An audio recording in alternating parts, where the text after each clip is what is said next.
The name's Professor Gregorius. Once upon a time, before everything went to rack and ruin, the Moon Realm was ruled by a beautiful goddess. But then, Little Bear, for whom the Moon Goddess had shown nothing but love, stole two of his mistress's precious possessions: the Black Moonstone and a magic pair of scissors known as Calibris. After declaring himself Moon Bear King, he invaded the goddess's castle, smashed the White Moonstone to pieces. Once upon a time, I once upon a now. This is my moon genes, so just get to the part where I sound good. Right. Yes, of course, of course. Wasn't everyone so very wowed when the Moon Goddess was obliterated? Wasn't it just great that the impressive Moon Bear King gave a piece of the White Moonstone to each of his generals, screwing over the moon at large? Oh yes, the next 3 years was something special. Ah, yes. Now, where do I begin?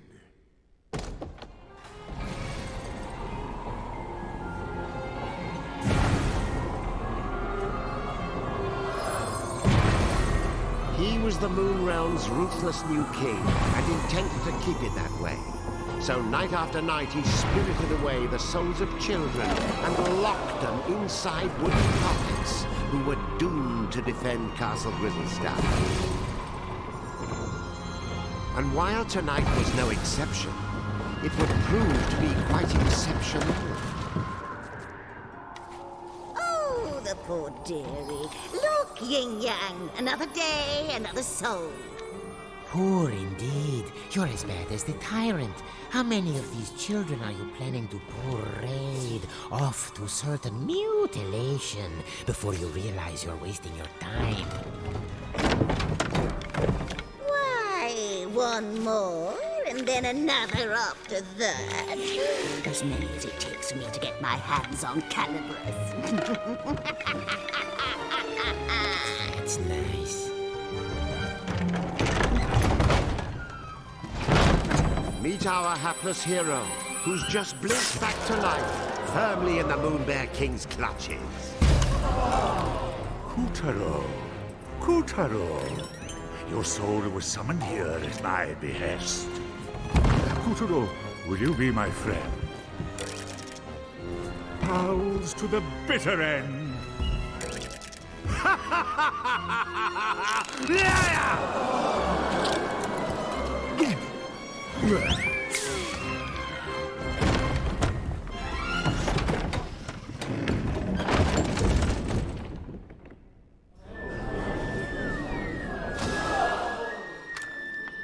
Lovely. Another dunce who left his head in the Moon Bear King's belly. Listen, you're going to...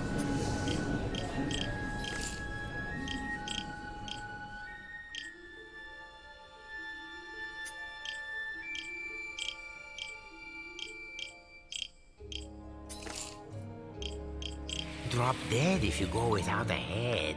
And I'll be the one stuck with cleanup. Come on, let's find something else you can use. A substitute head. What's rattling around in there? It's a head pot. This should do. You're all set. Remember those head pots. They may be weird, but they flap around with lots of useful heads. But one little touch, and they'll drop their stash.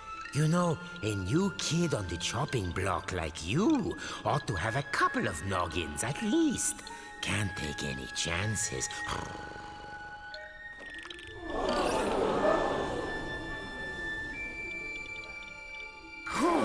There's, see? Just like I said.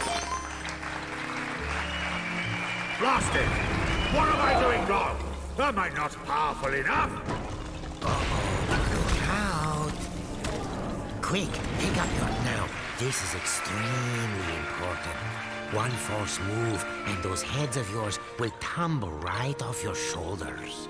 If you don't grab them right away, their magic will fade and no more head. So remember, if you lose your head, pick it up post haste.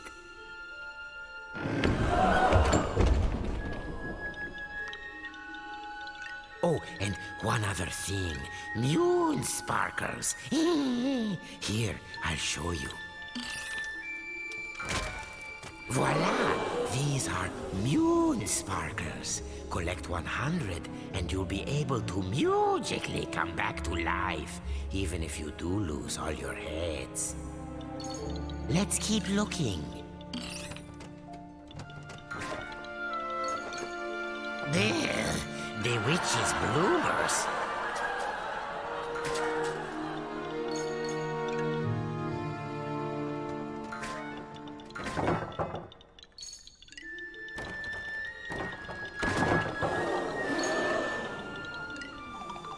Keep your eyes peeled for moon sparkles if you want to stay alive.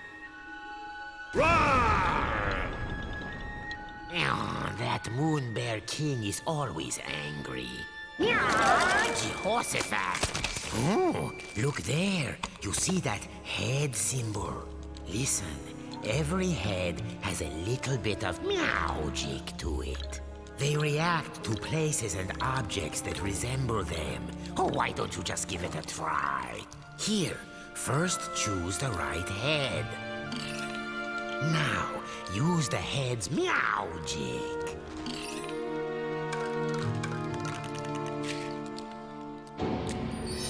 Anyway, keep an eye out for those head symbols. Anything could happen. Look at that. No wonder they're so skinny. What a little darling! Welcome! Please make yourself at home. Go and bring him to me!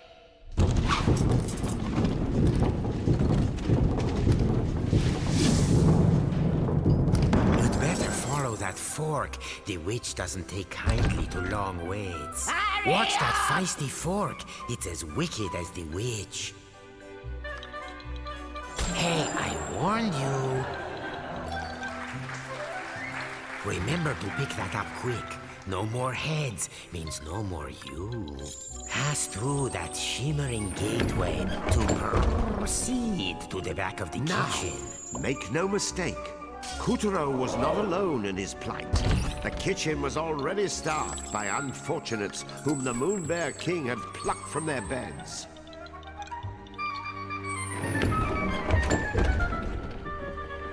These children had been charged with keeping the fickle king fed, and it was a miserably hopeless task. After all, his appetite was as vast and insatiable as his lust for power. Careful. There's this thing about fire and puppets. All those moon sparkles, you don't want to toast yourself grabbing them.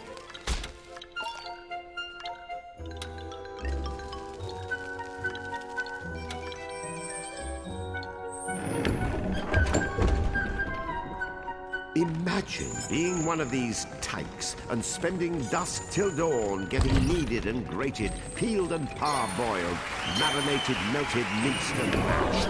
Or, if they were lucky, just zested, followed by a light braising. I smell something delicious. The witch there's that head symbol again. See how using your head can change the world? And I do mean that quite literally.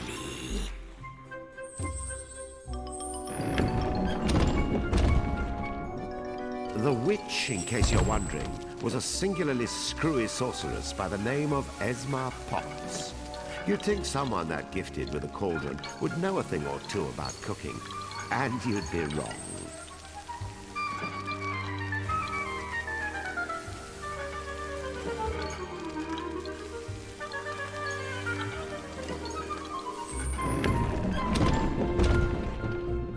As for Kuturo's catty companion, name of Yin Yang, he used to be the moon goddess's faithful feline. One might say his current mistress was a step down in some regard.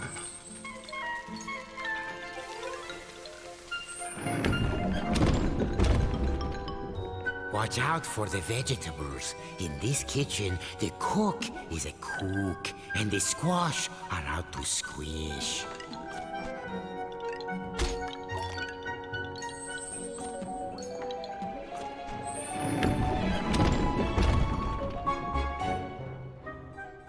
Hurry along now, dearies, because lazy boys are the first to get turned into grubs.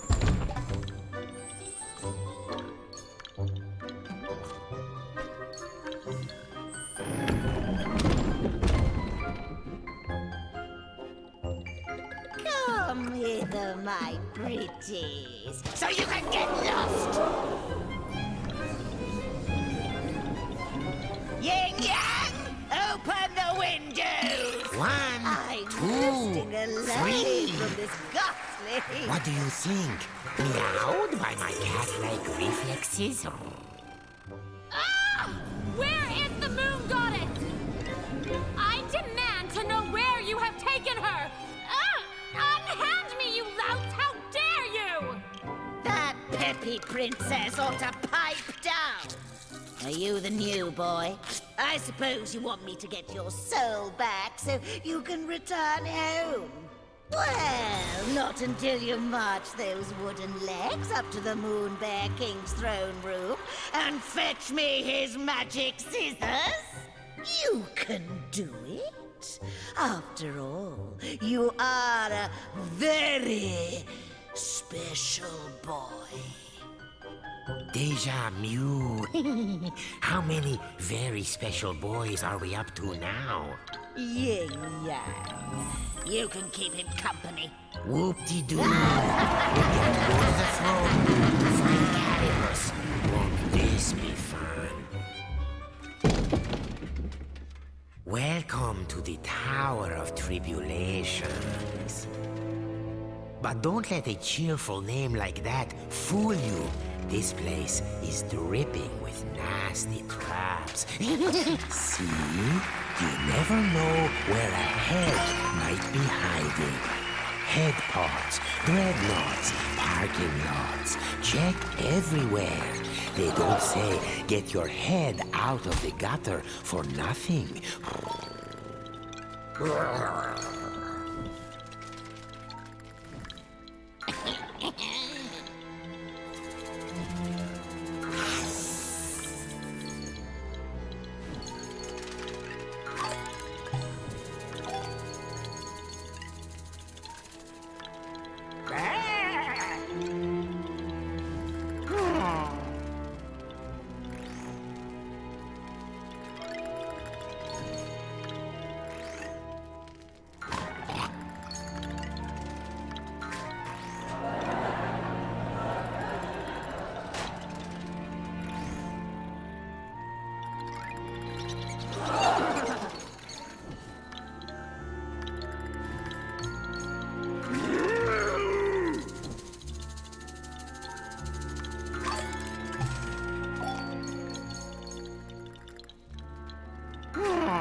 No, not good. We have a spherical situation. Duck for your life before we get bowled over. Still in one piece?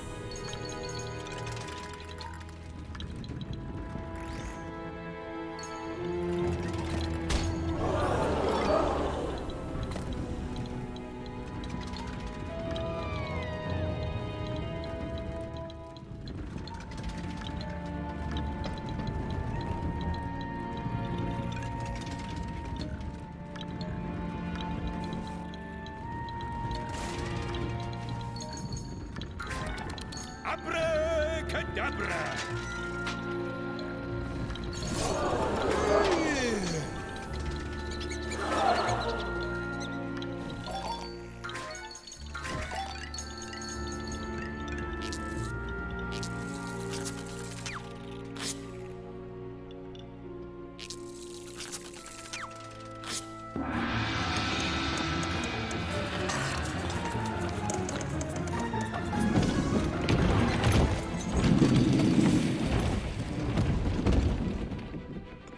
Kutaro had been snatched away by an enormous arachnid.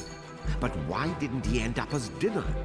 Perhaps the spider mistook Kutaro for one of her 10,000 children. Hard to keep track of all those little darlings, even with 8 eyes.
Magnificent, Kutaro.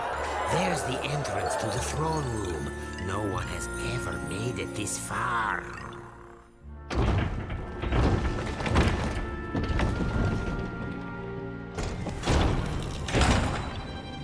Stop this madness! I command you in the name of the sun!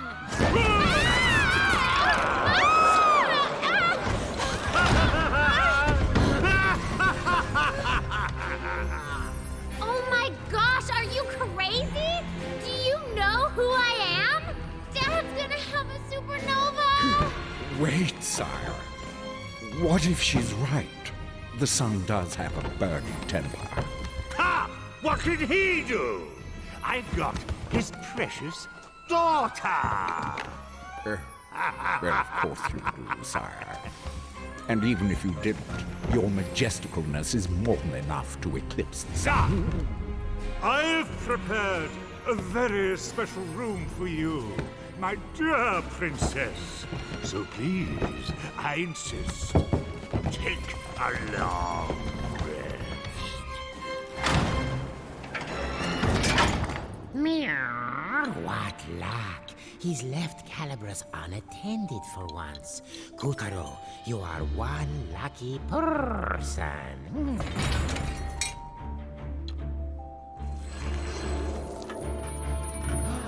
There before our hero towered the most impressive pair of scissors you've ever seen.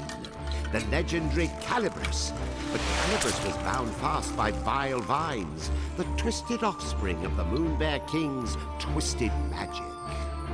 Kutaro, meet Calibras. Calibras is a cut above your average scissors. He used to serve the Moon Goddess. Step forward, boy, and take your destiny in hand.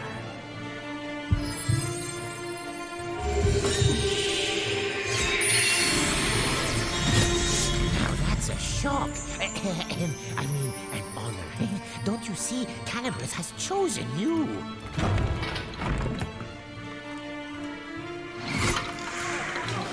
And so Kutaro's fortunes were starting to look up. After all, he was now the proud owner of a pair of enchanted scissors. Still, it wasn't all good luck. Remember, Calibras belonged to the Moon Bear King.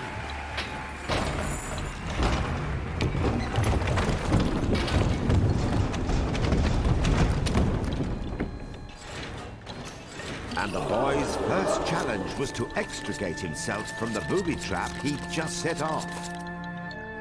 Rats, now this is a fine mess. You'd better use Calibras to cut a way out of here. There, that's the ticket.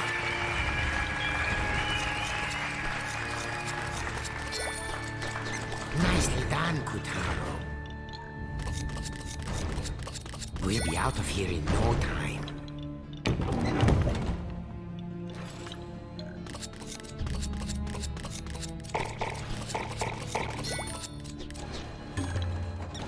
Yes, you know what to do. Oh, scissored like a true wizard.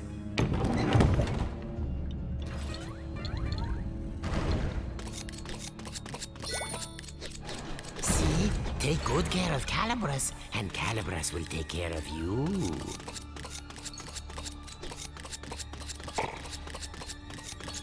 Don't stop now, or that graze will... Oh, lovely.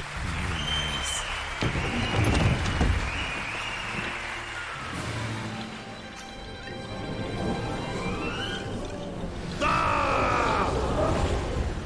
Who dares lay hand on my property? My traps! How did you get out? Wait, how did you get in? You wretch! What have you done to my throne room? Guards, apprehend that thief! Deftly and darkly, the grubs descended upon our trembling hero. But locked within each of them was the soul of a child, just as scared as him.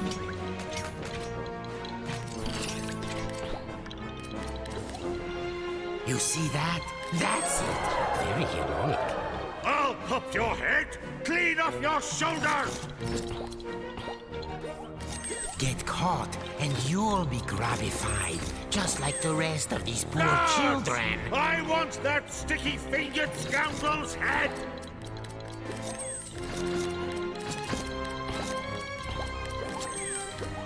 Guards? Guards! I'll do it myself.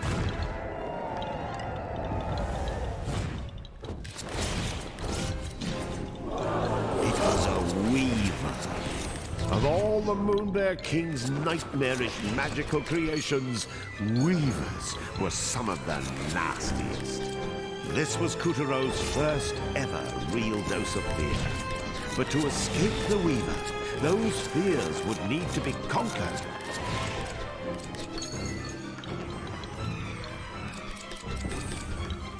As the clash grew even clashier, the boy snipped, sliced, and sundered with the cold realization his life counted on it.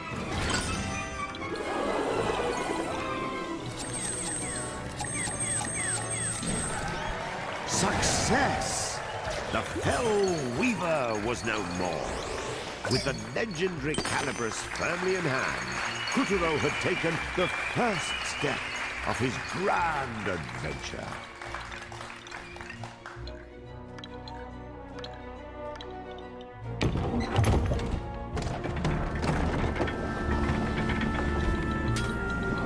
Unfortunately, the next steps had to be taken at a run, as the Savage King was hot on our heroes' heels. Tiger! Yes, sire. Where did that whelp go? Well, he can't have gotten far, sire. He has such tiny legs. I imagine he's right around the corner. I don't want him around the corner. I want him cornered! Find that thief, or I'll find someone who can! Please, sire, your blood pressure. I'll take care of it. Would you like a back rub? A glass of warm milk? Anything? No?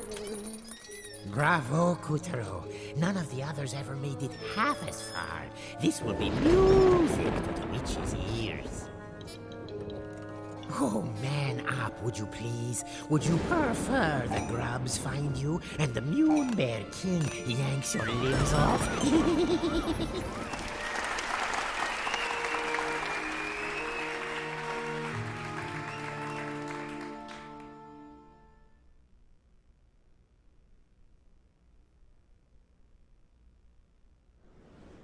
With a flash of Calibras, Kutero felled the frightful monster and freed the soul of every last child in the fiend's clutches. Well done, Kutero! The souls he freed were homeward bound.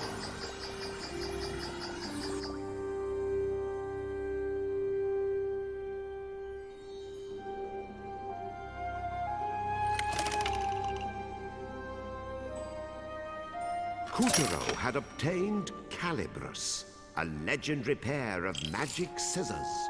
But before he could start cutting a...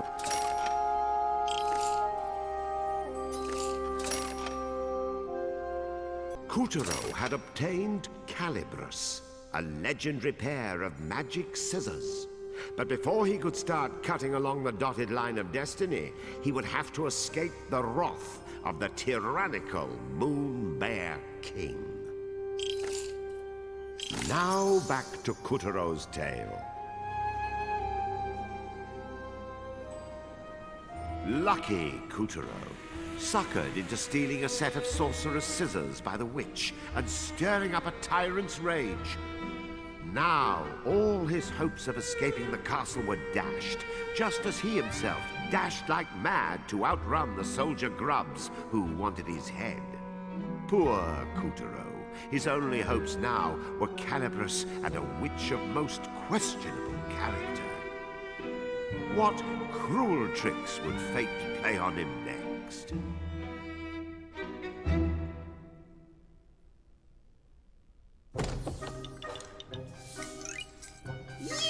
You pussy-footing wussy cat, where were you? I ought to fudge!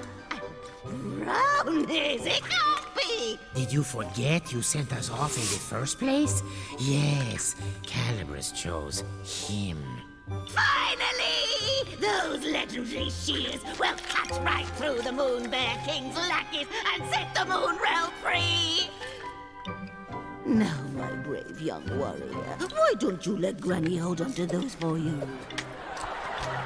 Right now, you wooden donks! What was that for? Don't you tell me I'm not yours! I'm gotcha!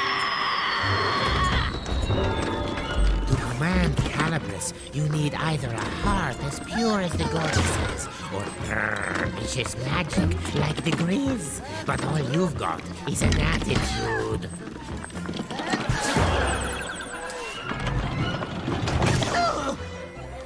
Oh, nuts! You keep Calibris. I think you'll take good care of it for me. I smell him. That's the punch and stink of a scissor thief. Oh, General Tiger, sir. How kind of you to drop by to check on Beasley old me. Gosh, I just don't know anything about this cookie, but if I see him, you'll be the first and last to know. And this egregiously foul odor must be witch stink. You are certain he's not here? Oh, yes, very certain, Your Tigeress. I beg you, bring that scoundrel to justice, or I may not sleep a wink tonight. Ah, don't worry. My grubs will have this whole castle locked down in no time.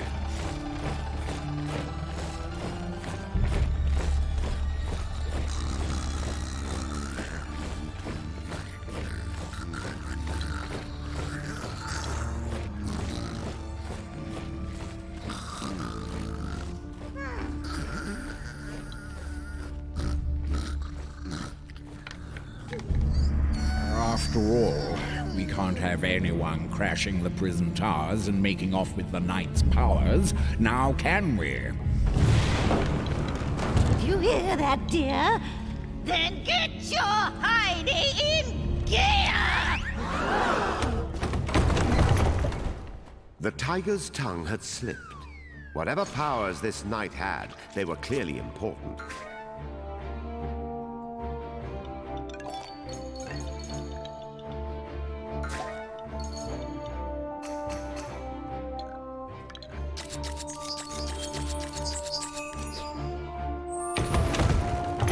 The castle walls didn't come with stairs.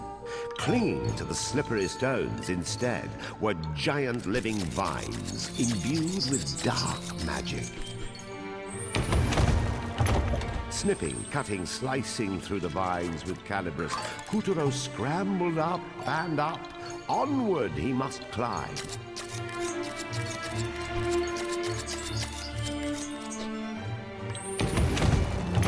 As you may have noticed, there was a reason the Moon Witch framed Kuturo for stealing the scissors. The moment she marched him off to the throne room, she had already concocted a plan to take Calibris for herself.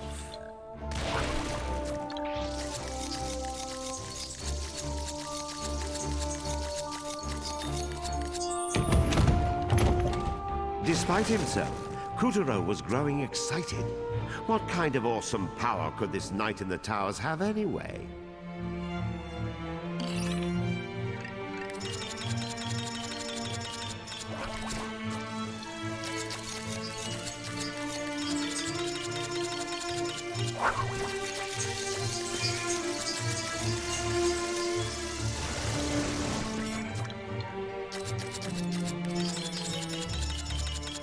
Not even the vile vines could still Kuturo's scissors.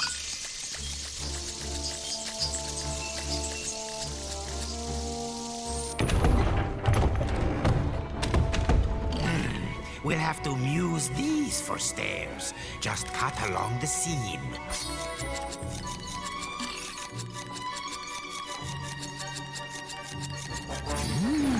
Impressive.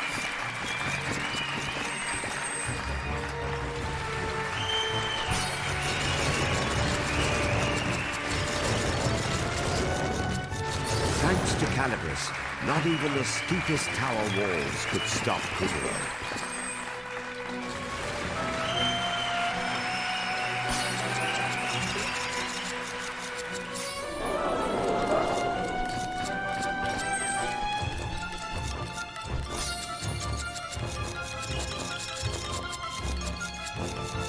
Kuturo sliced his way through flags, vines, anything he could sink those scissors into.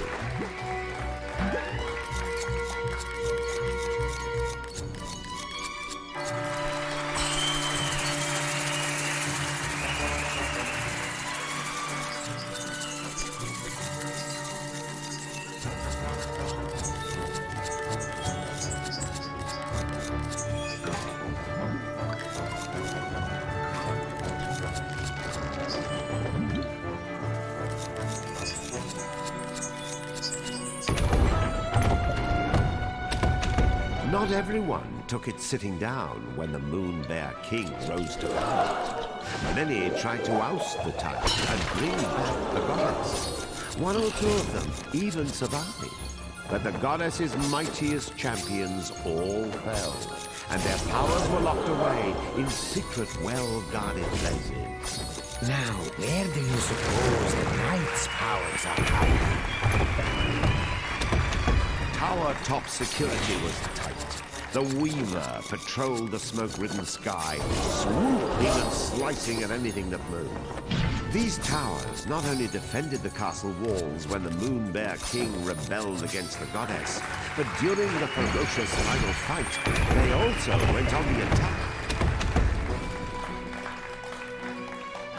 The tyrant later converted the towering spires to a prison, which, with a founding imagination, he dubbed the Prison Towers.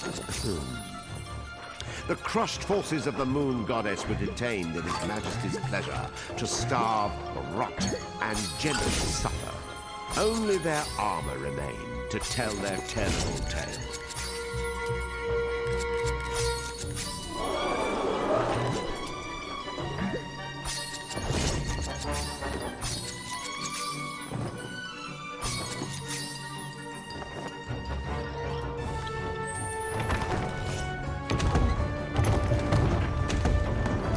Gorging on the power in its lord's dark seal, the Weaver stretched to preposterous proportions. Kuturo knew he had to swallow his fear, step forward, and keep his head. Well, well, looks like the pawn has become a knight. Why do all your problems seem to come in extra large?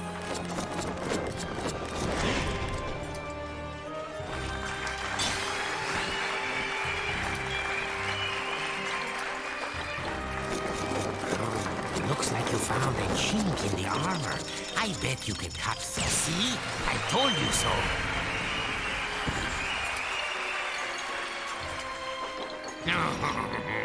Just your luck.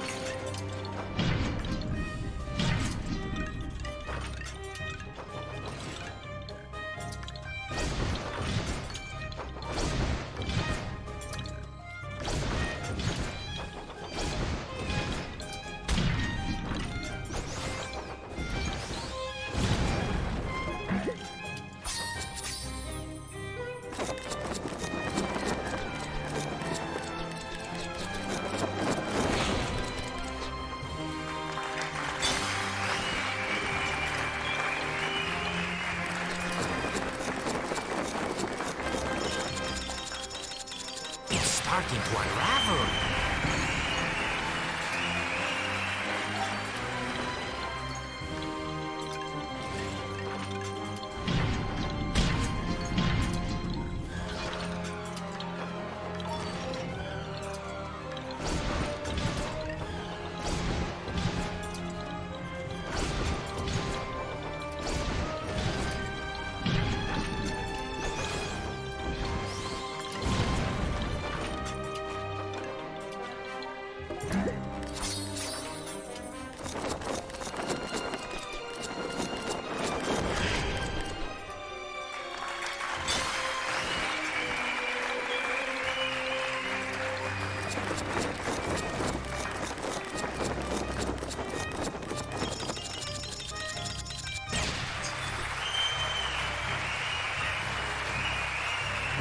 Checkmate! Hurry up and cut those souls free!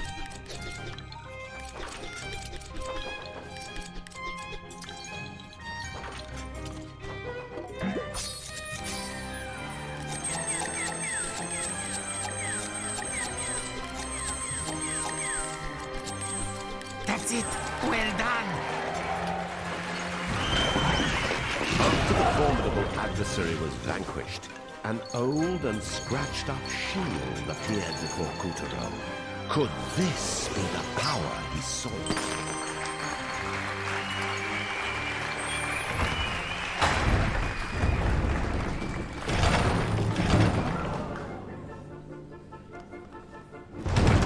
Tiger! Quickly, you fool! He's going to find the Knight's shield! How could he possibly know it was in there?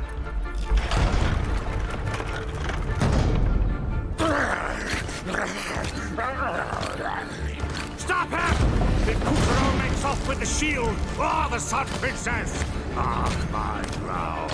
No! Rip that bit of moonstone right out of your mouth! When I find that idiot who blabbed about the night in front of...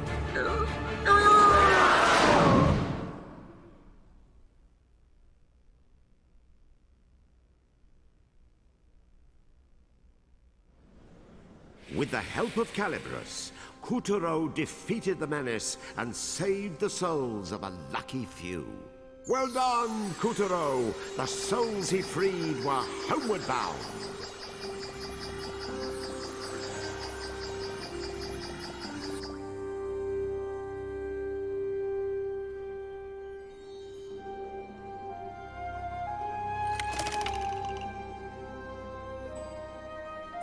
Kuturo had spied an old shield in the prison tower. But Tiger was hot on his heels. Where were the knight's powers? Who was this princess that had been locked up? And would Kuturo make it out of the Black Castle alive? Let us continue our adventure.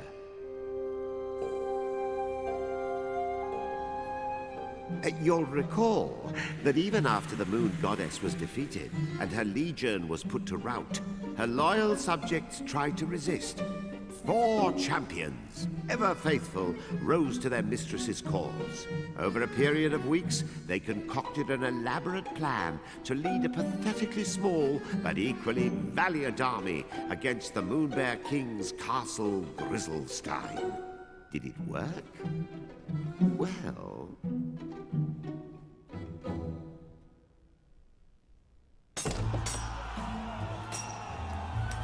Onward, ye knaves! The bear shall pay the price for his crimes!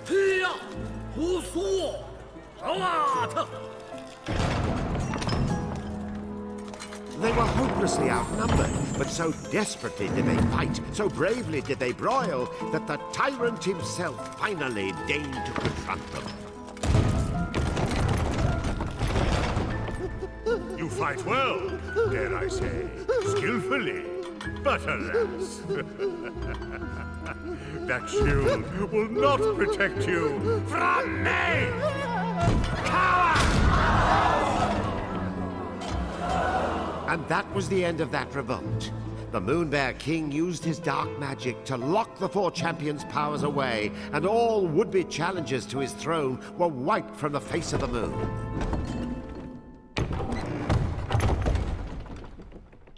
This shield was a special one indeed, for within it still dwelled the power of the moon couldn't keep my goddess's paws might. off. He whose valiant struggles ended in tragedy. Alas, poor knight. I knew him.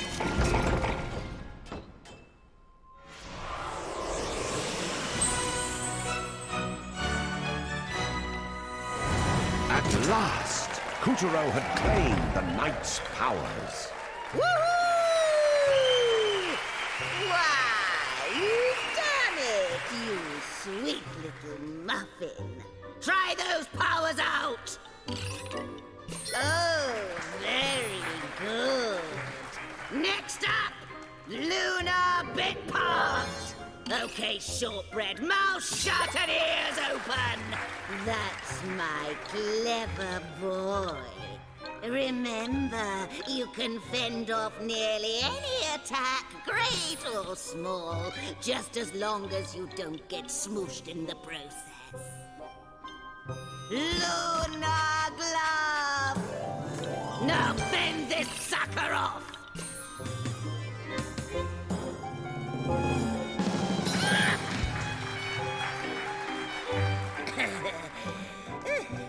There. You see?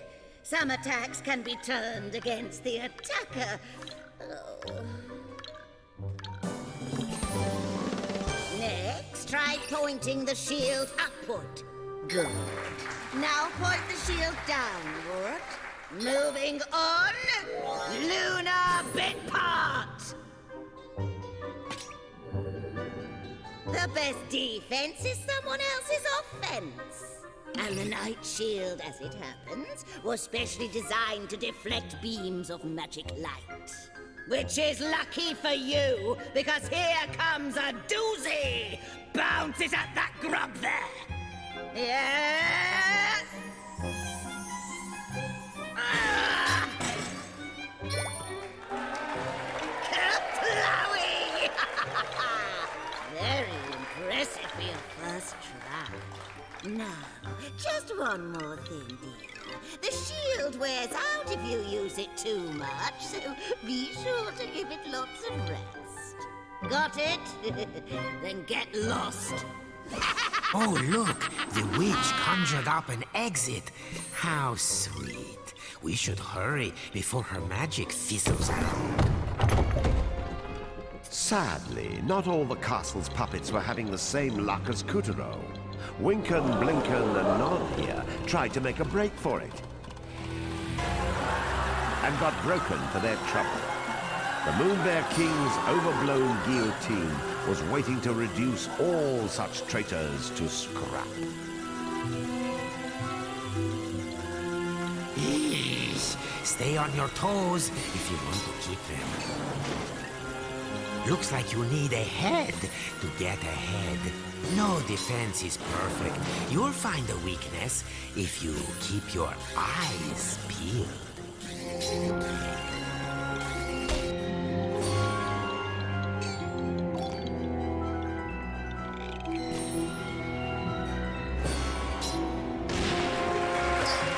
Bravo! An eye for an eye.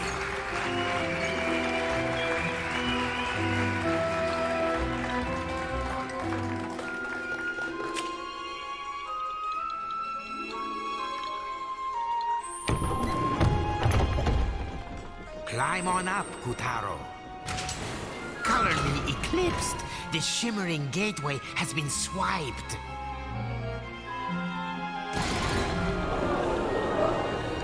Oh, meow, I remember. The King's brand new security system was installed here last week.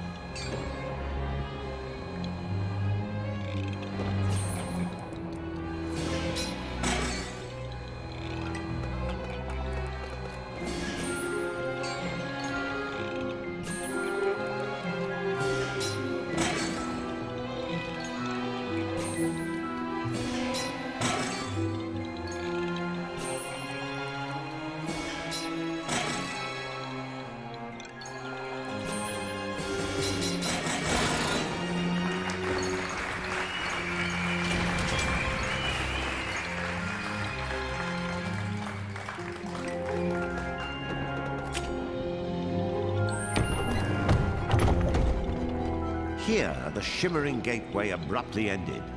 Kuturo could not stave off a sinking feeling that things were about to get grim. There you are, you vexatious thief.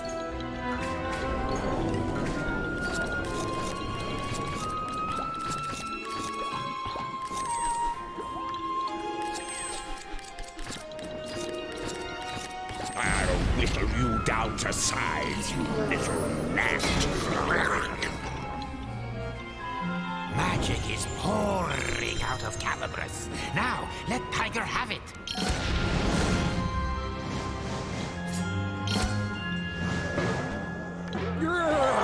I'll get you for this. Mark my words. Well, we've reached the top of the prison towers. But where is the gateway? Help! Somebody! The witch said... Oh, that's right. The princess is being held here.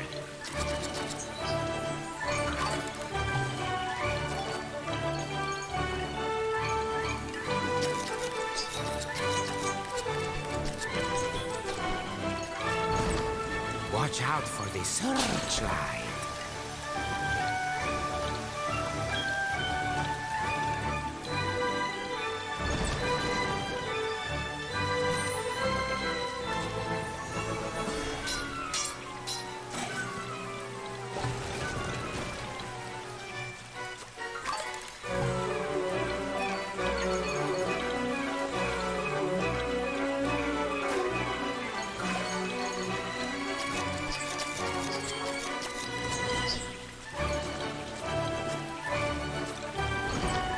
Was it the knight's soul within the shield, or something else stirring?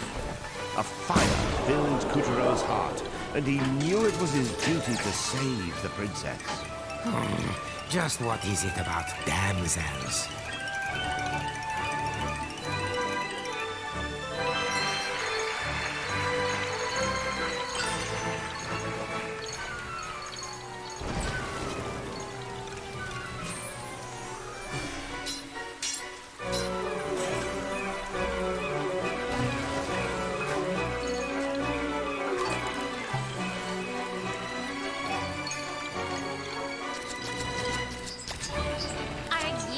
My knight in shining armor? Get me out of here! Now! Ah! Wait, that's not the Sun Princess. She's not even a lady. At best, she's a lady in waiting. Kuturo was disheartened, but his sense of chivalry would not let him leave God! the Get lady me out of behind. here! I wish she was a princess. I could really go for my own kingdom. No use moaning. A hero never leaves a lady behind. Chop chop! Come on!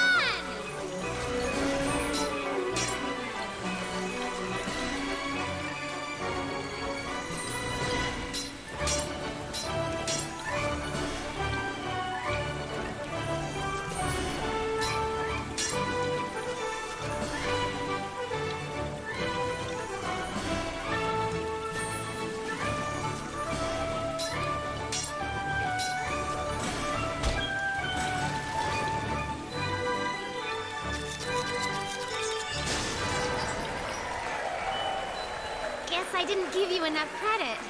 You're like a hero or something, right? Questing to save the princess? Why else would you have Calibras and the Moon Knight's shield? Well, you're about 3 feet too short and 3 hours too late.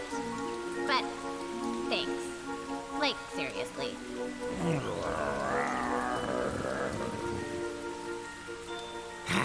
I think we may have an incident on our hands.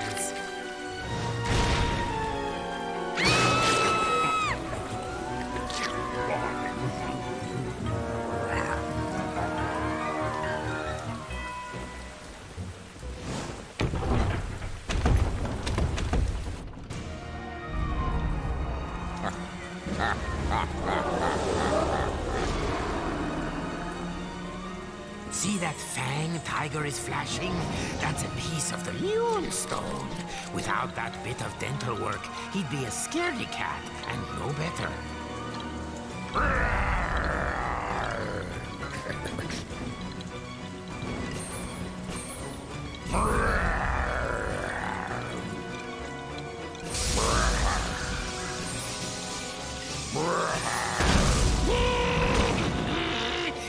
pressure, high voltage. Good thing my paws don't touch the ground. You'd better try to get some air.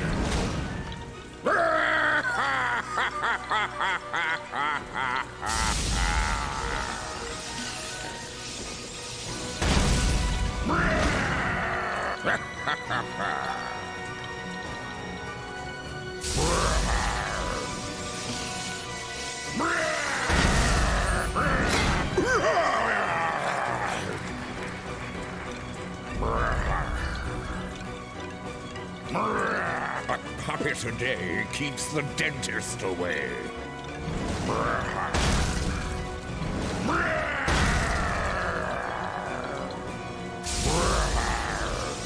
Here, help me sharpen my claws.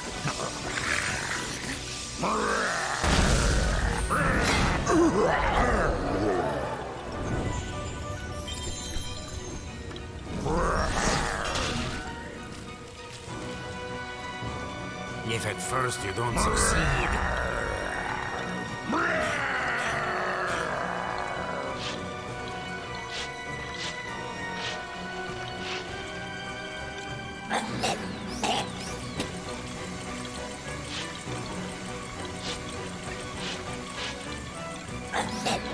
spiky hairballs. Ouch! What? I know you're scared.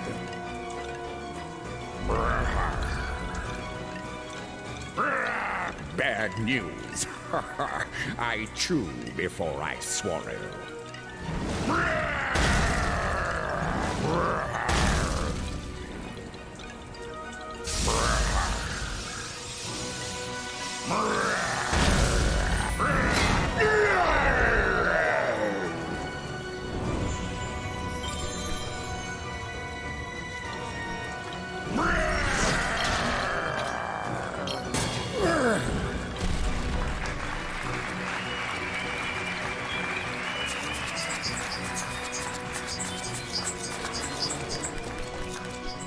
Stop that, you runt! Keep your filthy mitts off my fan.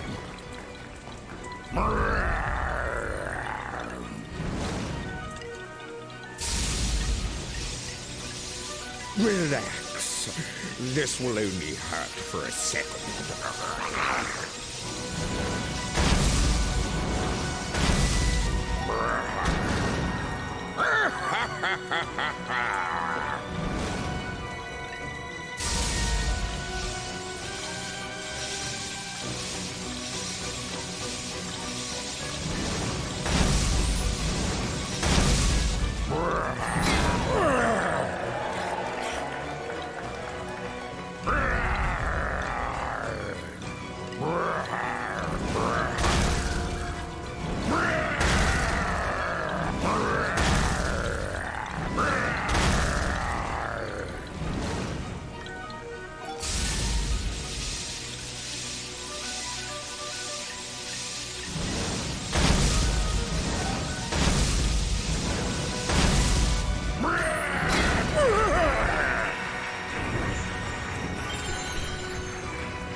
Almost got here.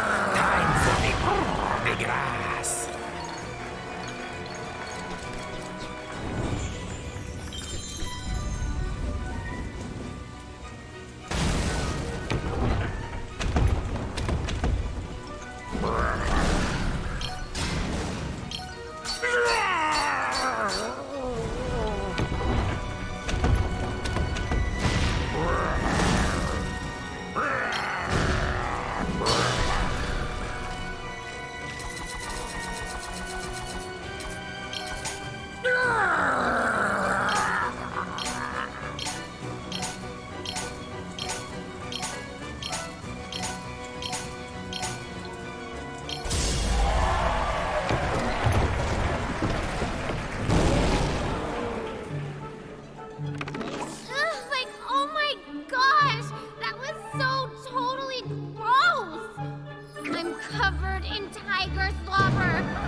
My word!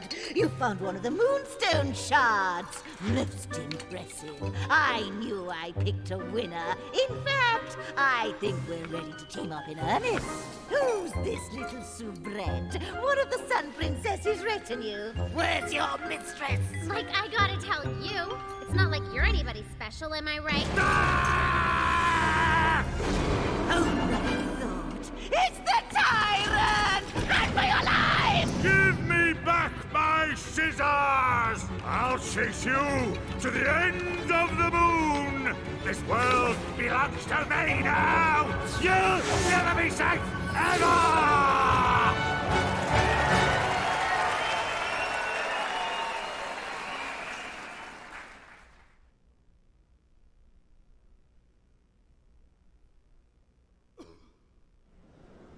With the help of Calibros, Kuturo defeated the menace and saved the souls of a lucky few.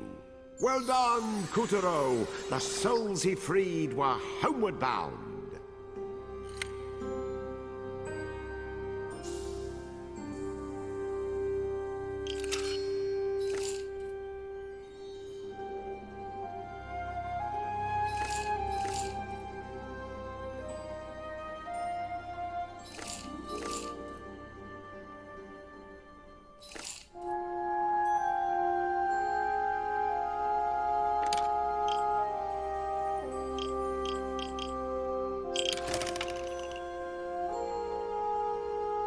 After claiming the knight's power, Kuturo vanquished Tiger and escaped the Black Castle with the witch, Yin Yang, and Picarina. Where would fate lead them next? Act 2 starts here. Claiming the knight's power, now back to Kuturo's tale.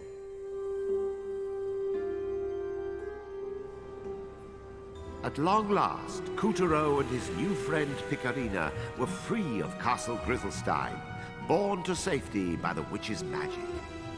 Our fugitives needed a safe place to hide, and so they chose Castle Waxwayne, the same flying palace from which the Moon Goddess once ruled. In those better days, the White Castle was resplendent, a sight to behold. But the tides of darkness had since dulled its sparkle and loosened the stone of its walls and columns.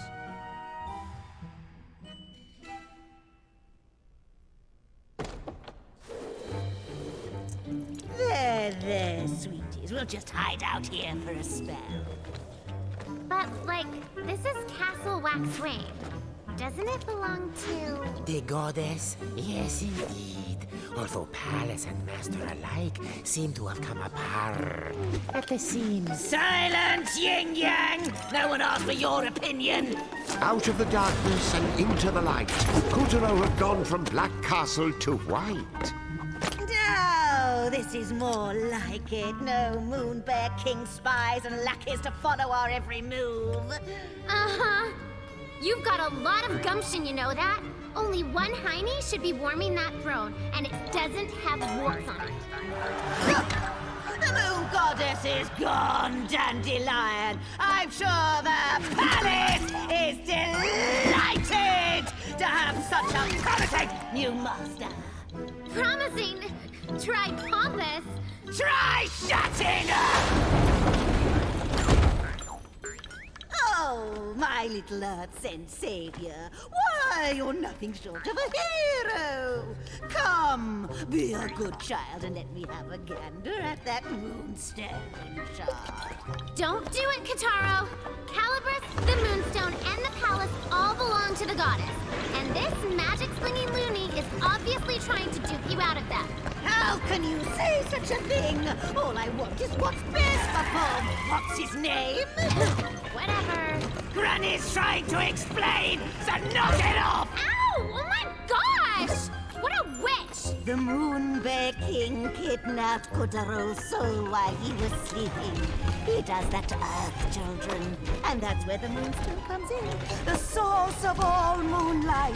After the Moon Bear King shattered the stone, he gave the pieces to his generals, and you see how they shine. That's just one shot. Imagine the power I would have if you collected them all. I could easily spirit Kotaro back home to Earth. Really mean it? It's in your best interest too, my sweet. Didn't you say the Sun Princess was searching for the Moon Goddess? Yeah. Why? The Moonstone is a symbol of the goddess's power. Restore the stone, restore the goddess. This could be your big chance. You should start in the Moonwood. General Rat has another Moonstone shard, and you're going to get it back. I still don't trust you. You're using Kotaro, and I am so going to prove it. You'll have to catch him first. Hey, Kotaro! And remember, you can tell a rat if you smell a rat. Go get him!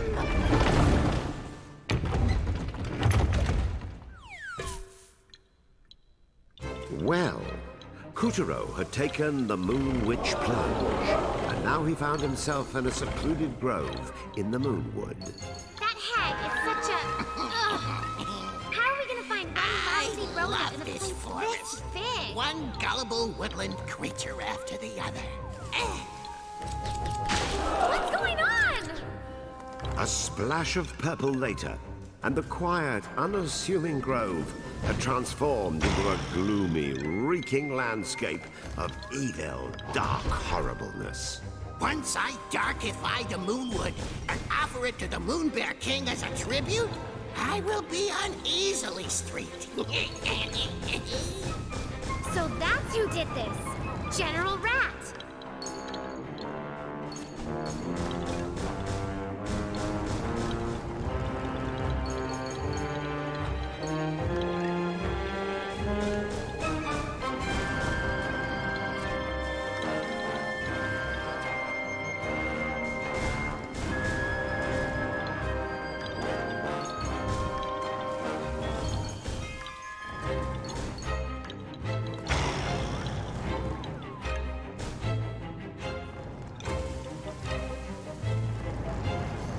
Now, bamboo generally tend to be upright citizens, but these stalks had grown fangs and wanted to chow down on Kotaro.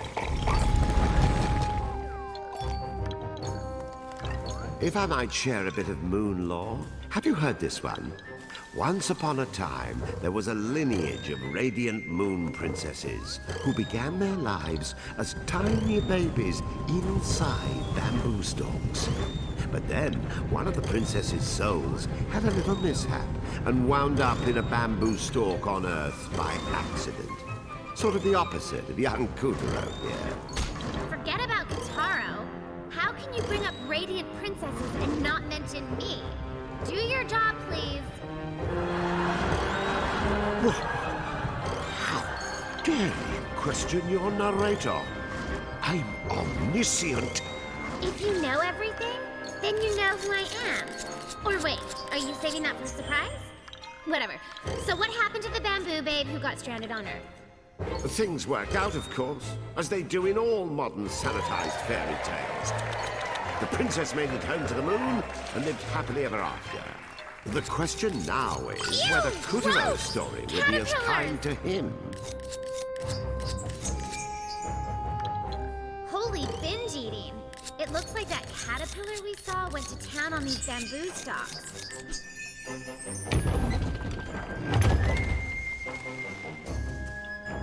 A Koinobori streamer?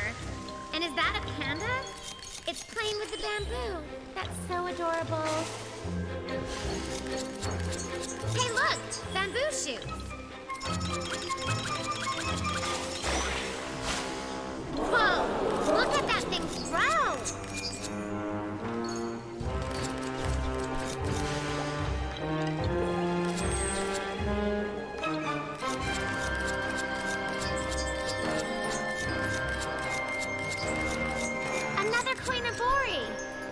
rat? Koi Nabori are an old tradition representing the carp as he swims his way up the waterfall to become a dragon. They're symbols of growing up healthy and strong. I know that, but who put them up? Oh, let's not get mired in details. Aren't you in a hurry?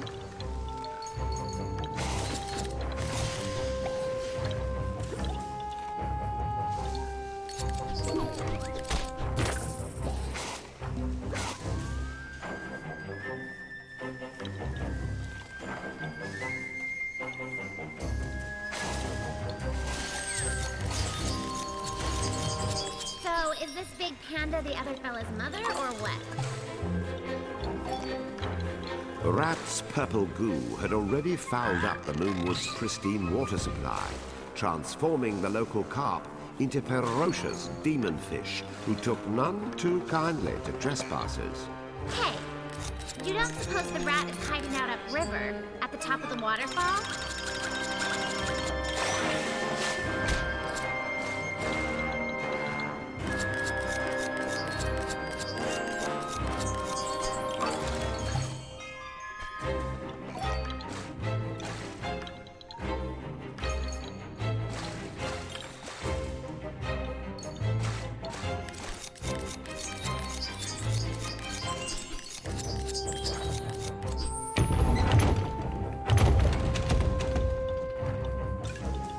Kutaro arrived at a bridge that arched a truly impressive waterfall. Holy cascade! Do we really have to climb this thing?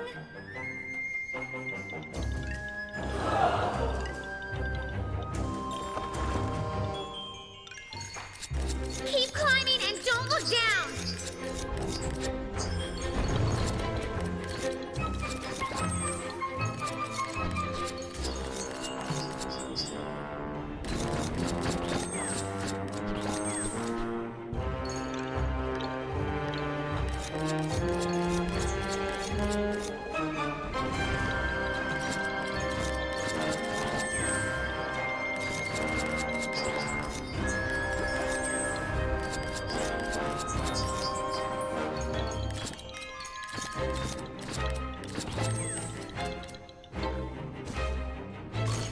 Look out!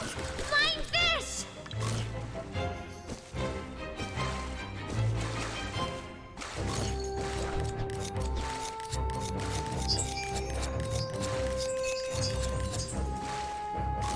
Uh-oh! Here comes the kahuna!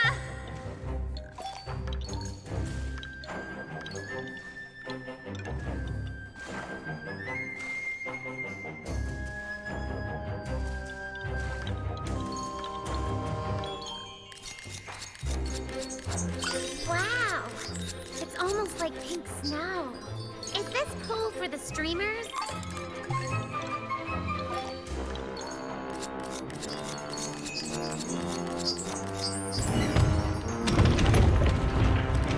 Check out the cherry tree! And it's in full bloom! This is awesome! Sakura, Sakura, dying far as you can see.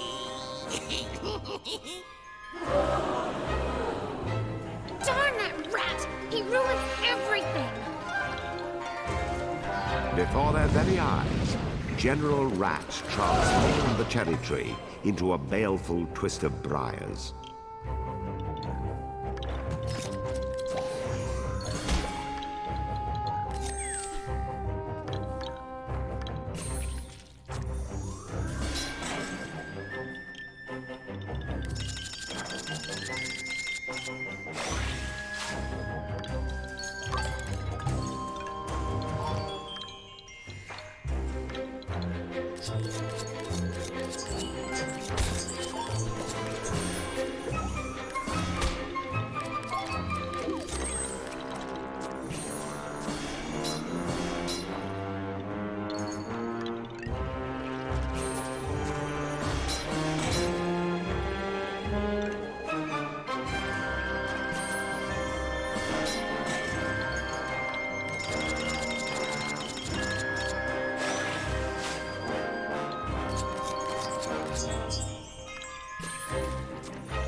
Kotaro. It's back to normal. Now that Kotaro and Calibris had excised the darkness, the old cherry tree could go back to his usual agenda, standing tall, looking blooming radiant.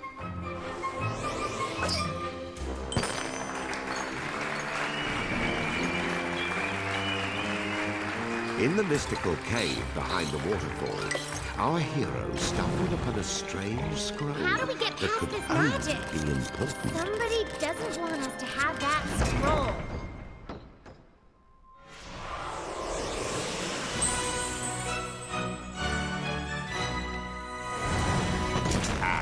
That was how Kotaro acquired the ninja's powers. Nin nin. Nin nin. Ninja! Splendid, Kotaro. Now you have the knight's powers and the ninja. Who turned out the lights? Luna Candela! Funny. That usually works.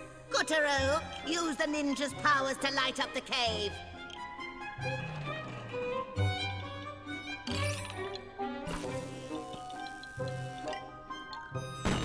It's still dark. Do it again. Good. Just a little brighter now.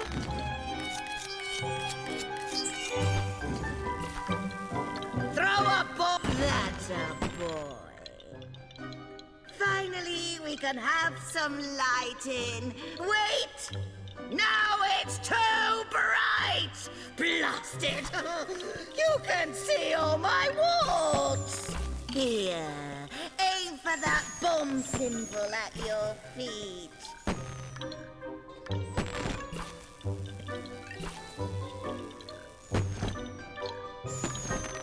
All right, one final test. Hit me with a bomb.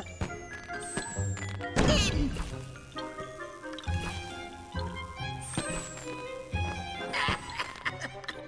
Once more, tadpole. In!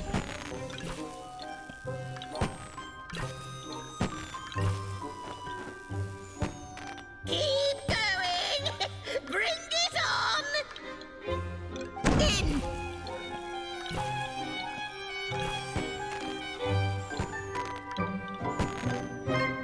In!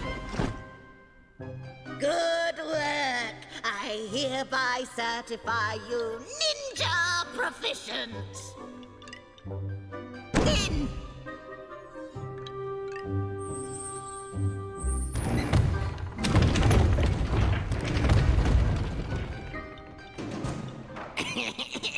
The Moonwood Shrine. Time to spruce up the spruces. Whoa! Holy sacrilege! Oh, the horror! Rat squeaked with satisfaction at his handiwork. The hallowed shrine of the forest gods had been transformed, corrupted.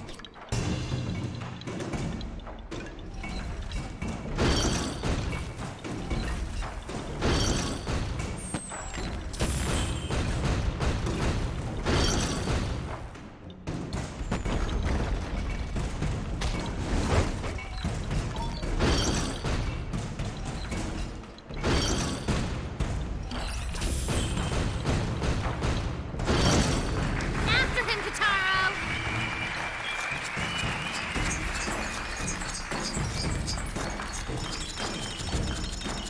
Pew! To the bang! Oh, I love the sound of fireworks, don't you? And so Kotaro snipped the ghastly lantern down to size and returned the shrine to normal.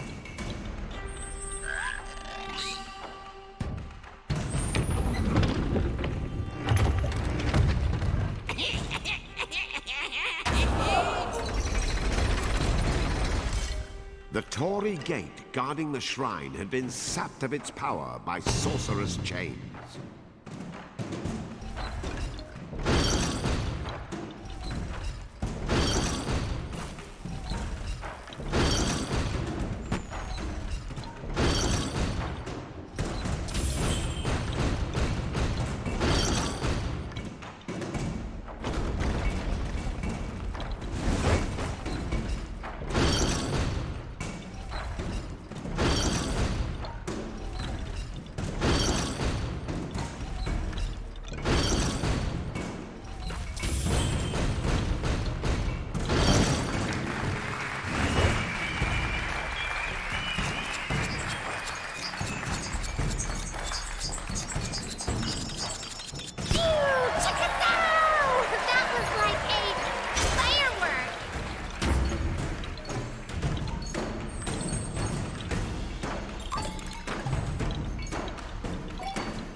Kuturo used Calibris and the ninja's powers to fell his enemies and rekindle the shrine's power, one step at a time.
And now, it's time for a fire sale! Suddenly, the giant gate was transformed into a weaver, one of the Moonbear King's faithful servants, who seemed quite intent that Kuturo join the club.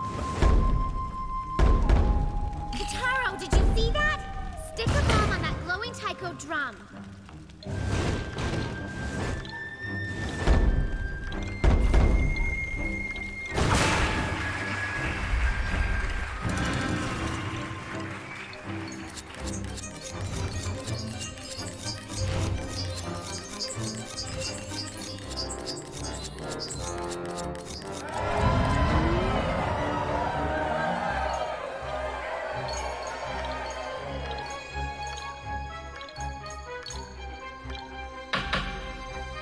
What a fight it was, as Kuturo dodged scalding flames and swinging death and leapt from taiko to taiko.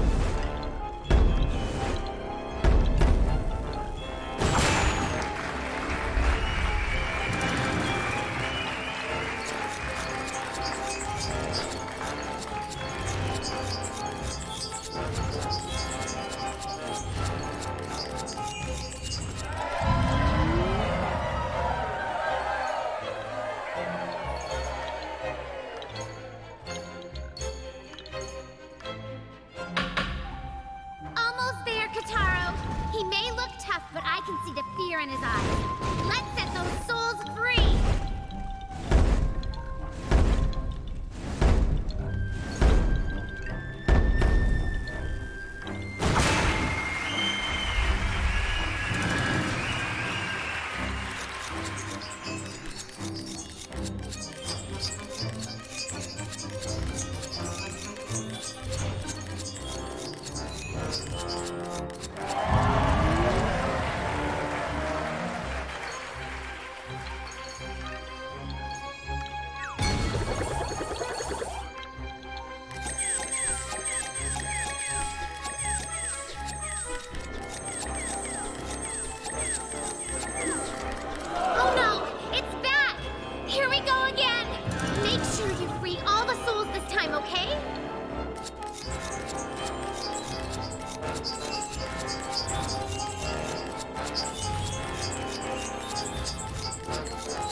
Well done, Kuturo! The shrine's weaver had been vanquished, and the souls of the children it held captive returned to Earth.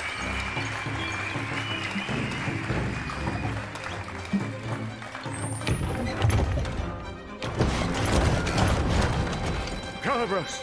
No! My scissors! I don't want to go back to me!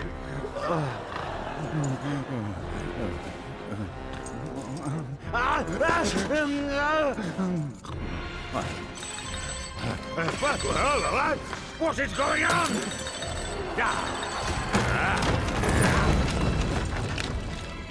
But this had better be important, or else!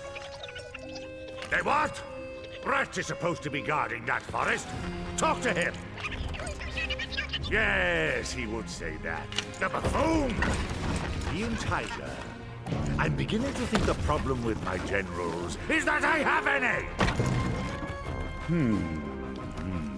With this week's conspiracy, they steal Calibus, they escape my castle, now they conveniently find the Moonwood. Do you think someone else is pulling the strings? Right. Keep a close eye on them. I shall take matters into my own claws.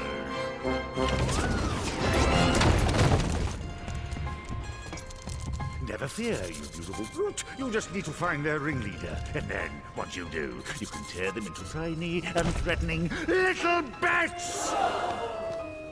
Ah! Ta!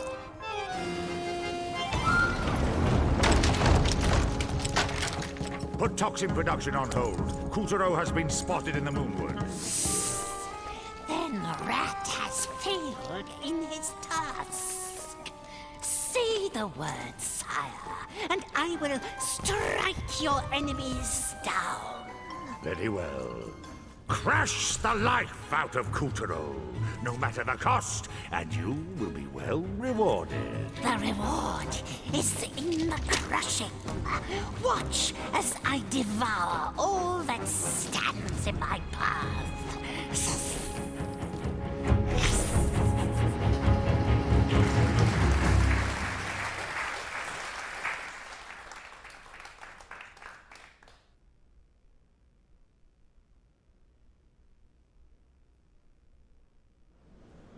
With the help of Calibus, Kutaro defeated the menace and saved the souls of a lucky few.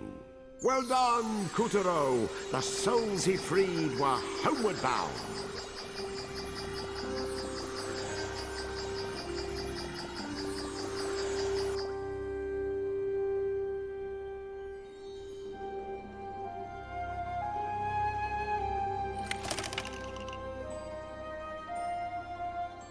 The Moonstone was Kutaro's only ticket home to Earth.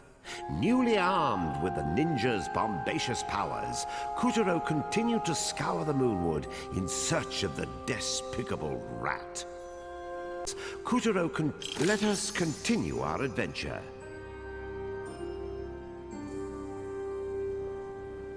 Ever since the goddess had vanished from her throne, the denizens of the Moonwood had hardly slept a wink. But then, they received a visitor. A single, smartly dressed rat. Gather round, the rat said, and produced a purple elixir. This tincture will cure all illnesses and stave off the tyrant's magic. And he offered to sell it to them for a reasonable price, as a neighborly gesture. The Moonwood's inhabitants were overjoyed and relieved to have such a good friend looking out for them. Well, the Moonwood is a mess, all right. But where's General Rat? There's still no sign of him. At least it's nice here. Finally a place on the moon that's not crazy. Hey, Kutaro. Even if you clobber that rat and get the Moonstone Shard, you better not give it to the witch. I mean it. Seriously, that witch? She's just using you so she can get her grubby hands on the Moonstone. Or worse. Oh, yes, dearie. Give me the Moonstone. And your brains. Who knows what she'll do with that kind of power? You should leave the Moonstone with me. I can keep it safe. What? You wouldn't dare! That dipsqueak is even more shady than I am. Can it, Crone? No comments from the imaginary peanut gallery. Be honest, Kutaro. Do you still not trust me? Because I think I could tell you something that might change your mind. Ready for this? My daddy is the sun. I know, it's like tragic. I'm a princess. I'm royalty. Then the Moon Bear King hits me with one lousy flash of magic. And suddenly, I'm just royally tiny. What? What's that look? I'm serious. I'm the Sun Princess. Princess. What? Hey! Princess, princess, princess, princess, princess. Stop that! We're southwest, yes, we're west. The princess of the sun is here. We're so blessed, yes, yes, yes. The princess of the sun. No! Don't you dare go Sondheim on me! Oh my gosh, I will eclipse you!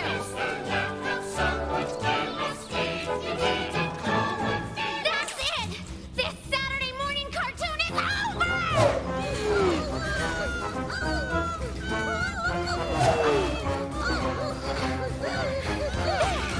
See, Kataro? I'm completely trustworthy. Harmless as a kitten. And so, with the vows of friendship renewed, Kotaro and Picarina, Princess of the Sun, continued their quest to find the shattered moonstone.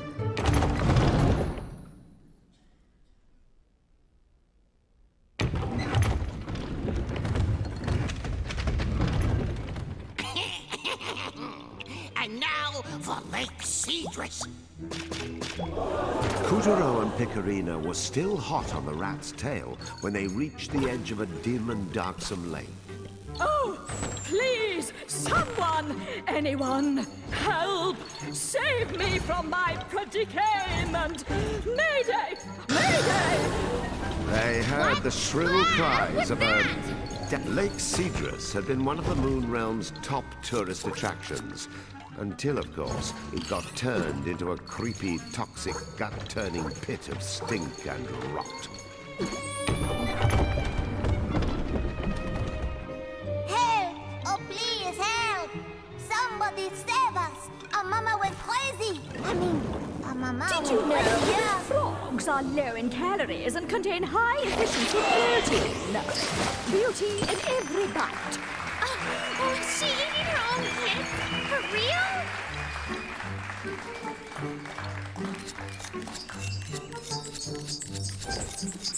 Living in the lake were adorable little creatures known as the Kapagairu. But the rat's toxin had triggered a most unpleasant metamorphosis. And the few Kapagairu who dodged that bullet now faced extinction at the hands of their psychopathic relative.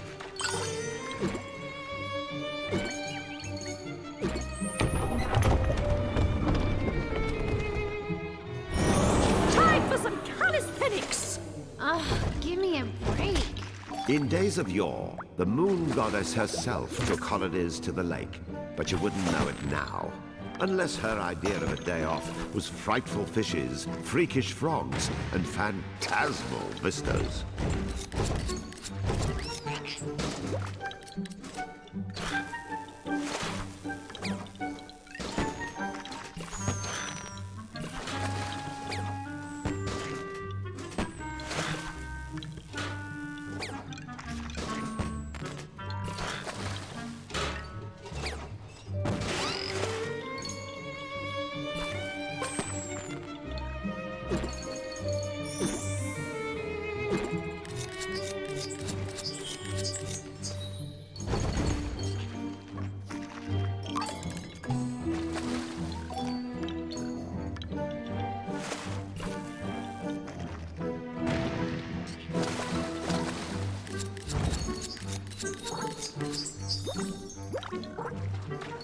Once, this very taiko drum boomed and blammed as the Kapagairu fested their festivals.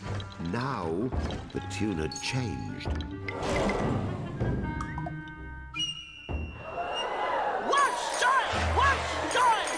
Hey, are they having a festival? Oh, baby, I love festivals. Woohoo!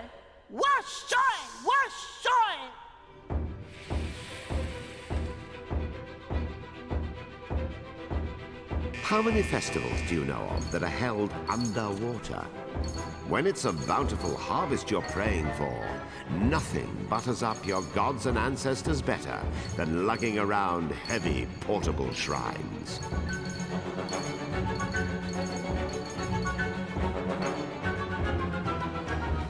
A particularly rowdy festival usually climaxed with Kapagairu romping about in the dark, forging romances and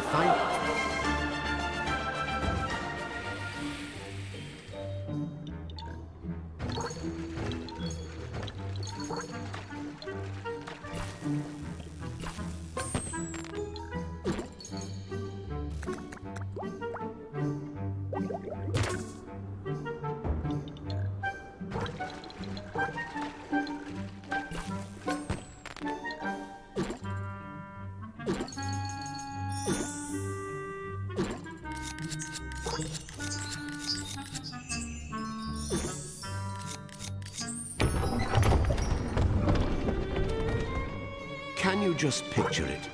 The pristine water, like glass, nestled in a vast kingdom of green. It was the perfect getaway for two young lovers. The grass by the lake, soft upon the buttocks. Well, let's just say it was a very memorable honeymoon, even for a man full of memorable stories. But those vividly luscious days are lost, like frogs in a blender. When you get as old as me, and the days grow as weary and predictable as they do, you too will be longing for grass on your buttocks. You mark my words.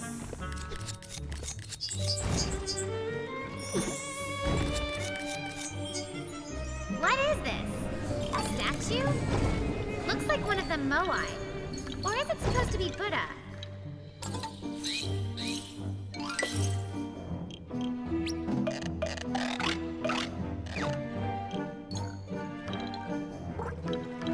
Kutaro pressed on, unflinching, across the dangerous lake's mossy rocks and aquatic reeds, slashing at the petals on the wind as if composing a wordless poem. Onward our hero sloshed, noting with every sploosh that the rat's purple poison had been splotched all over the place like putrid paint. I had dreams once. I was beautiful once. Could you shut up once?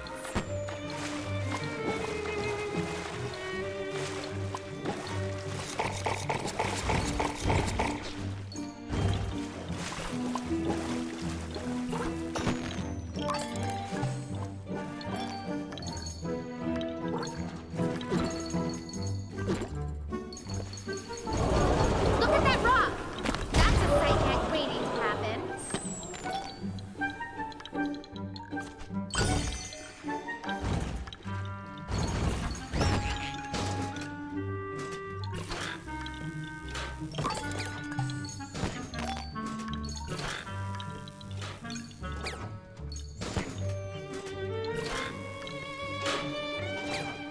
Something seems different about the middle lantern.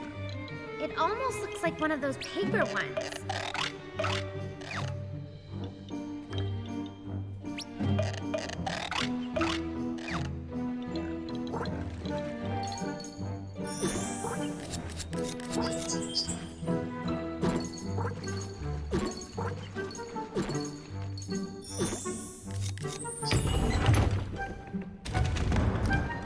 At the heart of Lake Cedrus,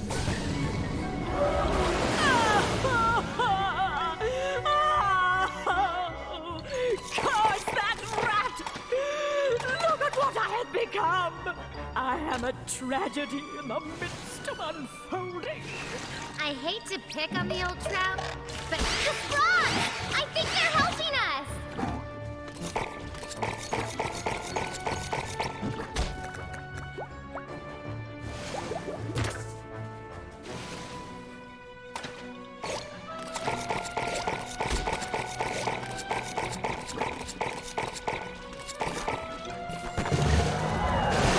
It's open! Toss a bomb in!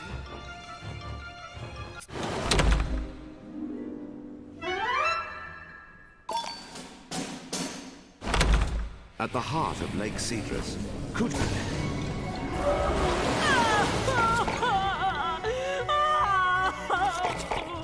Curse that rat! Look at what I have become! I am a tragedy in the midst of unfolding. I hate to pick on the old trout, but it's the frogs! I think they're helping us! It's open! Toss a bomb in!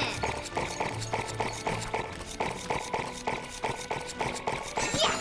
There you go!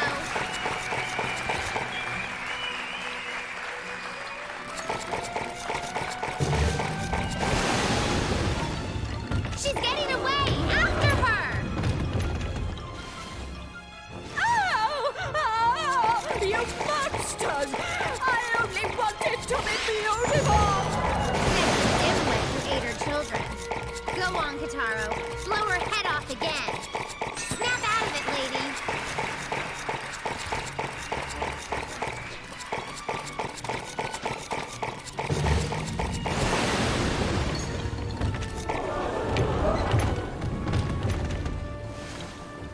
Day after day after day, saddled by croaking sprongs. It wasn't always like this. I was right-dialed. Can you blame me for taking the rat's medicine? Can you? The rat spell? It's broken? Oh, at last! My former splendor will be restored!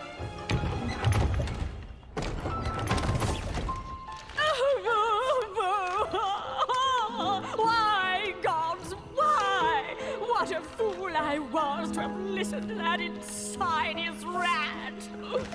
Well, let that be a lesson. The next time something sounds too good to be true. Curse you, rat! Curse you! You vile servant of evil! Like the Black Death you came and blackened the hope in us all, and then you killed us!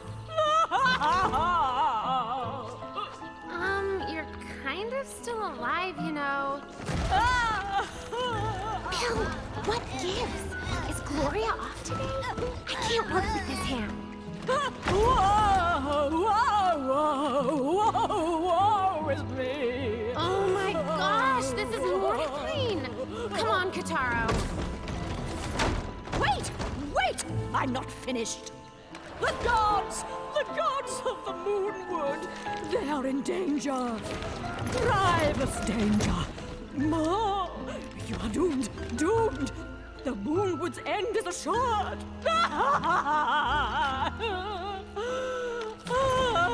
It's grievous, you ignoramus. Oh, that's it. Stop everything. Jeez, lady. Who flushed your muse down the toilet? Curtain!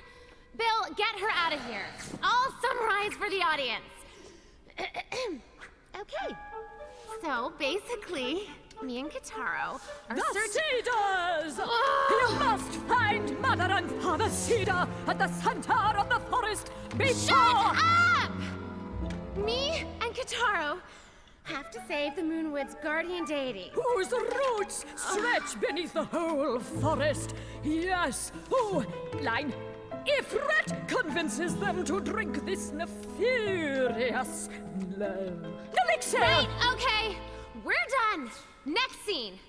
Yes, Kataro, they love you. Now walk! We are doomed! The forest shall rot, the birds shall chirp their own obituaries. The cataclysm is upon us. One more.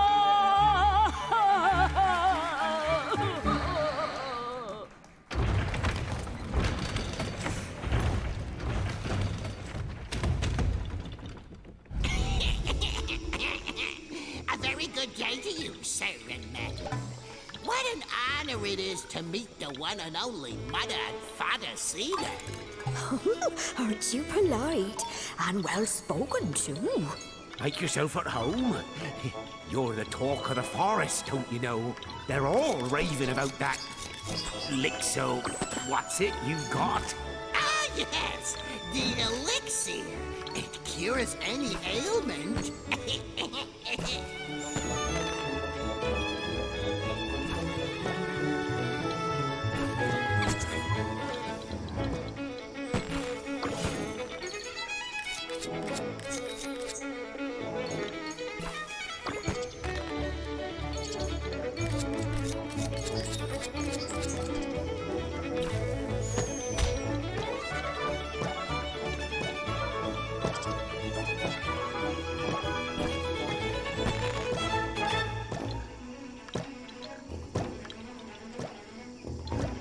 But you are both still so juvenacious. Surely you are having no need for such physics or interventions. Oh, listen to you. When you've got as much mileage as us, you start to develop certain, well, issues.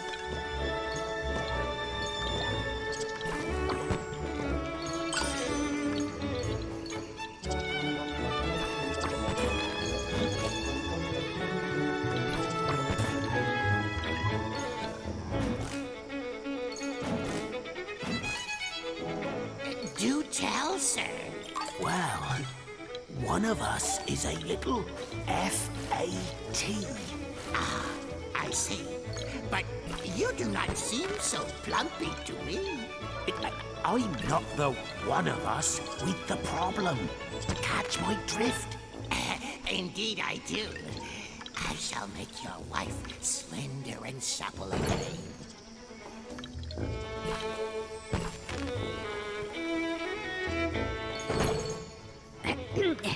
Well, while you're catching his drift, Yes, madam? do you smell that? Why, yes, madam. What is that fragrance? It's not me. Guess who it is? Say no more. I can make your husband's crag smell as fresh as the cold breeze.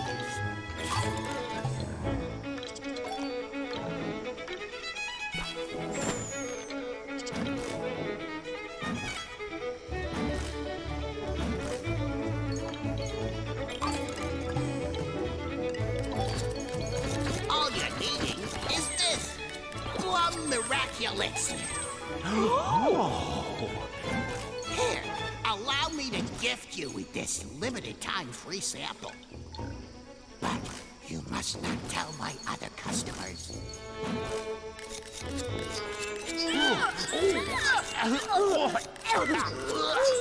Somebody call 911! And now, the Moonwood is doomed!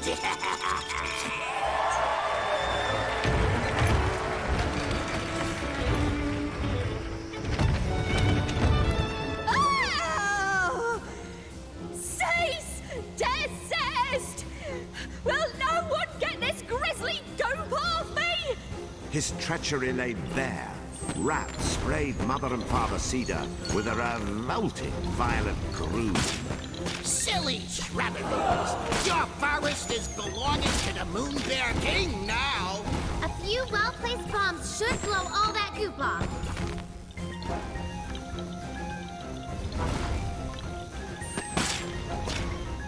For a limited time, buy the one, get one, no, two, free! While supplies last!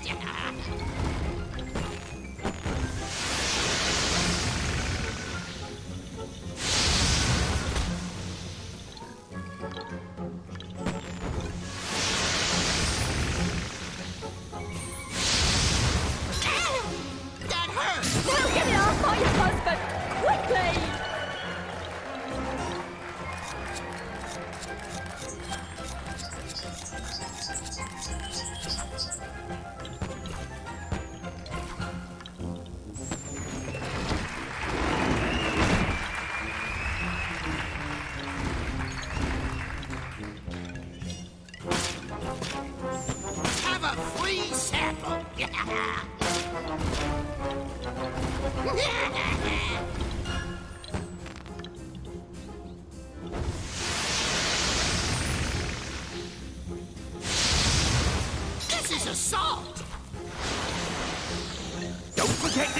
missus too?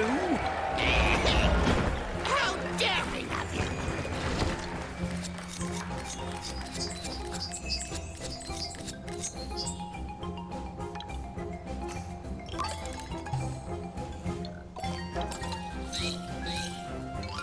Look! Cherry blossoms! On a cedar? That makes absolutely no sense.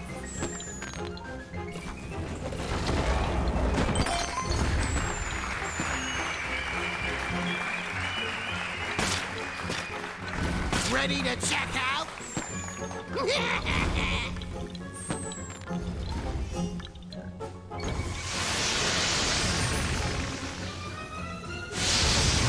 This is assault!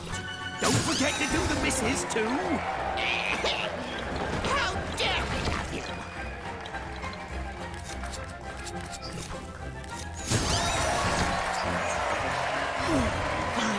Dears, we feel better already. I cursing you!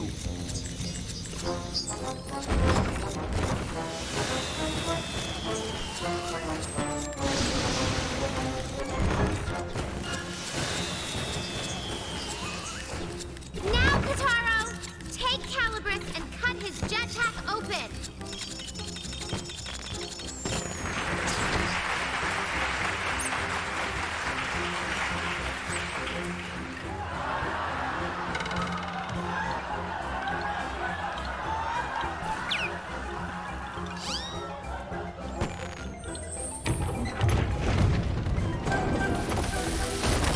Wait, please! I beg of you to spare my life! Let this loser have it, Kataro. He's hurt enough people.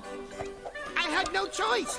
That unscrupulous Moon Bear King made the threats to me. He said he would bite off my head if I did not corrupt the Moonwood. I am meek and powerless and had no choice but to obey. Oh, how sweet. The poor little rat. We never even considered he might be a victim too. Rotten Moon Bear King. No respect for middle management. But That's just our opinion. You don't have to punish the creature on our behalf. Oh, what kindness! What mercy! Oh, I am touching deeply, truly. If you let me squeak by, I will give you whatever you ask. You need only name it. Well, how about that, you know, the licksamacornet that's supposed to help with the missus's FAD problem? Yes, the elixir. We've tried everything to cure my husband's pit odor. Nothing works. Just take a whiff. Then I've only got a surprise for you. Come on round. And welcome to the Rat Race Shopping Channel. Whoa, what is going on? Mother and Fantasita. How would you like to be getting your hands on this plum miraculexir? Getting the stinky pits in old age? Never the way. Well, perhaps. Too much chunk in your trunk? Never to fear. Oh. With just one gulp of plum miraculexir, you can kiss the problems goodbye. Ever wonder how the Moon Bear King got so strong? It's plumb simple. Curious why the Moon Goddess was so beautiful? It's a plumb secret. Guaranteed by the Moony Mage administration or your money back. Oh. Oh, but it must cost a fortune. It does. But today is your lucky day. For a limited time, we're offering a 90-day free trial. It will not cost you a dime. Not one dime? But you had better act now. This offer ends as soon as our program is over. Grab that phone today.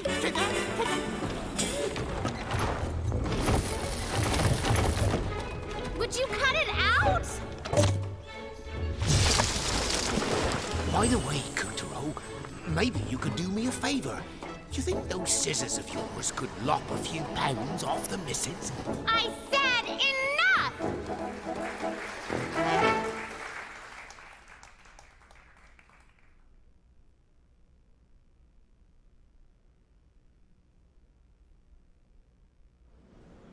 With the help of Calibris, Kutaro defeated the menace and saved the souls of a lucky few. Well done, Kuturo! The souls he freed were homeward bound.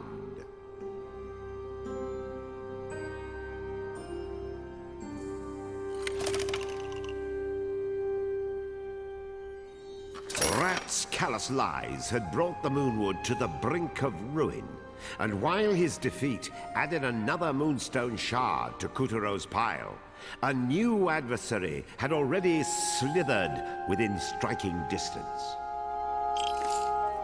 And so the story continues.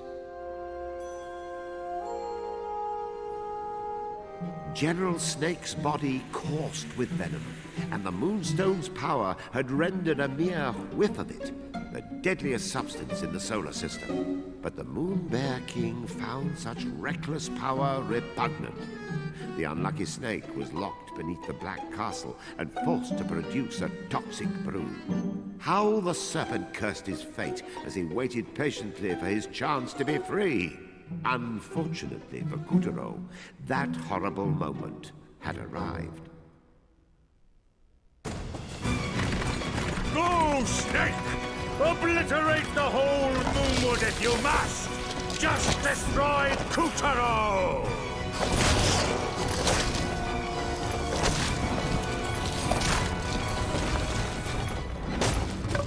Slithering scourges the Moonwood! Help us! Kuturo, you have to stop that snake! Wait!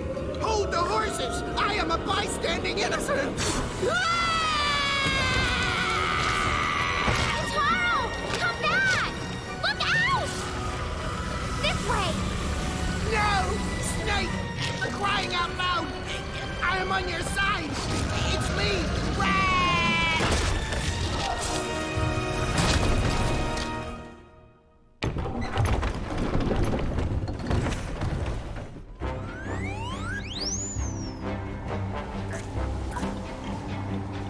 After his narrow escape from the jaws of General Snake, Kuturo tumbled to a stop at the tip of the serpent's tail. Come on, Kataro. Let's go rap on this reptile's head.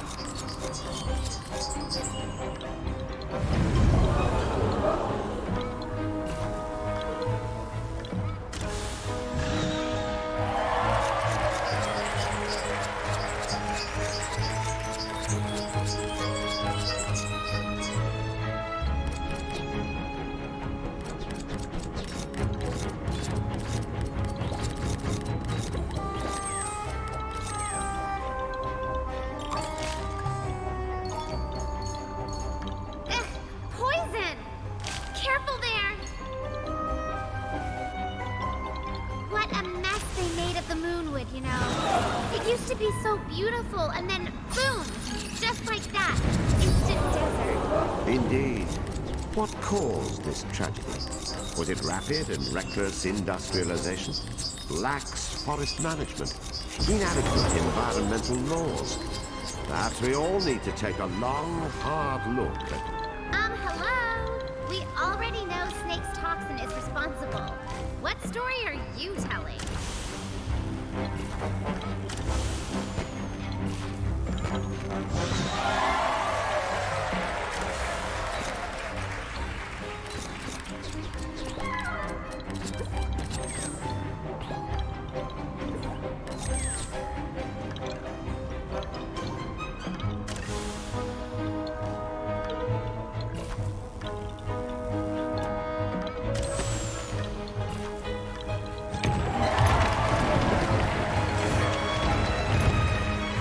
Kuturo dashed along the length of Snake's undulating body, skipping over spines, blowing off a scale or two, plowing past poison, cutting through clouds, and wasting a few waves of sand.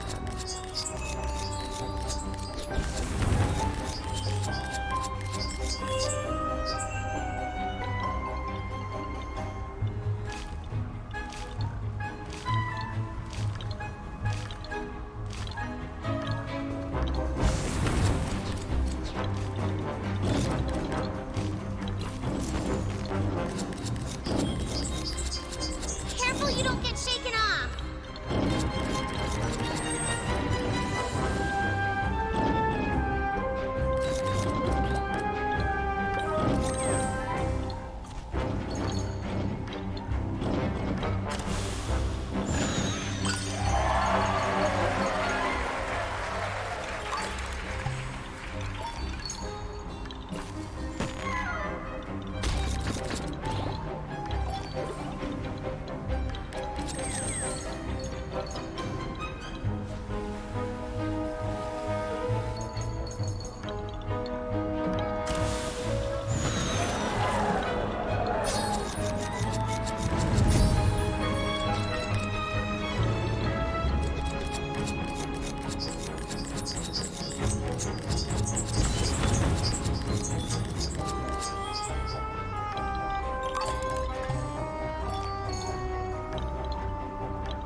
It was the spitting image of Earth's own architectural wonder.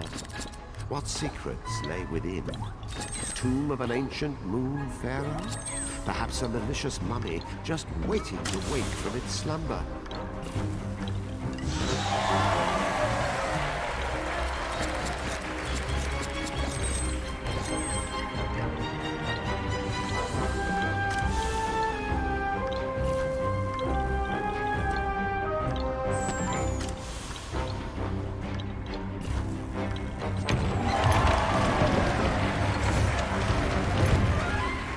General Snake's toxin had already killed off a third of the moonlet, and would soon reach Mother and Father Cedar's haven at the heart of the forest. If the toxin reaches the cedars, it's all over. We've got to whack the snake now before the whole moonlet dies.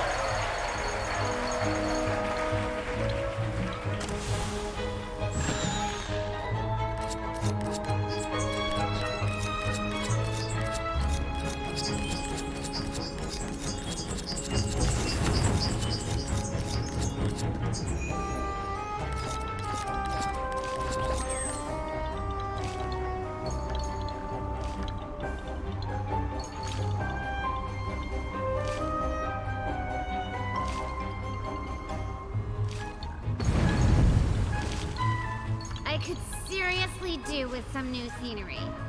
Snake, cloud, desert, more snake. Ugh.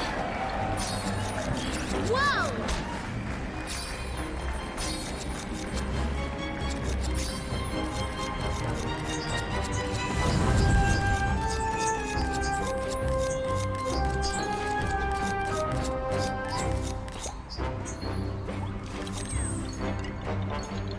Are we there yet? Are we even at his shoulders? Does he have shoulders? Anybody?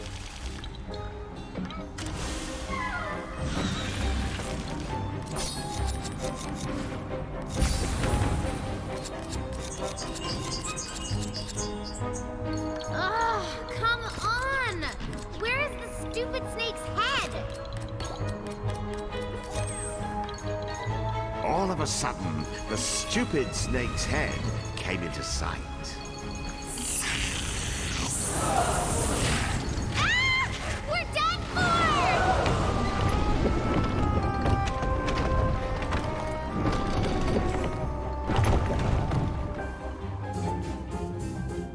It was down the hatch with Kutaro and Picarina and into the endless contorted bowels of the foul fiend.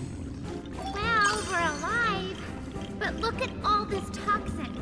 One wrong step and Help! I cannot swim! Please! I know my chicken is up! I repent! Please save me! You had this coming. Look at what you did to those poor folks in the Moonwood. I know! I'm full of the remorsals. Just tell me what you want. I will do anything. Good. Kotaro, jump on his back. The rodents are ticking out of here. Ow! Oh, get off!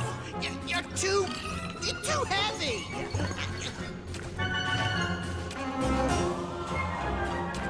Oh, make it stop! Whatever snake had lunched upon earlier, it came floating along now in the form of broken bones and brains. Even these would soon be digested and absorbed. I am melting! I am being digested! Silence! Oh. Please, Ow! I'm not liking the taste of my own medicine. It's in my eyes. Ugh! What is this trickling out my nose? Oh, put a sock in it. Kutaro rode General Rat down the serpent's slimy channels, grateful for the first and last time that his conveyance was full of hot air. Help! Oh, please, help! Never fear! Picarina is here! so much. I shall never forget. Oh! Holy cow! see that? The ungrateful little... just croaked on us. You monster! Please, Master Kutaro, throw the wicked pixie in and save me instead! Show some compassion! Please, no! Shut it, you gerbil! Kataro's trying to concentrate. Here comes the exit. Wait! You need me! You cannot spell strategy without Red! Don't go! They had done it!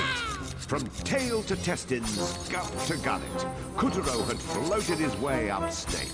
They had just passed the creature's throat. Wouldn't be long now.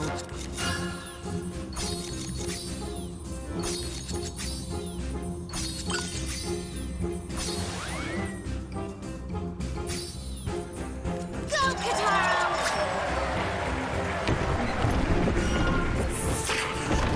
Freedom! We did it! Now, Kataro!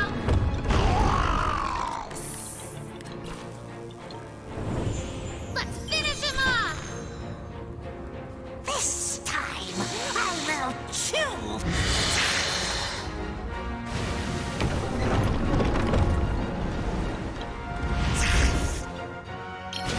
Hold still.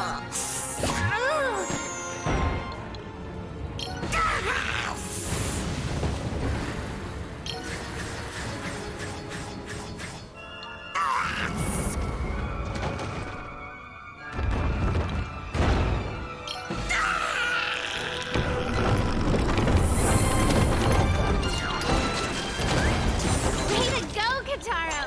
That's Moonstone Shard number 3!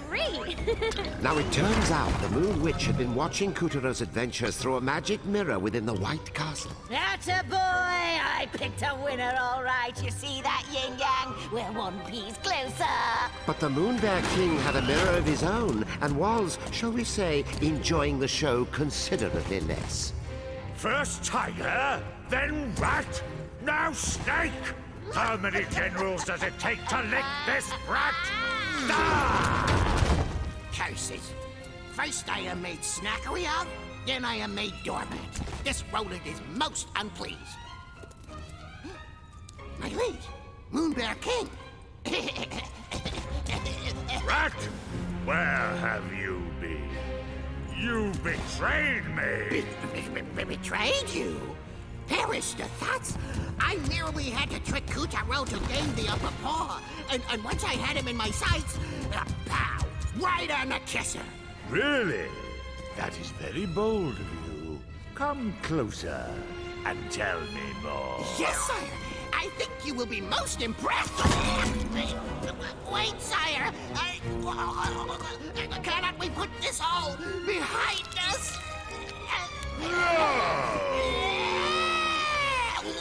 Well, you can't lie your way out of everything.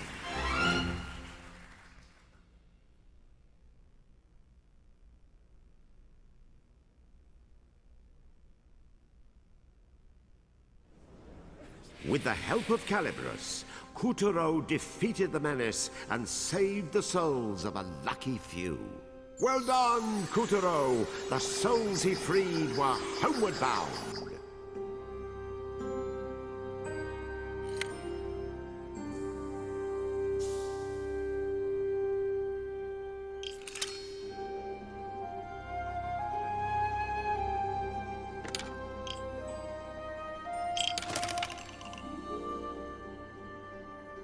Kutaro emerged victorious from the belly of Snake, whose attempts to blight the Moonwood had ended in a nasty case of indigestion.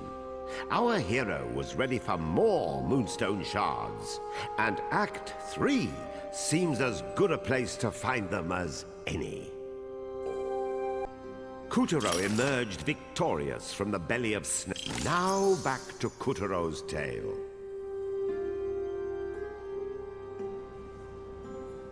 With the snake's third piece of the Moonstone in hand, Kutaro schlepped himself onward to the shores of a vast ocean, the Moonshine Sea.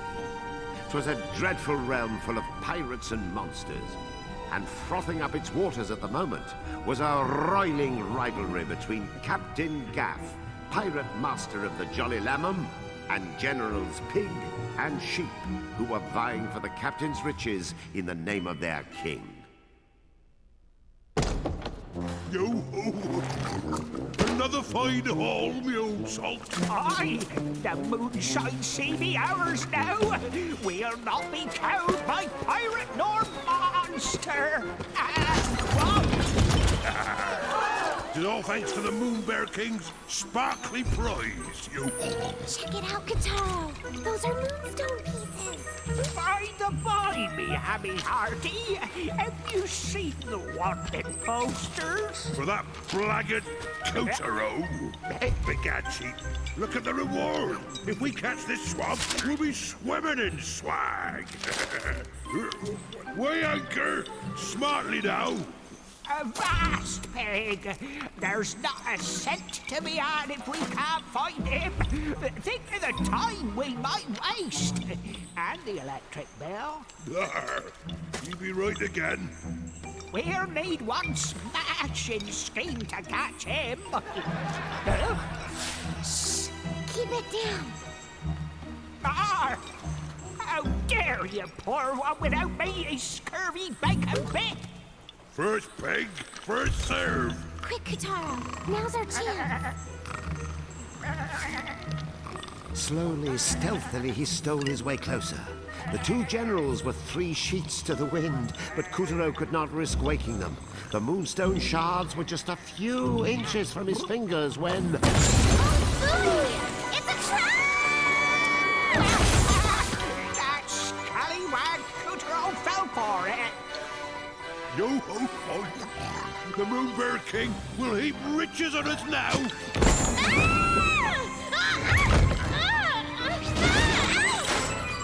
Ew!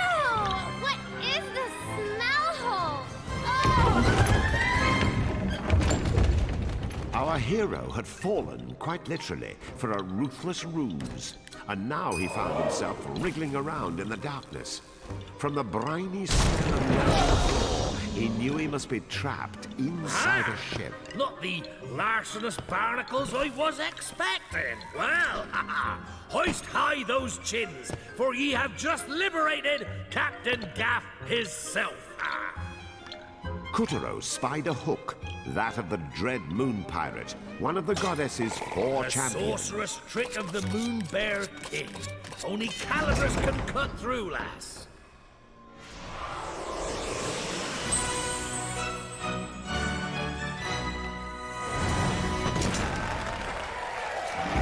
Scissor me timbers! The real Calabrus!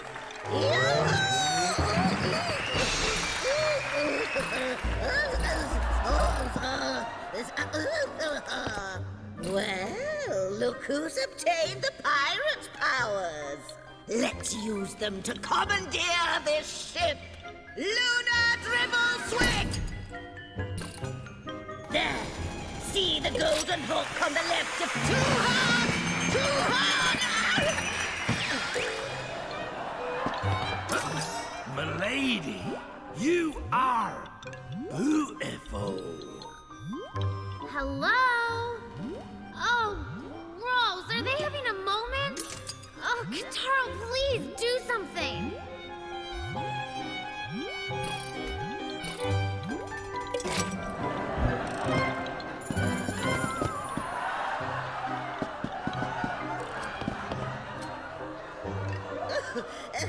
Well, as you can see, you can move anything that's got a hook. Try snagging this wretch. A good yank will dizzy your foes long enough to finish the job.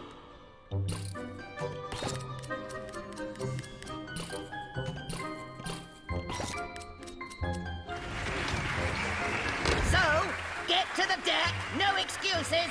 Avast! Milady, I must have your name. They call me the Moon Witch. Esma Fox. plasma pots. Ah, a treasure truly worth burying myself in. But first, I must steal back me ship. Yeah.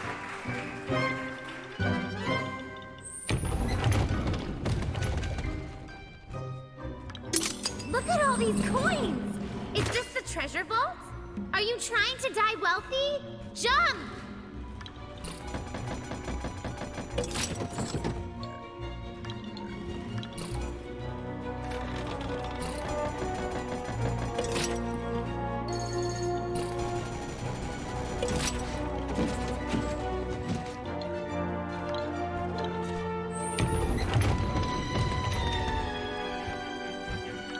In the next room, they found another mountain, no, ocean of gold. But to Kutaro, these riches were just another obstacle to surmount. The question was, how far could he get with a puppet's body, a few hand-me-down heads, magical scissors, a knight's shield, ninja bombs, and a pirate hook? Hey, I bet you could yank the screw loose. You lit the fuse!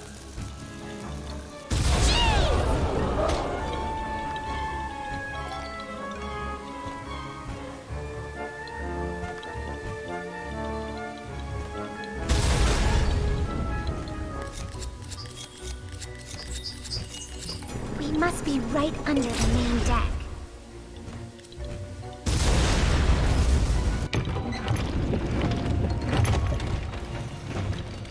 How did ye get out? We locked you in with a treasure. Aye, but a goddess intervened. Return me ship, or swim with the fishes. Never. Finders keepers. Whoa, swine! After them, Kataro! We have to get to the Moonstone Shards first!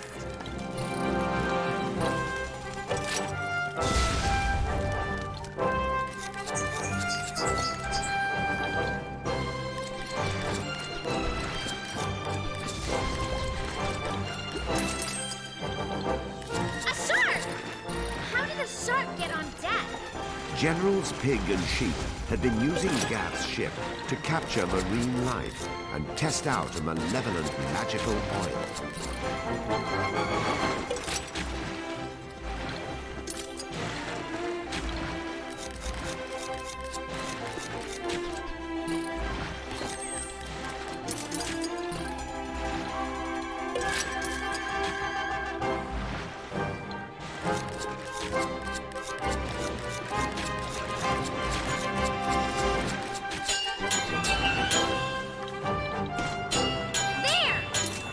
It was just the captain against the dastardly hog. Mano R.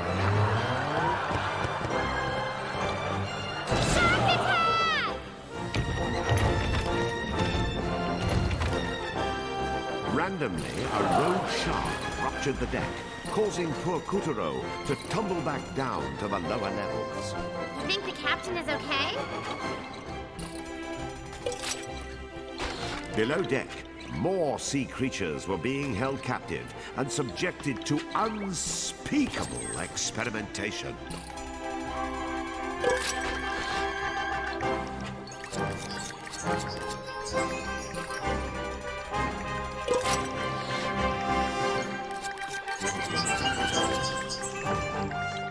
Who did a number on this bottle?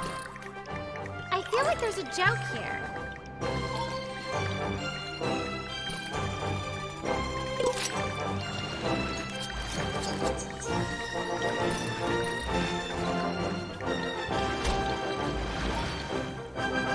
Here we part ways, sheep. Only buxom beauties be worthy of the captain's embrace. Embrace this!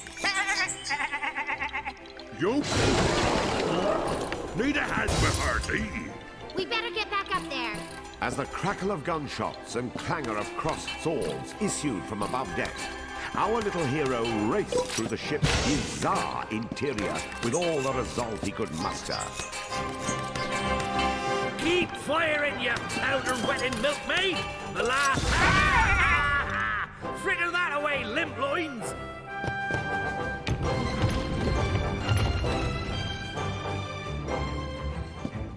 The ship rocked and seas churned as Gaff cornered the treacherous generals. Enough foreplay! My heart, we should cut our losses, Pig. Craven curs! Our turn, Kataro! Wave after wave, the violent sea unloaded its fury upon the Jolly Lamp. Surf's up! Surf's up! Surf's up! Surf's up! Surf's up! Surf's up! Surf's up! Surf's up! Whoa! Check out the huge fish! Is that a tuna? Man, now I'm jonesing for some sushi. Give me a double order and I am set.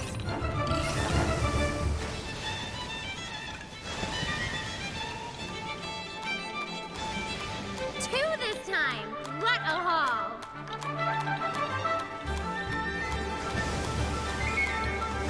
Greedy lamb chop! Greedy lamb chop! You know, one oft-overlooked fact about the Moonshine Sea is that it contains vast quantities of pepper along with the salt. It's true. Part salinity, part Gesundheit. No doubt more than one failed freebooter marooned on a desert island has doffed his boots and dunked and died on nature's condiments just to survive. It's a tragic story, really. One that should be told more often. All right, that's enough science. Hey, it's a fishing rod. Wonder what we can catch.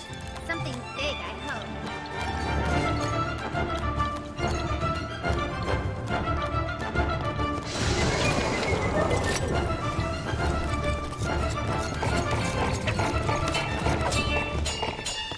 Hey, no fair! Double teaming! Yeah! Let's send this flush. Blimey! Here, lad. Ye earned it. Come on, Mighty! Let's go! They went up the map!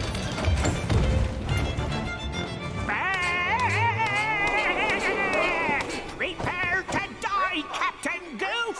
Ha! Suck on some seawater, you milk feeder! What? Huh? Yeah! Try me for toys! No!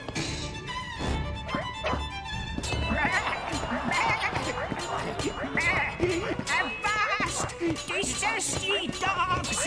You'll knock me off! That's it! Eat more! Did it work? A noble try, Swab, but you've left me yearning for more! Get off me, you putrid monster!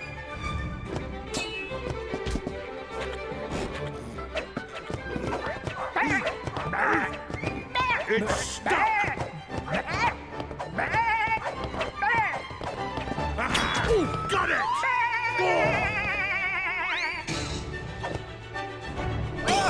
Shark! Stay away! There'll be no profit in chasing us!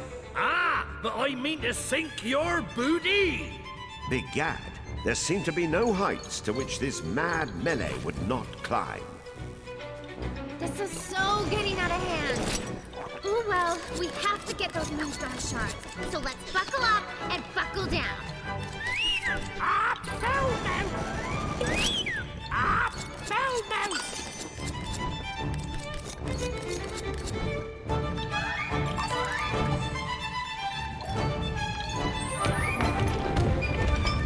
Kutaro clambered up the creaky, clamorous mast as the wind batter-fanged back. Oink! Get lost, sheep! Oink! Get lost, sheep! Oink! My spot! Oink! My spot! Ah!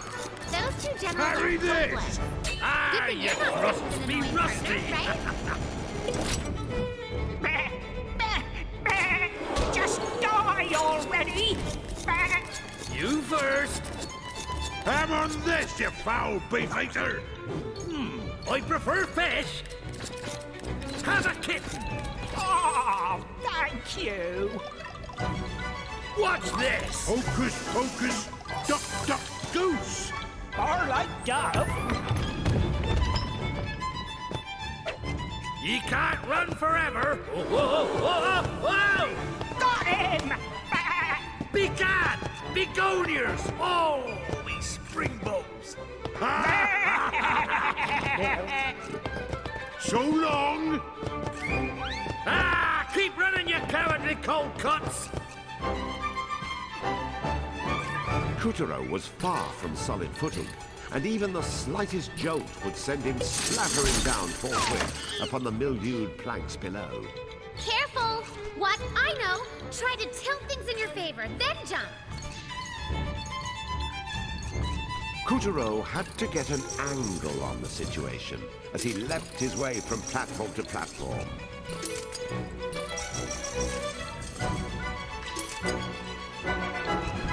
Whoa! Oh, that gave me a heart attack! Whoa! Check out the bling on that mask! Wonder if it's real.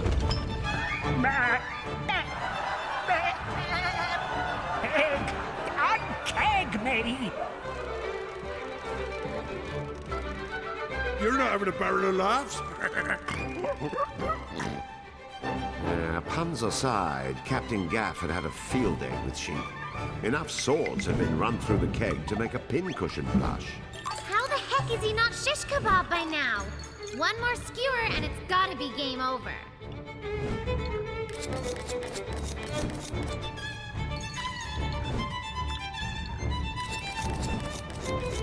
Poor Pig wasn't having much better luck with his barrel. Ha ha, lame.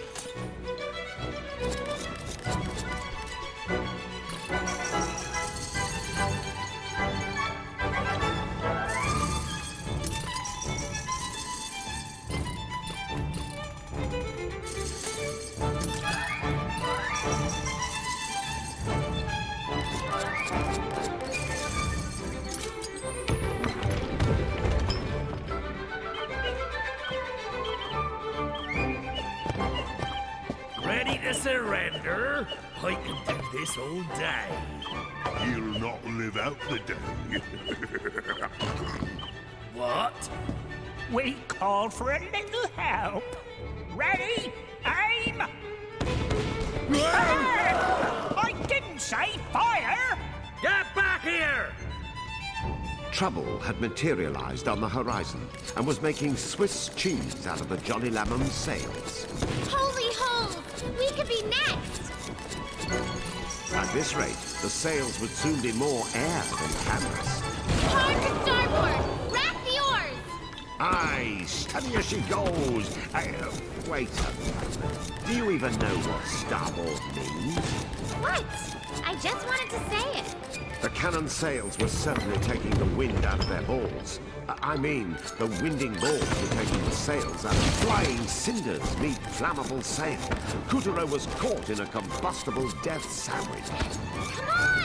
Hurry! As the sails burned down, they sent hot air spiraling up, which added even more oomph to the fire. Totaro, you have to keep moving! Really, it was a sort of a race, except instead of a checkered flag, Kuturo was getting waved along by a toasty, char-spangled inferno. Now, ye scurvy chickens, be out of runway.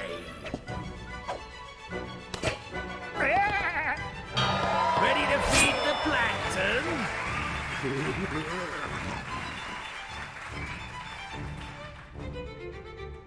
No! Pig! Ah! Pig! Stay with me!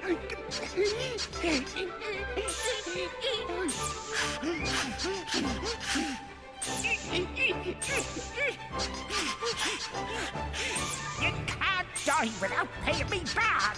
At least take out some life insurance!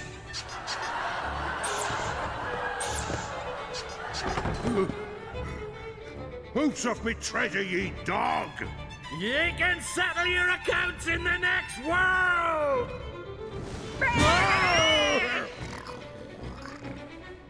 Yo-ho! So, we've a weaver on our hands. Kuturo, me lad, I'll let you have the honor. You mean the hassle? As he faced the Weaver pirate atop the Lambam's mast, Kutaro could feel a wrathful animus pulsing through his new pirate hook. Its previous owner clearly had a score to settle.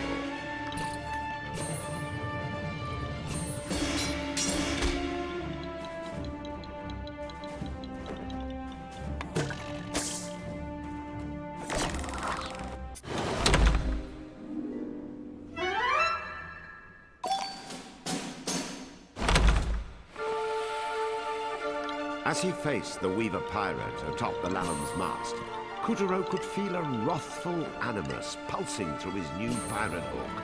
Its previous owner clearly had a score to settle.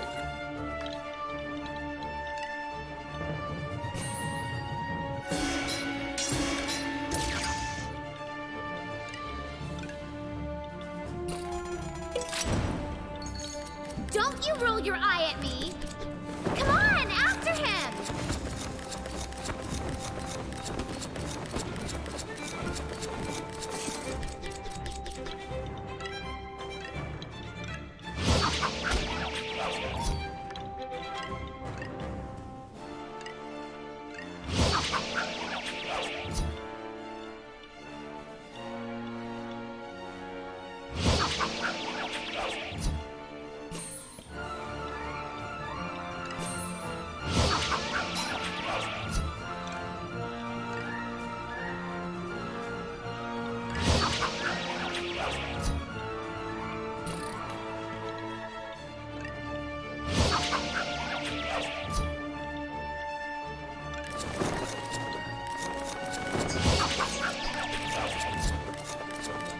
The Jolly Lambam's Jolly Roger was a sign of independence, a declaration of skullduggery to the open seas. Only one there could have weavified the skull and crossbones and taken over the ship, and it wasn't Winnie the What's-His-Face. We'll show that tyrant. Today he's gonna fly a white flag.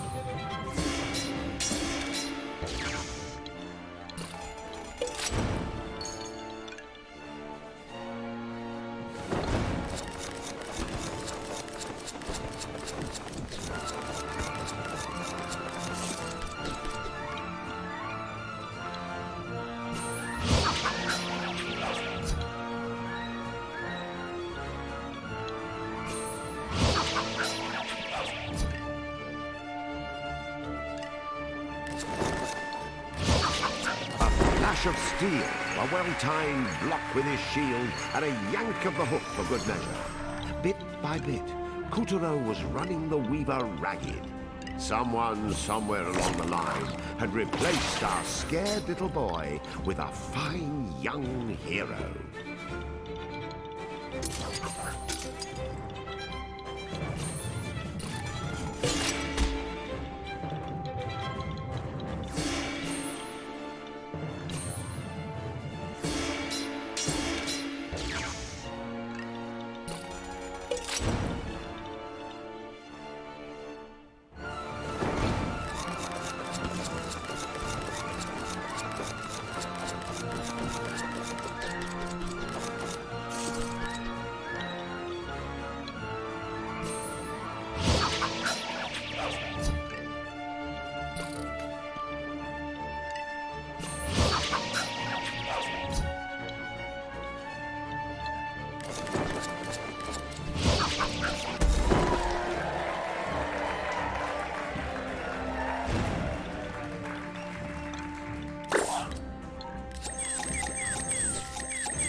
With that, Kutaro laid the Weaver flag to waste, freeing the souls of countless children and wresting the Jolly Lambam from the clutches of the cruel Moonbear King.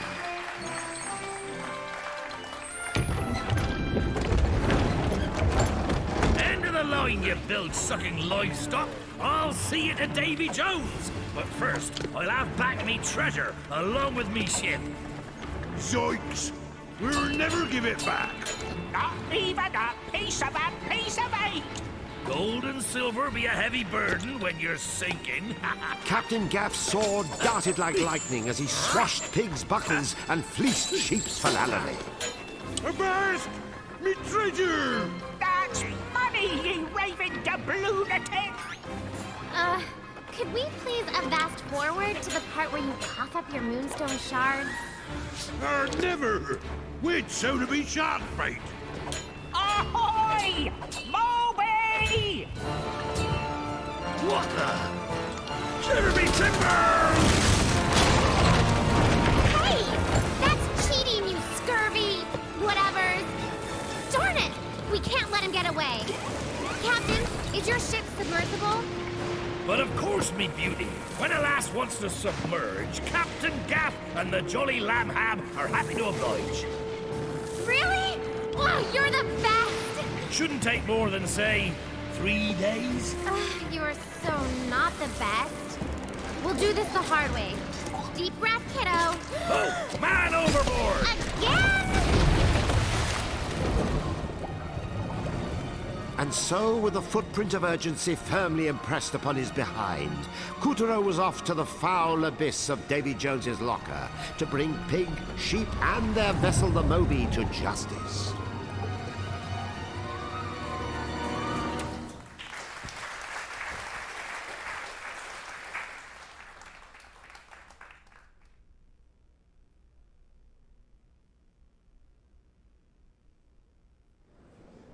With the help of Calibrus, Kuturo defeated the menace and saved the souls of a lucky few.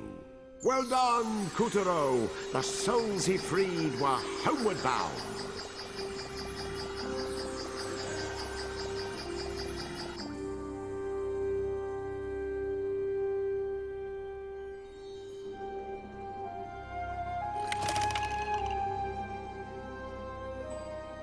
After being trapped on the Jolly Lamham, obtaining the pirate's power, and joining forces with Captain Gaff, Kuturo nearly cornered pig and sheep.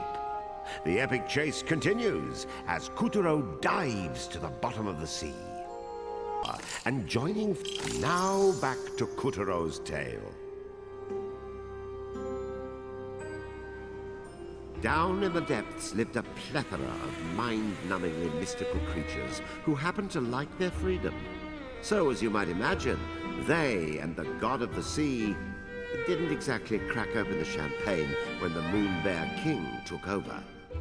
Well, the tyrant knew a pack of unruly sea monsters could be trouble, so he ordered Generals Pig and Sheep to pollute the moonshine sea with magic oil.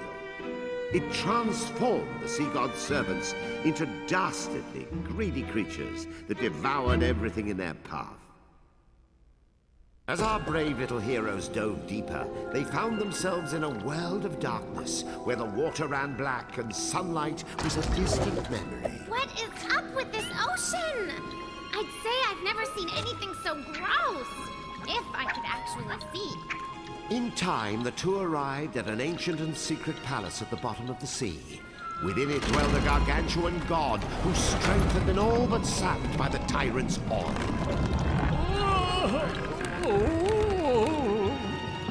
Where are we? Are you okay?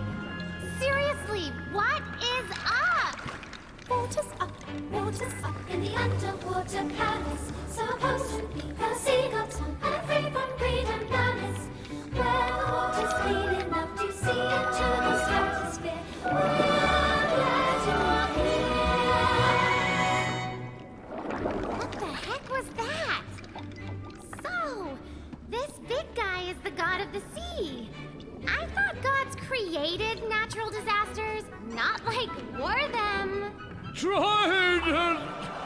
Trident? Oh, like a pointy spear.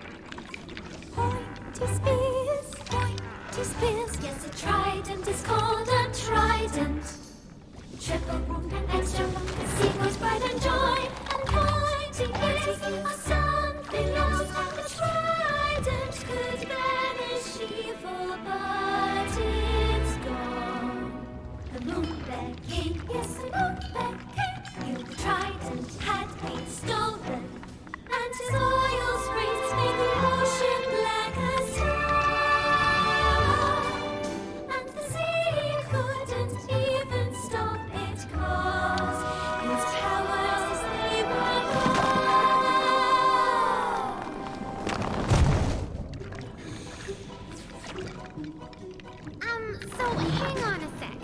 Who stole the trident? Must have been that pig and the sheep, right? The Kraken!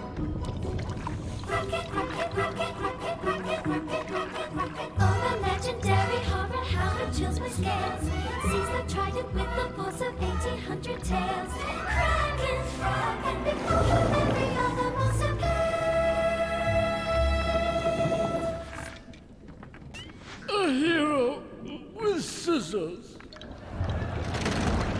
Hero with scissors, with sabers, he's a wizard. With calibers, bushwhack, bushwhack. The Kraken!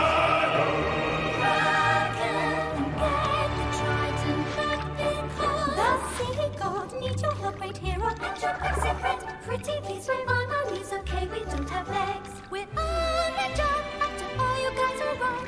And anyway, he's a hero, not a zero. With that rhymes already played. And by the way, I'm not a pixie, I'm the daughter of the sun. We fight as one for truth and justice, all the moon bears jerks. That's great, you big mouth, now get to work. See if I join your musical number again. Kutaro, he is the hero of the moon.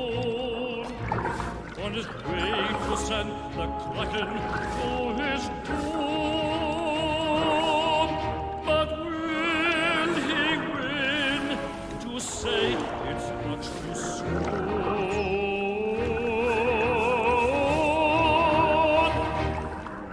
Kutaro, he is the hero of this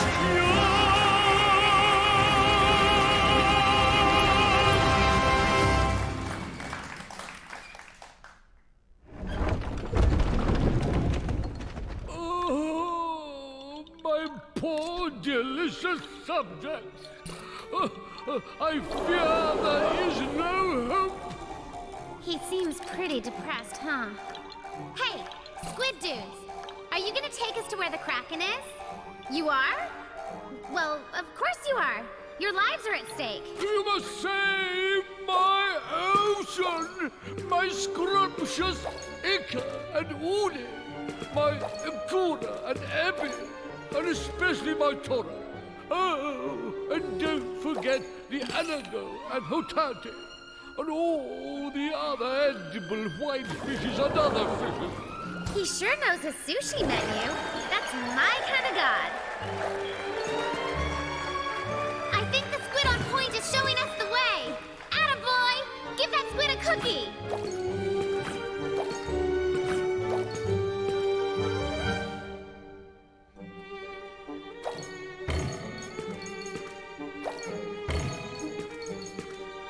These shrimp snacks really rev up Squiddy's engine. Lucky, I would give anything for one mouth-watering meal. I can't get my mind off all that delicious sushi. Or maybe some calamari.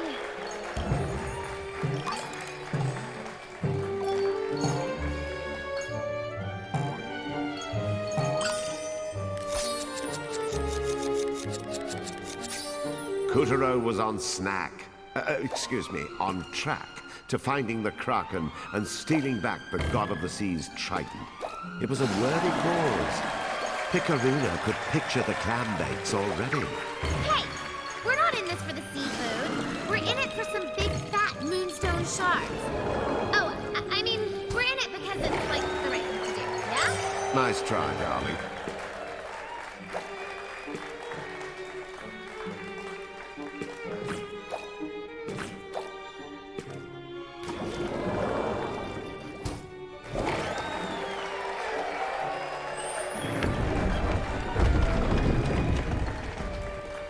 The god of the sea's squid carried Kutaro even deeper into the Kraken's briny lair. They had plenty to contend with between a smack of freewheeling jellyfish, treacherous spikes in the terrain, and rocks sharp enough to shave with.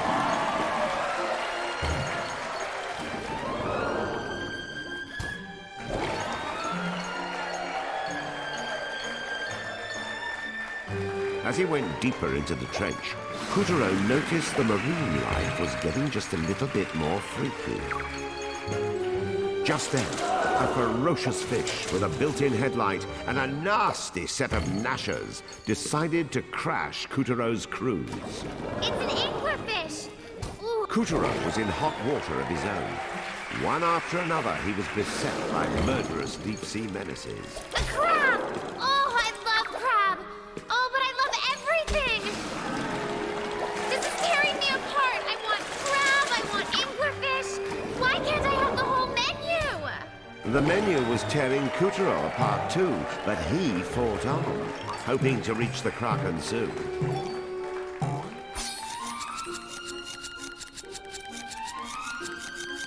The jellyfish, as it turned out, were on the good guys' side. Sure, they didn't know Kung Fu, but they were masters at just sort of floating there, which made them perfect stepping stones for Kutaro. Thanks, jellyfish! I salute you!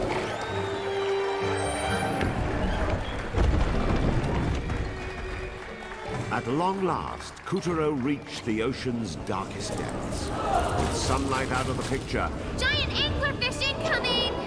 the oil slick had worked its tricks and morphed this fishy fiend into an impossible size.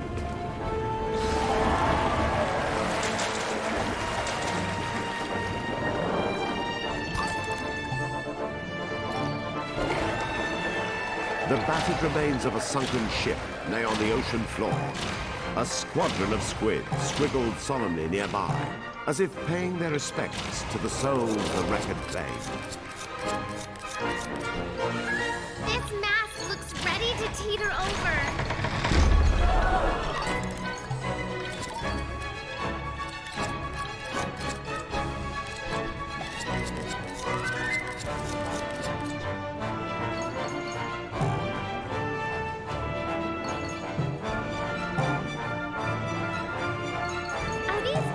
Jellyfish?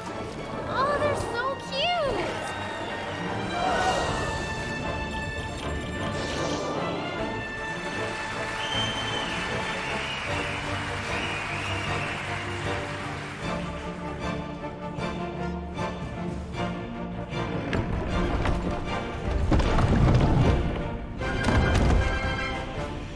This must be the trident we're supposed to get back! Guess we'll have to yank it free!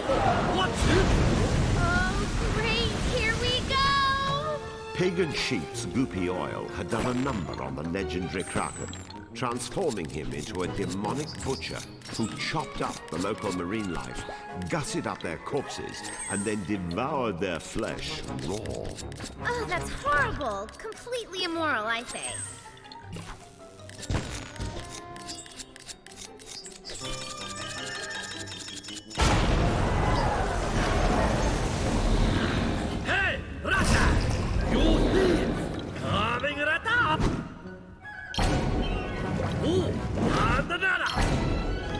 Why, you!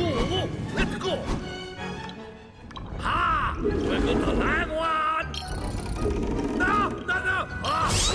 Oh! Ow!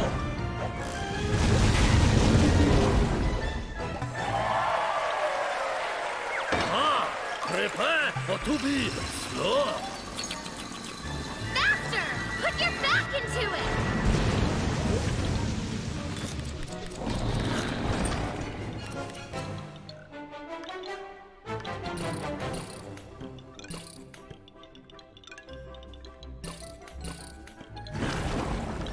Hey!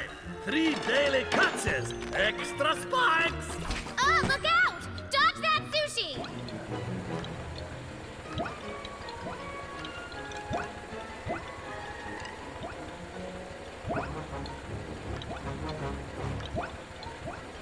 All right, you punk. If you want to play dirty, we're gonna start cutting more legs off.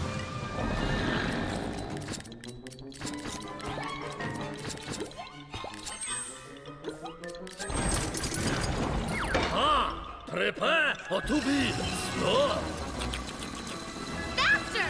Put your back into it!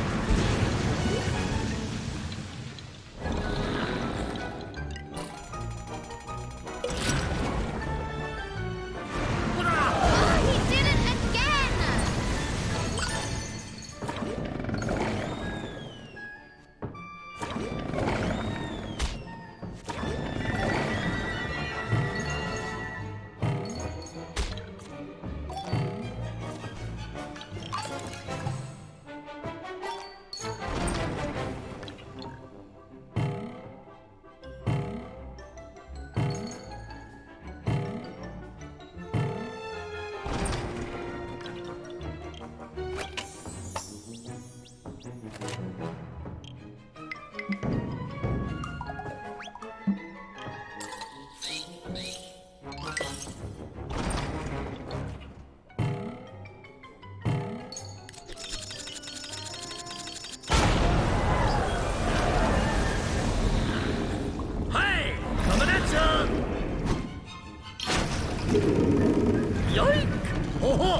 is. Oh, slippery brittle eel. Aye, ow. Ah, feisty one, eh? Ah! Ah! Just one more leg. Let's finish him. If it ain't weird and wild, you won't find it on Cracker's menu. Don't step on the wrong sushi. He's trying to trick you.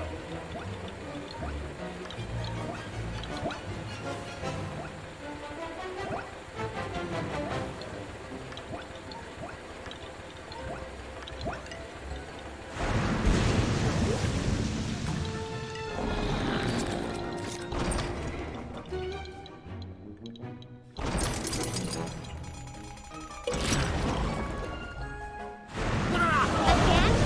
This is not how you get clientele. I'm calling the Better Business Bureau.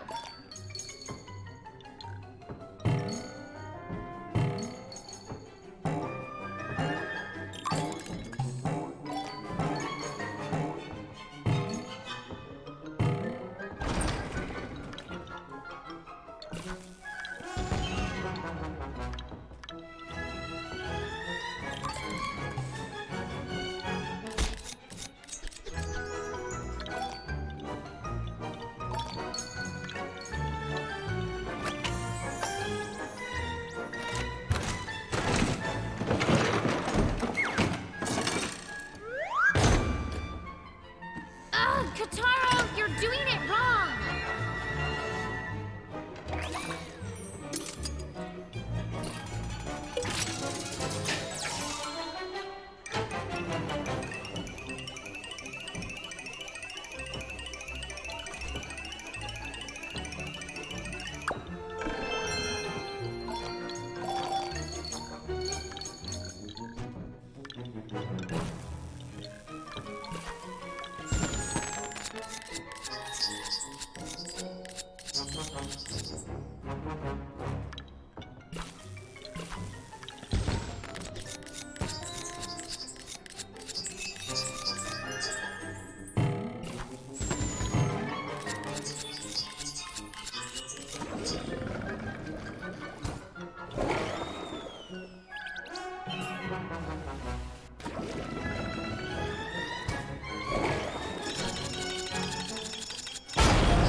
Hey, ready to go.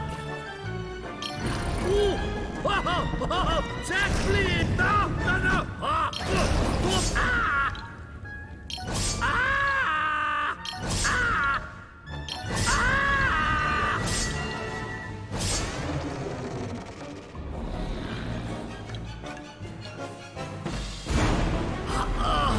I guess you want to take out, huh?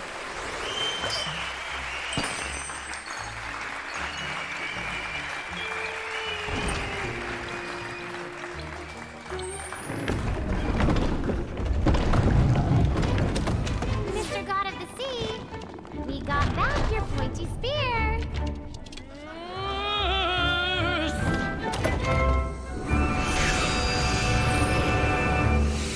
Pointy spear, pointy spear. Yes, a trident called a trident. Triple pronged and extra long, the sea god's pride and joy. My pride!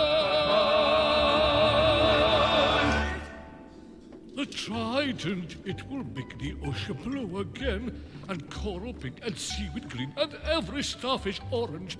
What rhymes with orange? Trident rhymes with orange. It rhymes with everything. It rhymes with everything. Every creature stands in awe before the sea god's power.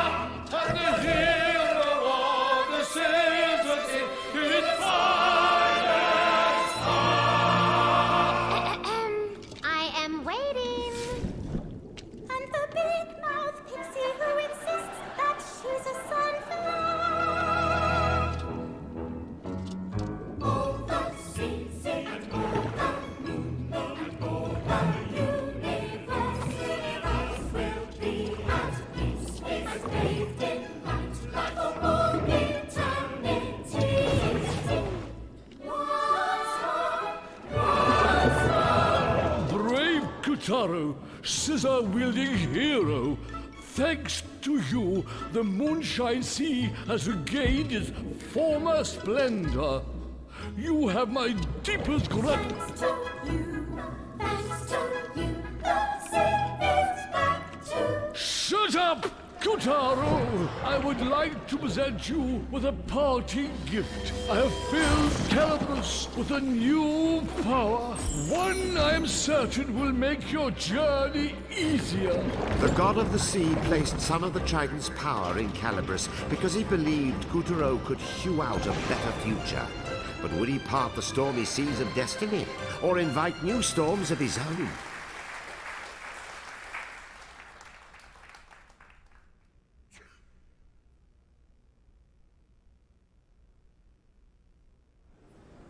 With the help of Calibros, Kutaro defeated the menace and saved the souls of a lucky few. Well done, Kutaro! The souls he freed were homeward bound.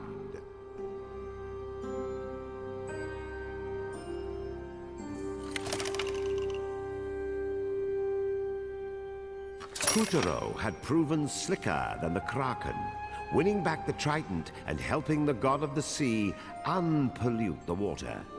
Next on his hit list were Pig and Sheep, who had holed up in Crabclaw Cove. Let us continue our adventure. Who needs catamarans or jet skis when you've got a ballistic squid?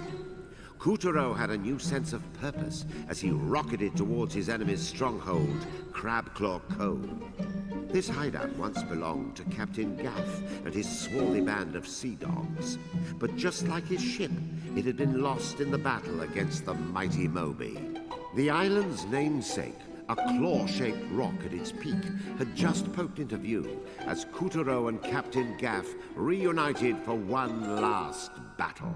And this time, the clincher was sure to be a pincher.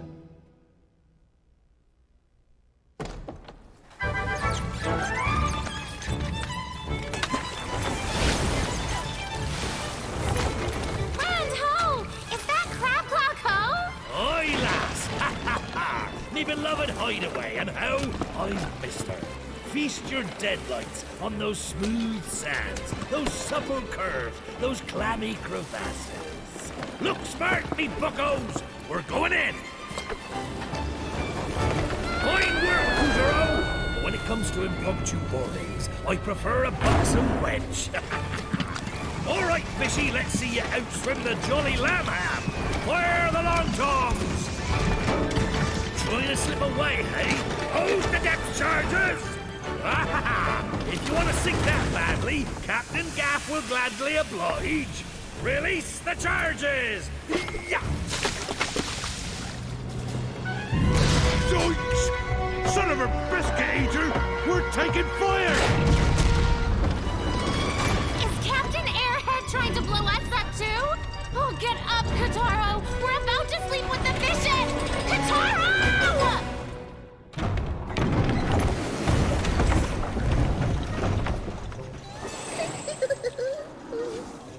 I see you've powered up Calibros, my sweet. Try cutting that! Stop gnashing your scissors! Snip once and time it right! Stop! See how Calibros changed color? Make another cut straight after to fly farther and faster than before. Stand over here where you belong. It's all in the timing. Snip, snip. Got it? Then see if you can reach me over here.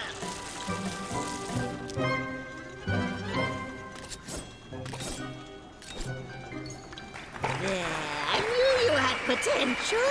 Which is good, because this ship is going to sink. You'd better find a way out. Meanwhile, I'll be catching some sun. Ta-ta!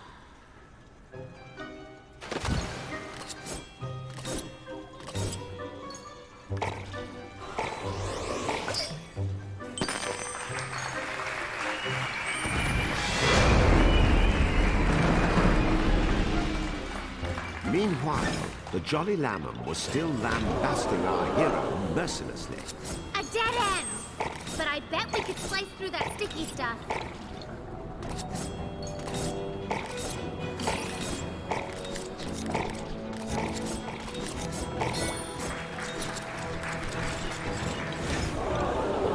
The whole of the Moby's interior was lined with a spaghetti-like tangle of pipes.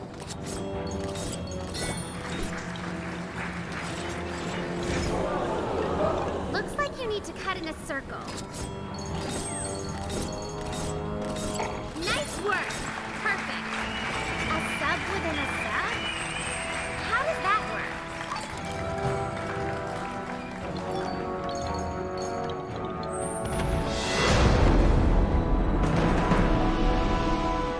Well, Captain Gaff's salvos were doing quite a number on the Moby, outside and in. Does that nutball even care if we're in here?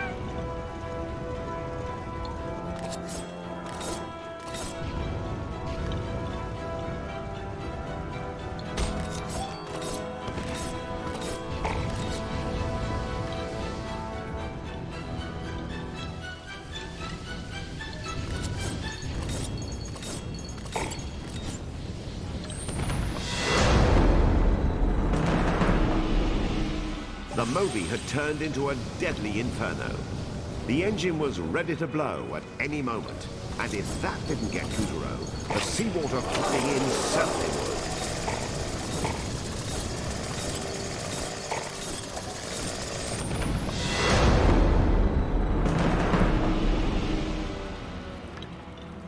Whoa!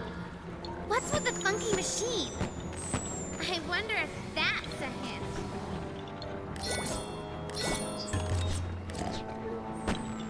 Engine pressure rising. Begin manual ventilation.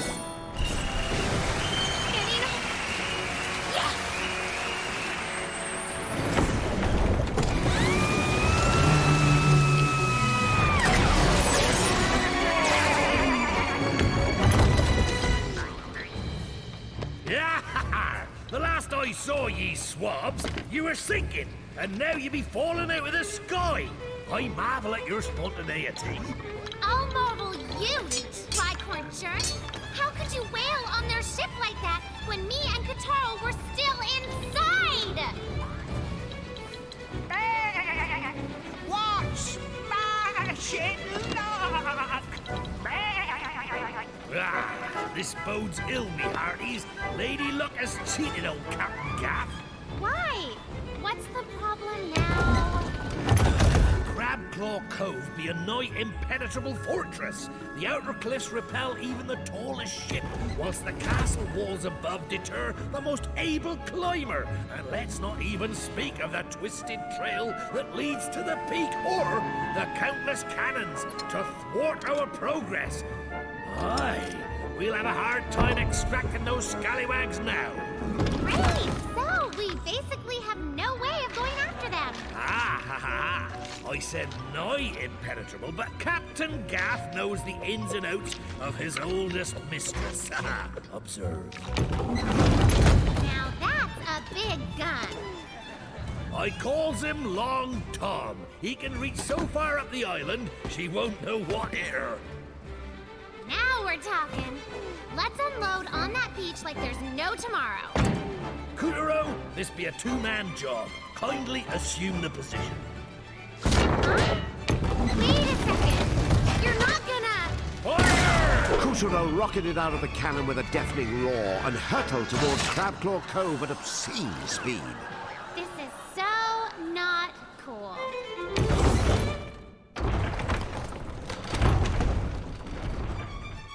Ah, Crabclaw Cove. The Crabs! Crabby wabbies! The claw-shaped island was once home to a fearful band of... Aren't you the cutest little crabby wabbies? a fearful band of crabby wabbies and... Oh, would you stop confusing me? A fearful band of pirates at the service of Captain Gaff. It's pitch black. Can you find a switch? Hello, secret pirate base. Krataro, Pecorino, your mission, should you choose to accept it, is to steal back the Moonstone shards from Agents Pig and Sheep. This message will self-destruct in... Ow! Hot! Huh. Smooth.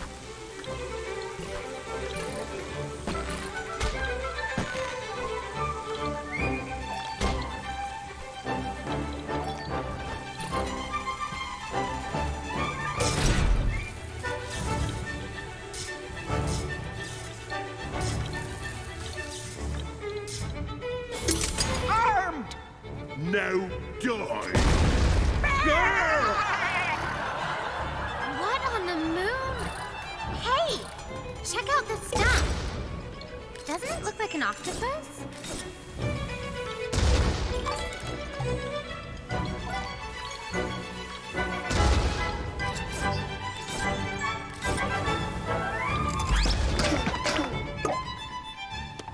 It was an octopus!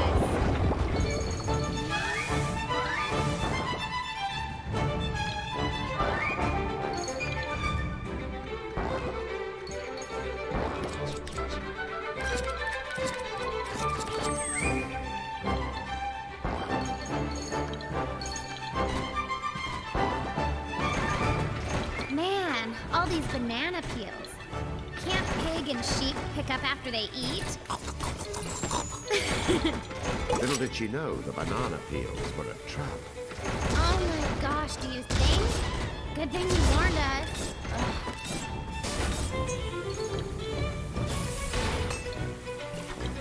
The grey pipes plastered all over Crabclaw Cove's inner sanctum made it look like it was designed by some sort of wacko steampunk marine biologist. Welcome to Hotel World Domination.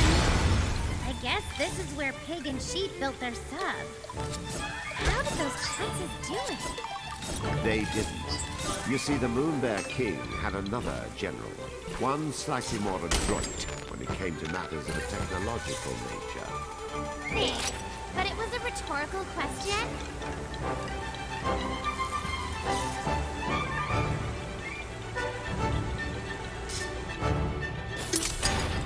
Heads up!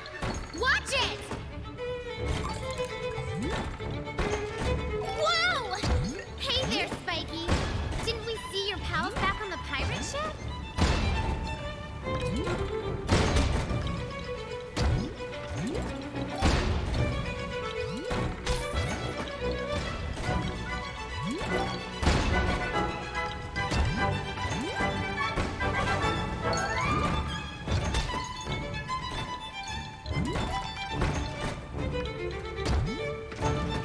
Between the cannonballs, crumbling paths, heaps of swords, and falling powder kegs, the fortress of Crabclaw Cove had proven to be a tough wench to tame. Wasn't this Captain Gaff's place? You'd think he'd have built an easier way in.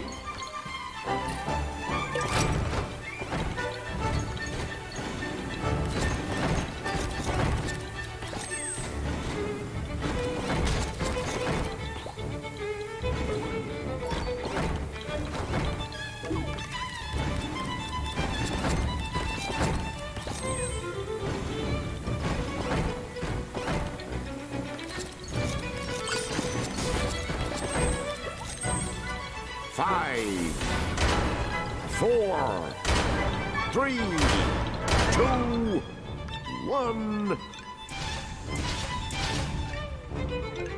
Robo-Crab are go!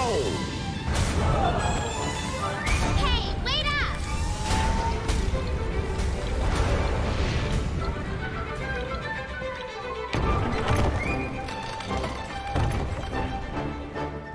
Pig, sheep, do you copy? Enemy operatives have breached the CCC. Take Robo-Crab Mark 1 and eliminate them before it's too late. Yes, sir. Yes, sir! Wait, since when are they the good guys? Sorry, I sort of nerd out around robots. Okay, can we get on with it? Crabclaw Cove was where the generals had stashed their most amazing secret weapon yet. Kutaro was in for it now. The food. Yes!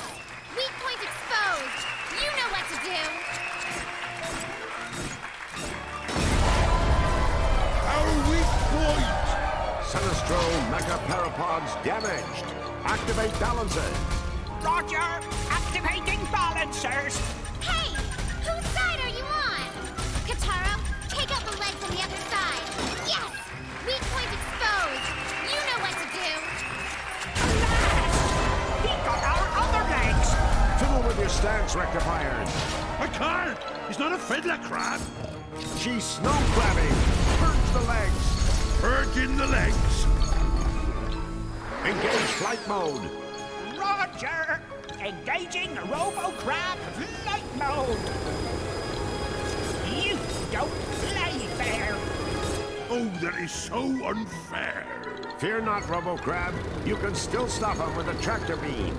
Roger! Activating tractor beam! We've got you now! Oh no! They're beaming you up!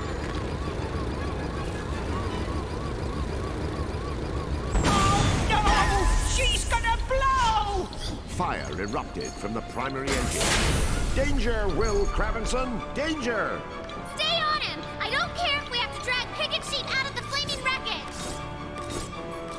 Someone was cutting through the thick plumes of smoke and closing in on Robo-Crab fast. That's right, it was Kutaro, slashing furiously with the mighty Calibros.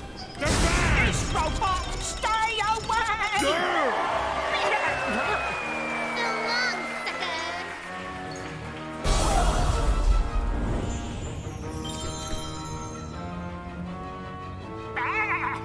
How dare ye sunder me precious Now's my robot! chance to one-up that squiffy and claim the reward for myself. I'll tear ye limb from limb.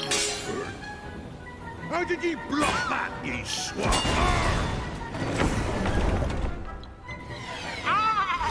Have a taste of me 6-pounder!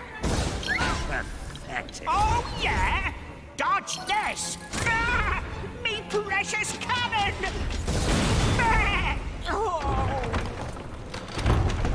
Ahoy! Isn't that... The self-destruct button!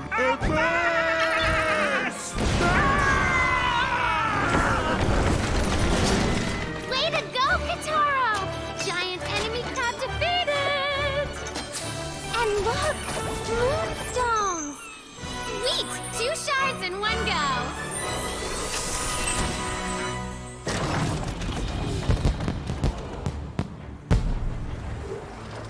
Oh, what lovely fireworks!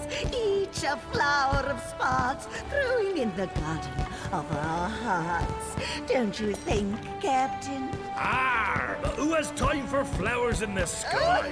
When the flowers below be of such varicose beauty. 'Tis you that I wish to pluck tonight, my amour. And thus ends our tale of how the fetching Moon Witch and brave Captain Gaff found true love and lived happily ever after. The end. How dare you write an ending without me? This is my story. Curse you all. I'll teach you to make a fool of me. All of you. Especially you, Kutaro. I'll string you up if it's the last thing I do. It seems the Moon Bear King wasn't quite ready to live happily ever after. No, he still had lots of unhappiness to go round.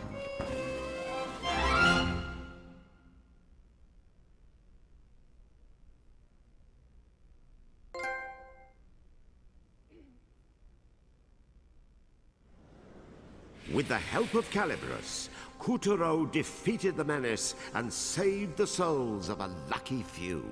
Well done, Kutaro! The souls he freed were homeward bound.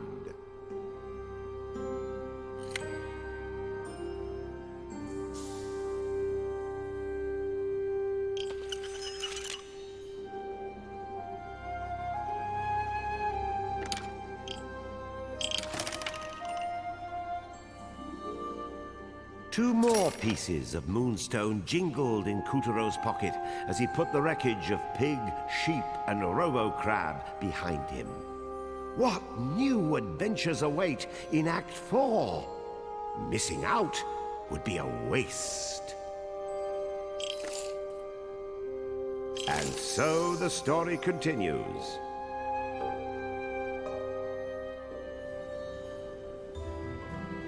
Kuturo's journey led him westward to the moon's wild waste. Generals Bull and Horse would be waiting. Of that, the Moon Witch had been plain. And speaking of plains, these were downright unwelcoming. Night never fell on the wild waste. Sunlight scorched the red earth and torched poor Kuturo as he battled the blistering winds.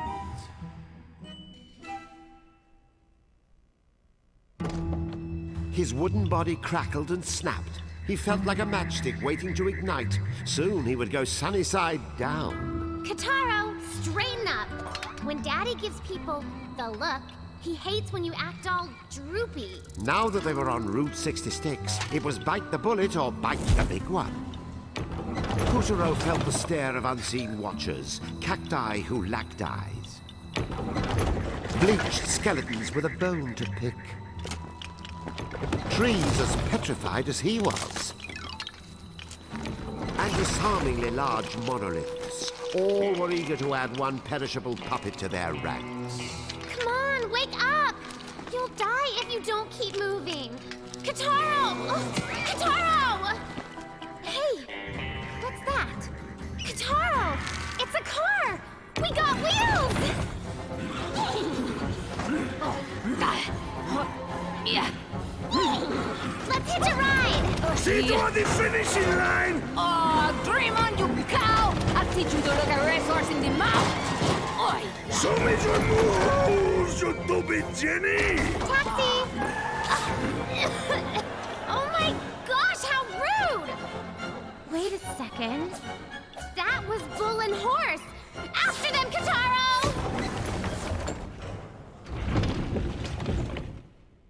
The two hot rodders had left the wild waste even wastier than before, carving a gruesome canyon deep in the earth and turning the cacti whackti with one putrid blast of their dark exhaust.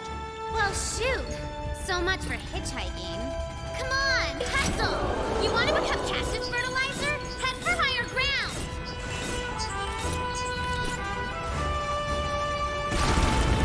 Oh my gosh! Look! He's adorable! A cute little prairie dog was peeking out of his burrow. But don't be fooled. This bloodthirsty rodent was a trained killer and tax evader. So what? He's still cute. Animals need our TLC. Kuturo made his way up the canyon, desperate to elude the cacti.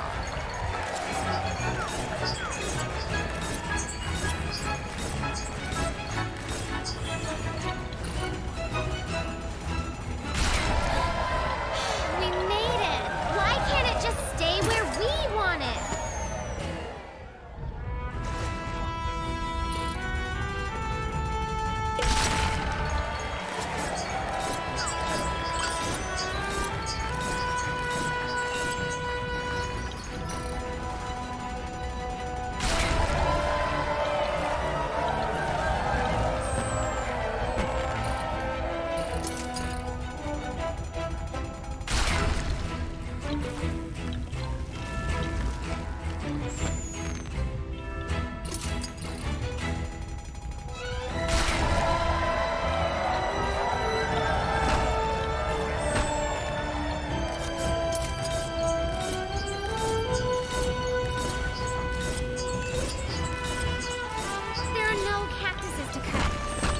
What do we do? The explosion rocked the canyon, loosening huge slabs of earth that began to tumble toward Kuturo. Dominoes! Ugh, it's always something.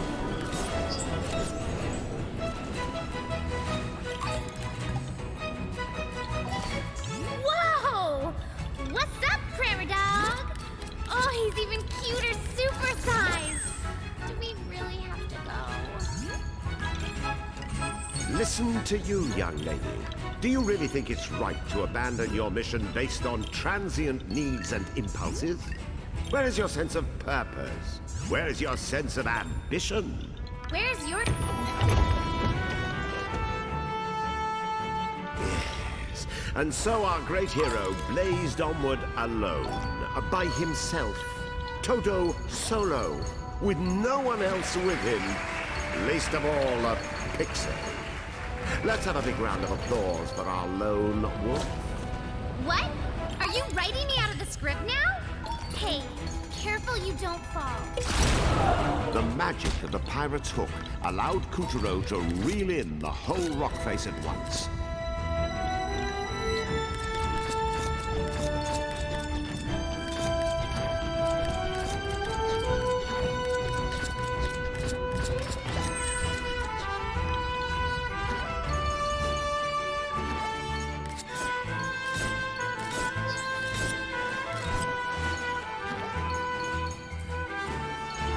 Inside appeared to be some sort of fossil.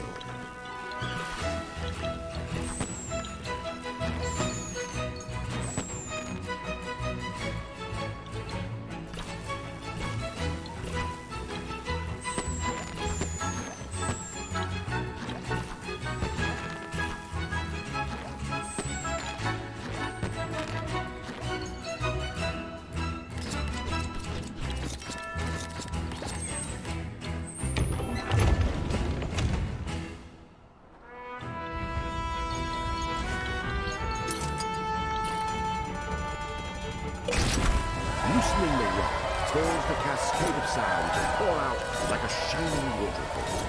Sure is pretty the way Daddy's rays catch it. Are those moon sparkles? There was gold dust mixed in. Kuturo used Calibris to cut through the torrents of gravel, shrugging off the boulders that threatened to crush him. What new challenges awaited him? Our lone wolf blazed onward. He's not alone. I'm right here. Of course you are. It was just a figure of speech. More like a figure of doing it on purpose. Jerk.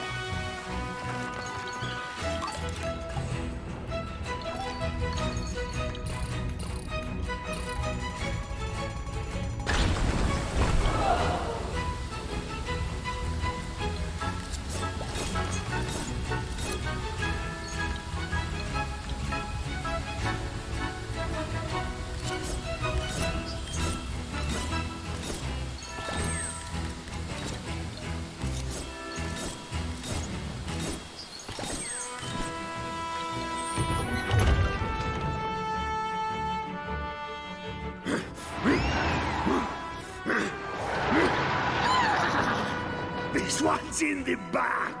My bag, more like. You know, oh, it moved. The Moon Bear King's magic? Then this has to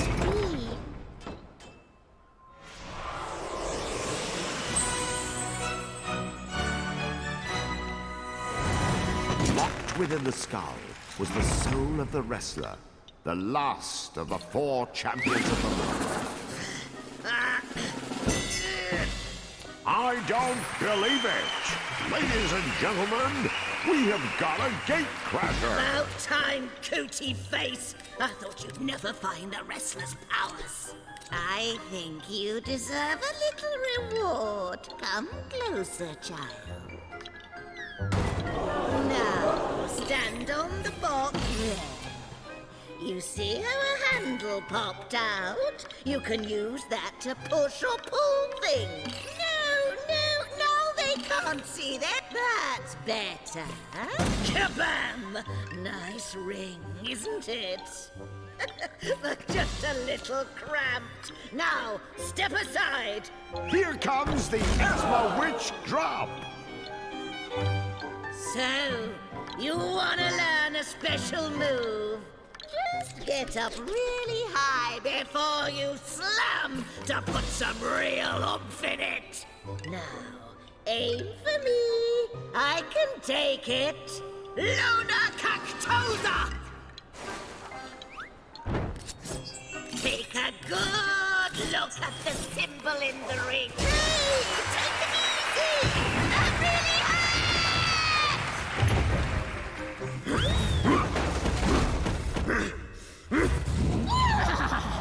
You can't even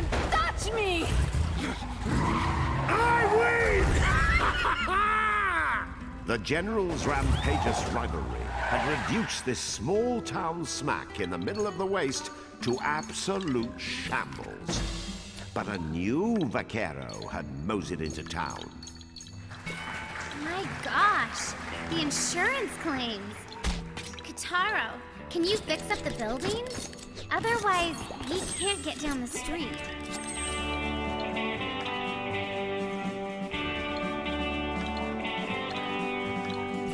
We can get onto the roof through the skylight.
Are these the tavern dancers?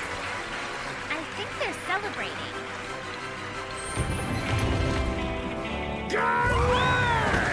Clear the road! All the bull and horseplay was shaking up the buildings along the road, not to mention the good folk inside. The nerve of those two! Hey, are they in detention? Ugh, I hate detention. Let's bring them.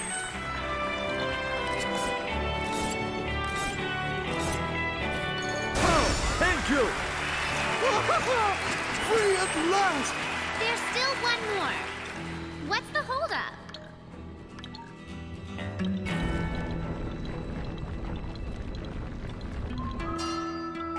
Wait! Don't put that one back yet. There's an order to these things.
They're doing the can-can. Stop staring. Go on, scoot.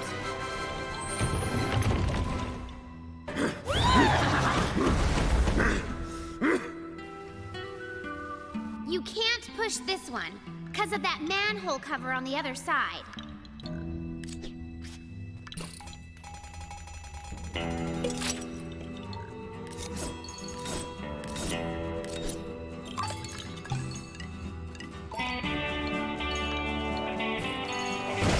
Now you can push it.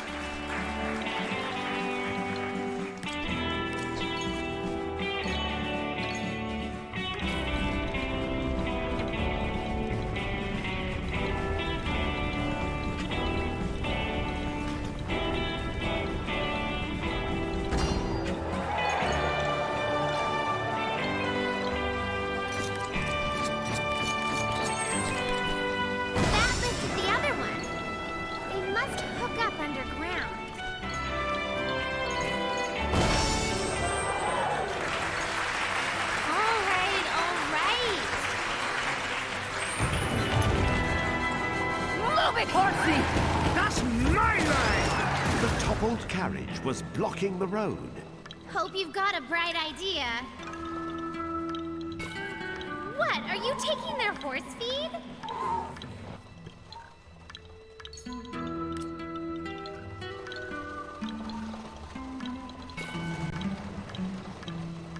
Looks heavy. What's in there?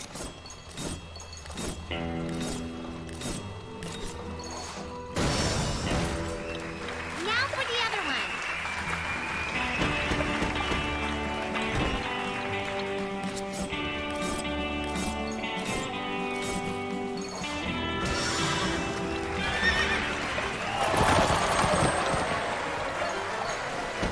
Huh? Is it just me, or just dance, dance, dance, ladies? Ugh, that was low. Oh, right. Which? Ugh, my eyes, my appetite, my everything. Ooh, can we leave?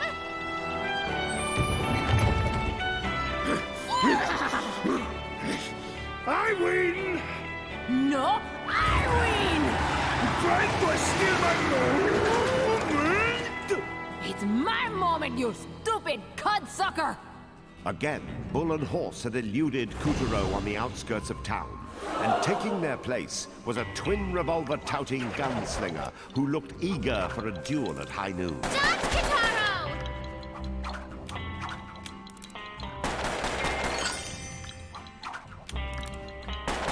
Body slam that fire! Fighting back with smoke signals! Look out! Sharpshooter! Bullseye!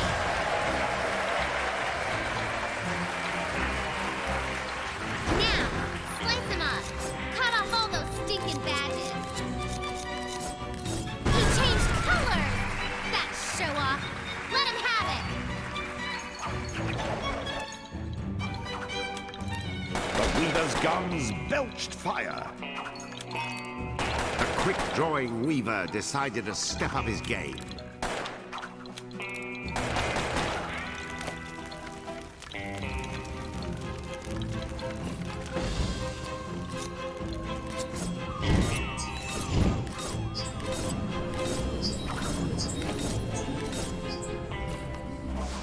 Yeah, you like it?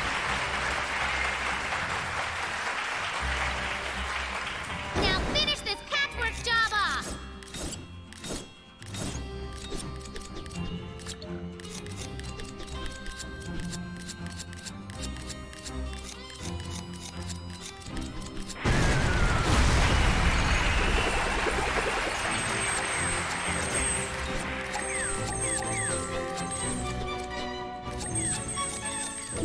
Ah, close. Try again!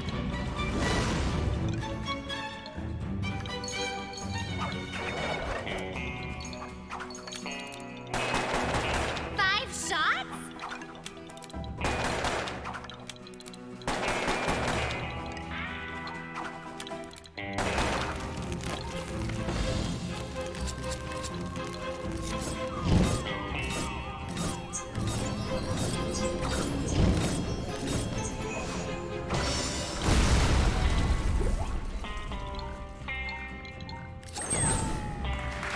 Yeehaw!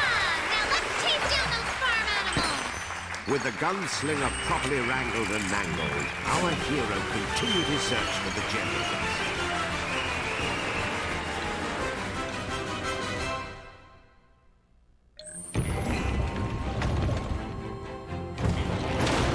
Now's our chance. Looks like Bull and Horse made a pit stop. This is it, Kitaro.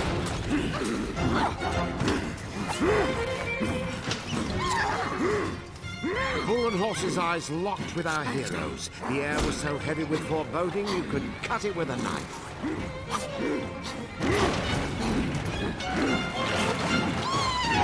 So, Horseface! Kiss my chicken fly! Please, I can run circles around you 8 days a week! What just happened? Kitaro, come back! Oh, that's gotta hurt.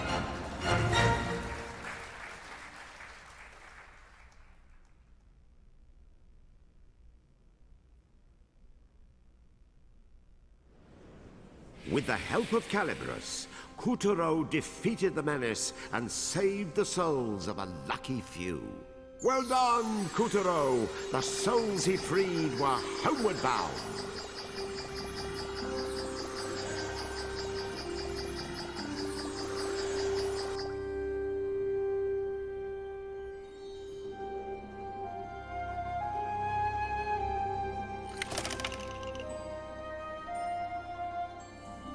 Bull and horses' drive-bys had left the Wild Waste in chaos.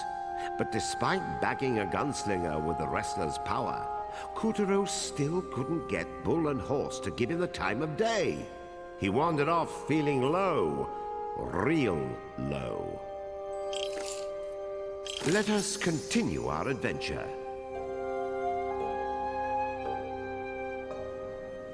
Would you believe Bull and Horse were once happily married?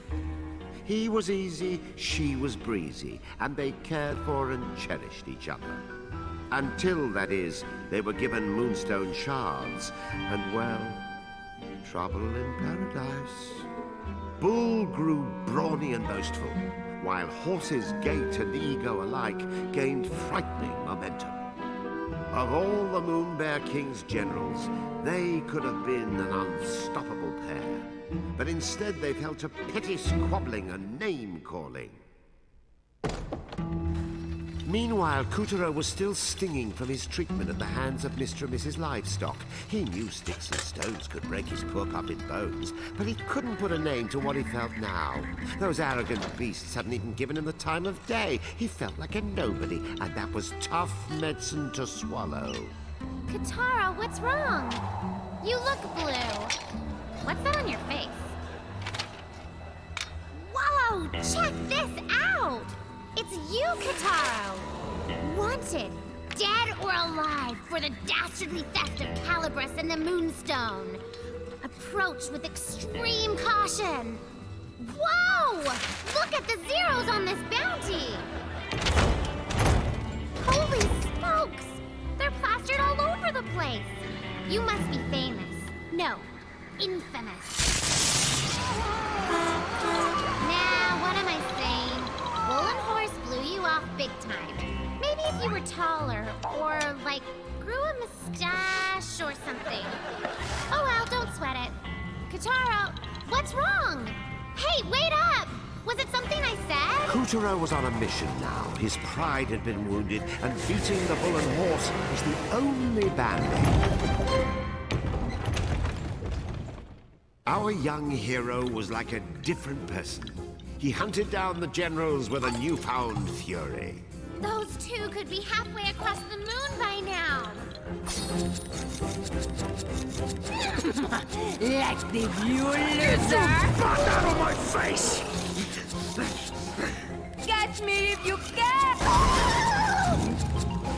How dare that stupid steer block the road? That's cheating! I can't believe you laid traps for me, you creep! I could have avoided it!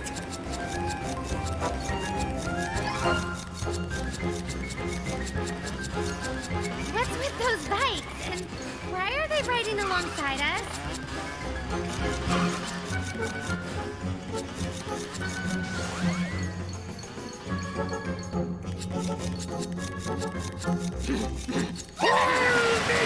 Whoa! Those dummies took out the railroad bridge! Hurry up! The telephone poles are coming down!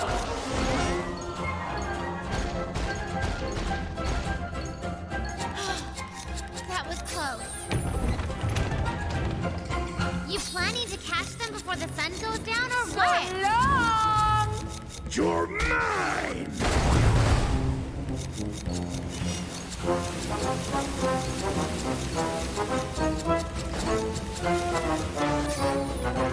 Out of my way! I got here first, you nag! Now's your chance! Slam him! Adios, jump! Horse got away! After her! Despite having finally landed his first hard-earned blow on General Bull, Kuturo still hadn't made a blip on the Horse's radar. All they cared about was their race.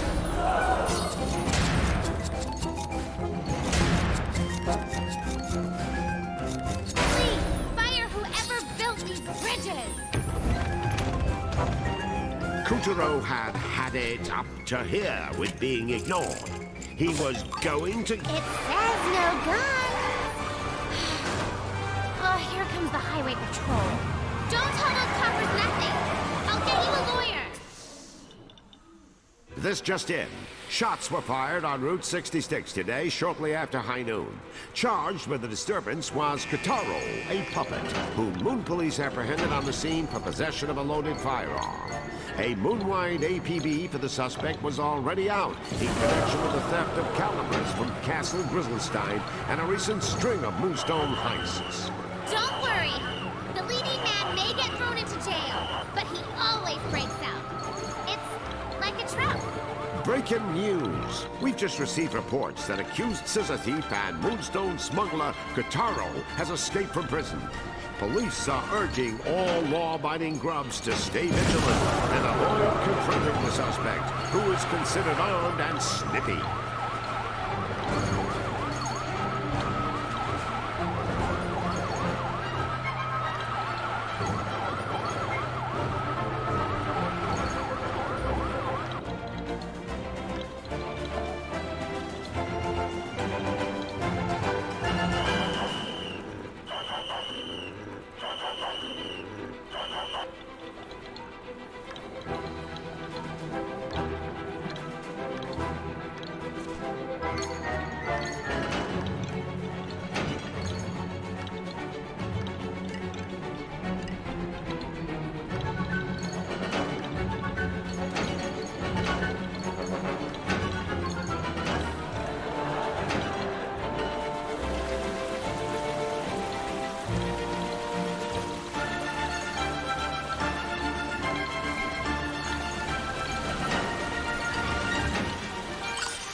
Hungry fire chased after Kutaro with the ferocity of a wild animal.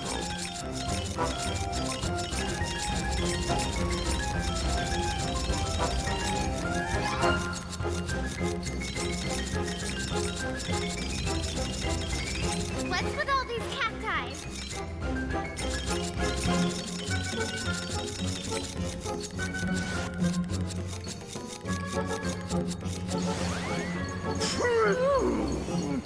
I finally lost her.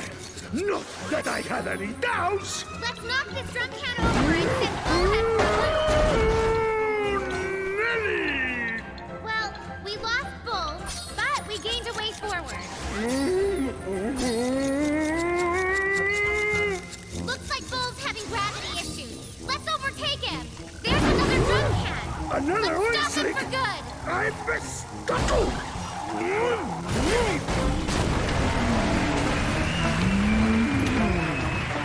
The blast had left Route 66 on the verge of collapse. Yes, the ground looked ready to do that thing, where it crumbles just inches behind the fleeing hero. Look, it's Horse. She's still racing. I will win! I have to. Oh, she looks ready to keel over. Let's put her out of her misery.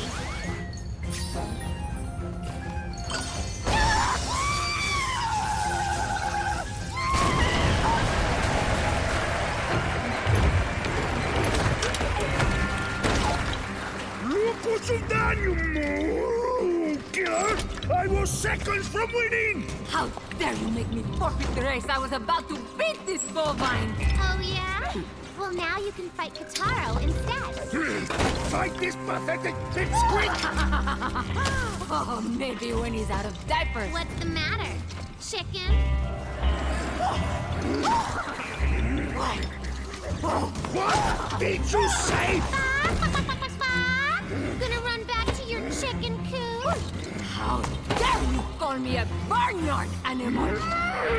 We'll pulverize you! First one to the train station wins! Whoa! Hey, wait just a darn second. You're supposed to duel, not race. What's wrong? Throwing in the towel? Why even try when you know you're going to lose? You're a loser, Kutaro!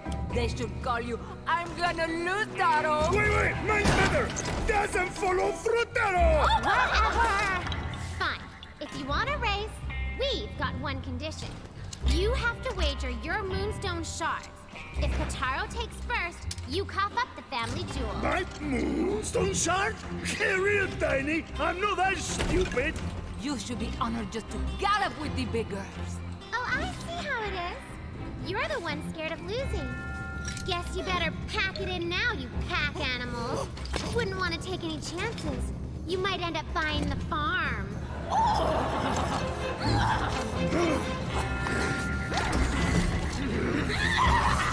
Fine. The moonstone. You got yourself a deal, sister.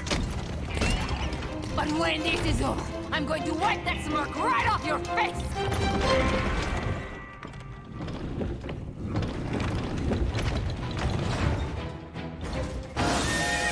And the runners are off. Kutaro bursts from the gates, but in front is General Horse. It's General Horse. Behind in second is Kutaro No Head. It's Kutaro No Head. He's clearing the obstacles and closing ground, but General Horse is keeping him a few lengths behind. I'll teach you to trust my rein! Take And this! now Kutaro pulls inside to try and cut in and take the lead. A carrot! Up! What a jump! Kutaro is on General Horse's back. Of course! But this one's a train that's using force. If she's gonna cheat, then I'd say let's gallop on down this filly and show her what's what.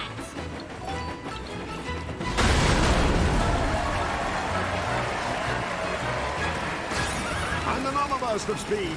Look at Kutaro go. He's going for broke. Jump again.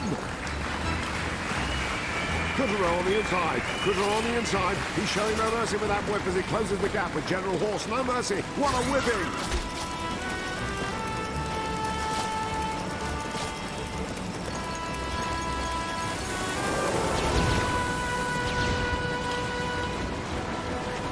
What the heck?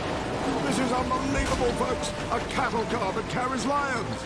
No tigers or bears? Oh my.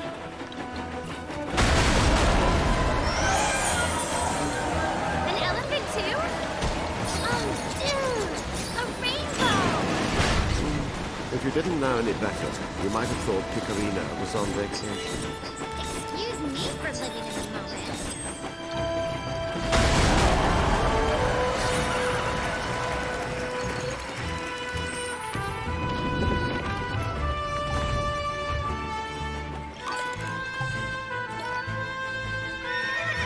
And we're back in the race. Dynamite is raining down. Bones are being magic back to life. Cacti, scorpions, Kutaro's jumping and sliding through the steeplechase from hell.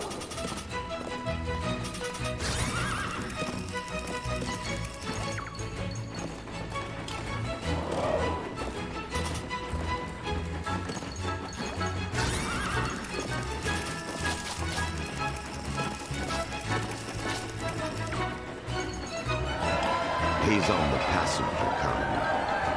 And what better way to soak in the landscape than from the lavish seat of a USA bloke. Sound the whistle, stoke the coals. Today you're riding on the Horsey and Wheels Express. Hello? Life and death race speaking! Oh, a giraffe! Having a long neck must be awesome. Hello not at the zoo. Life and death race speaking, right?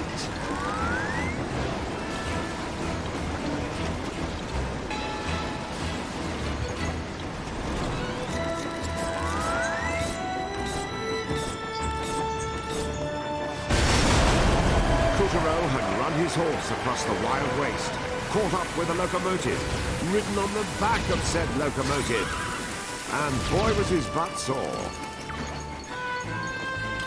Look out! Boulder! A number! Bleached bones like sharpened fangs, scorpions, Kutaro's horse is on the bit as he shrugs off every danger.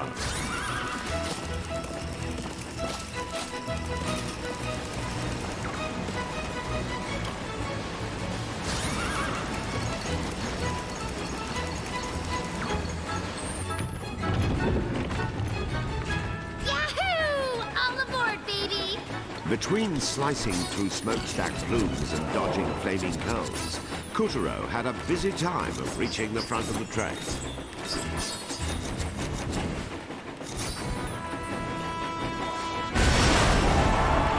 Yes, finally, Kutaro was aboard the finest train this side of Neptune. Oh, what I wouldn't give to be in his shoes. Horseshoes. Whatever. Now, let's have a look at the Horseiental Express's award-winning dining car. The lacy white tablecloths, the thick, juicy steaks. The completely annoying train geek.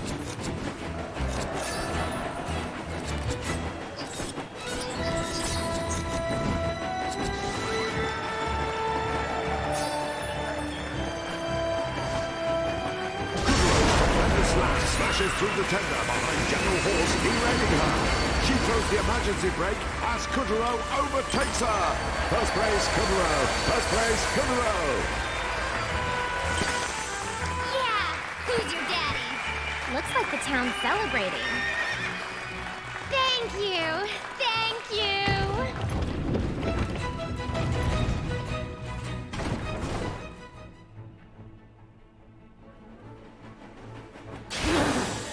That was not a real victory.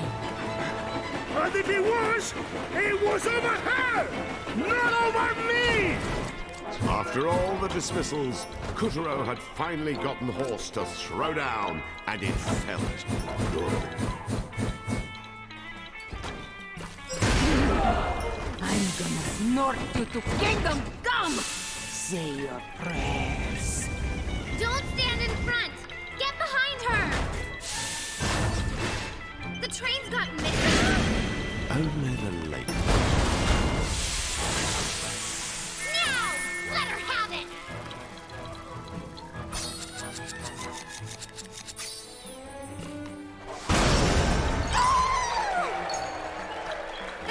That hardly scratched her! Hit harder! It's not so easy to put a dent in top-grade moon mine steel. My car uses an MMS construction, and it's been running for more than 30 years. They're on our six! Turn it around! I am trying!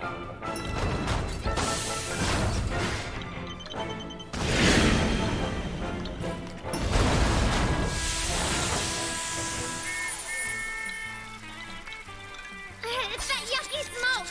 Watch the fire!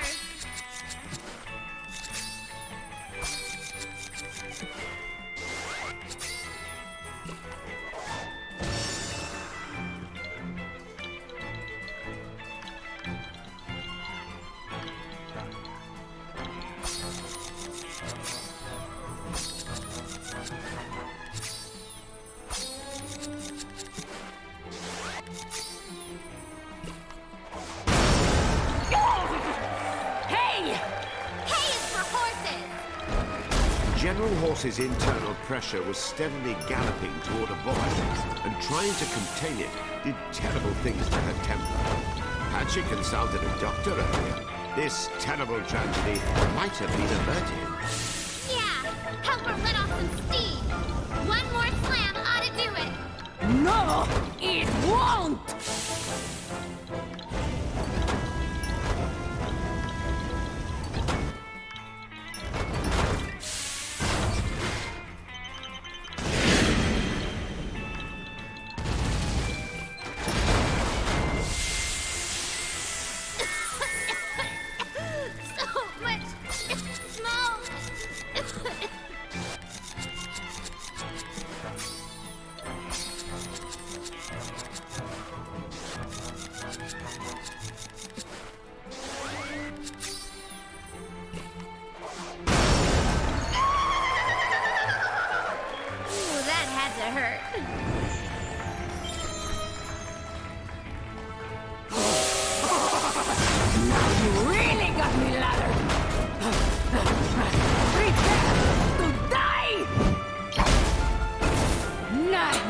battle's lost!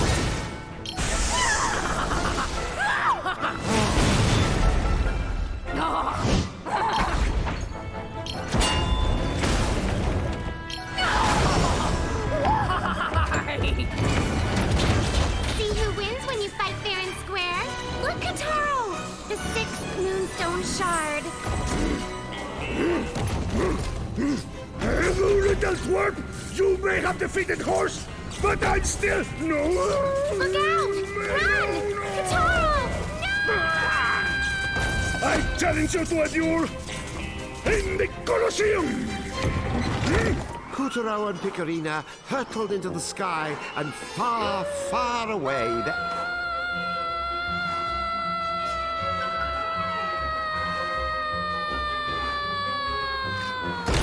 Far, far away they flew. Kutaro and Picarina flew far...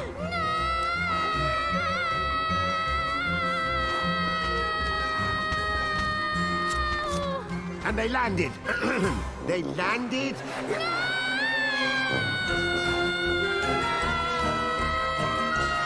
Don't land already! Oh, hey! Wow! I'm okay. Kataro, you got all your parts? Come on, quit messing around.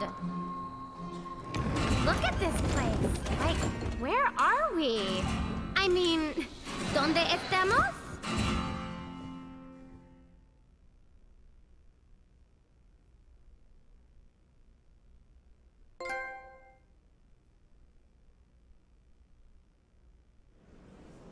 With the help of Caliburus, Kutaro defeated the menace and saved the souls of a lucky few. Well done, Kutaro! The souls he freed were homeward bound.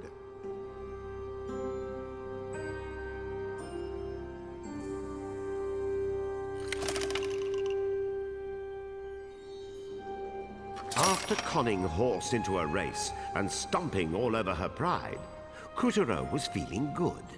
But now Bull had challenged him to a duel in parts unknown.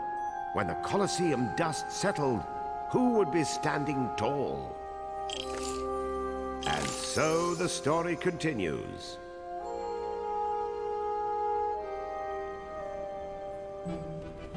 The answer, as it turned out, was south of the border, Loco Caliente. Posters promoting our protagonist's punch fest against the prevailing persona were plastered around the Colosseum premises, which were packed with patrons. Who would emerge victorious? Challenger or champion? The wagers were flying as the stadium seating grew rowdy with drink and dance and song.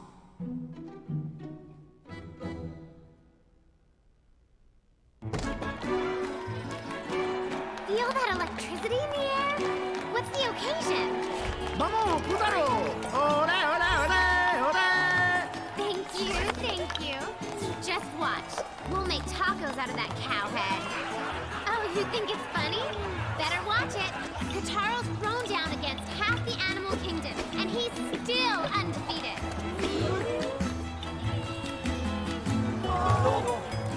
Kutaro, the fight will soon commence. Make haste to the Colosseum. Alrighty, this is it.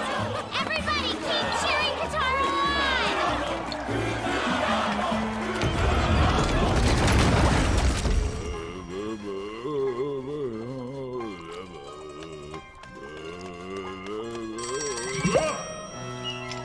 I am trying to rub-a-dub-dub. Call back later. What? Curses! I am trying to rub-a-dub-dub.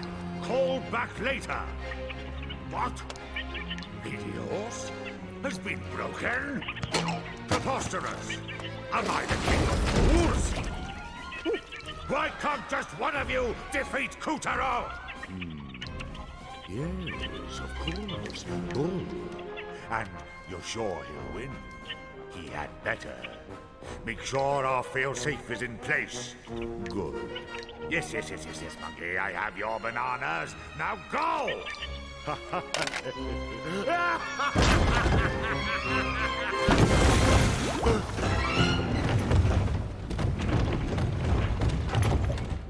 A festival was underway in the village, and a whole host of decorations hung between the panoply of buildings.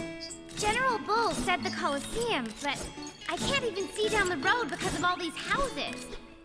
How do we get through?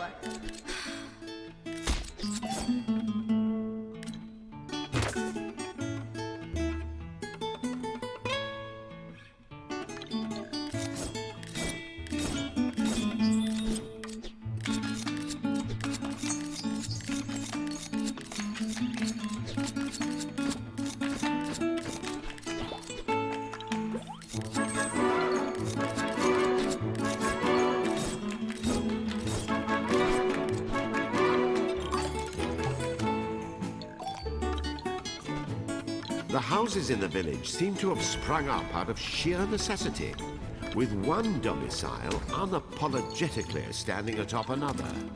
Do you think we could move? A shame this guy has to play solo.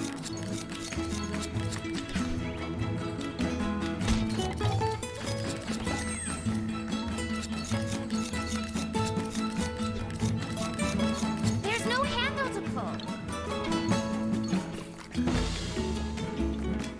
Kutaro wrestled with one house after the next as he made his way through the village.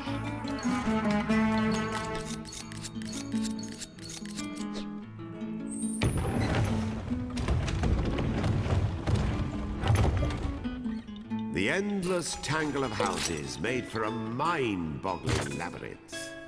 Which way is the Colosseum? Since I don't know, I vote for up. The haphazard scaffolding looked ready to tip over.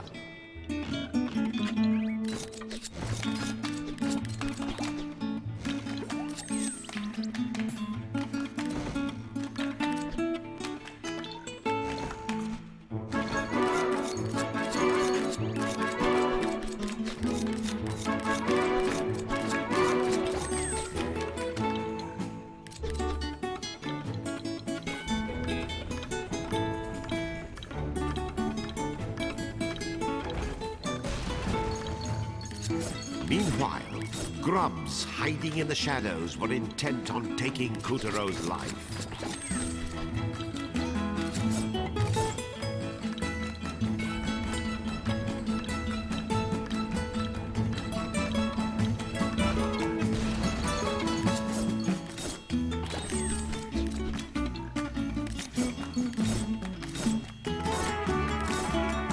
Okay, it's a picture of a balloon.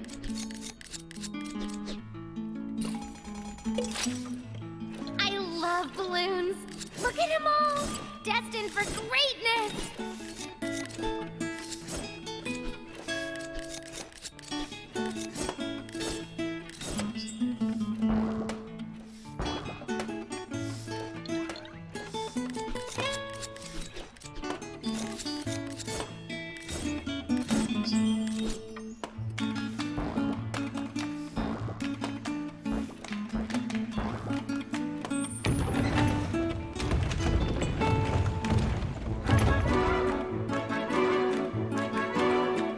It appeared the village had sent a brave challenger into the fray. Wish him the best, and fight! Too bad. He should have just waited for the real hero.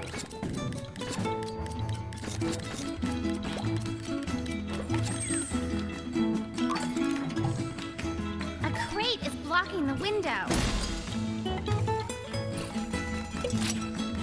Another balloon. This could come in handy.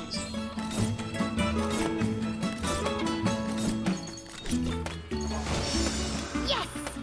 Adios, you pesky house. I think maybe the owner might object. To what? Getting a penthouse view?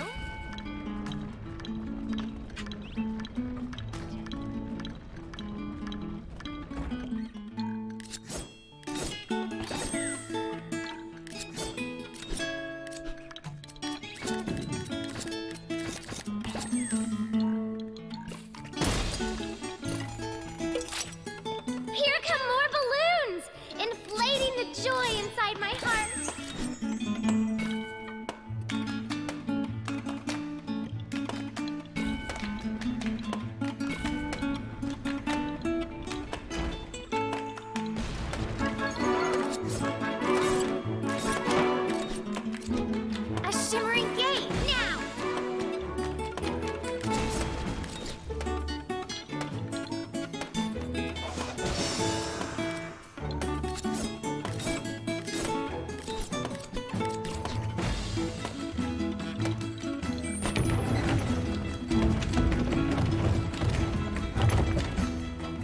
After roughly 1 billion houses, our hero started to wonder if the Colosseum really existed. Oh!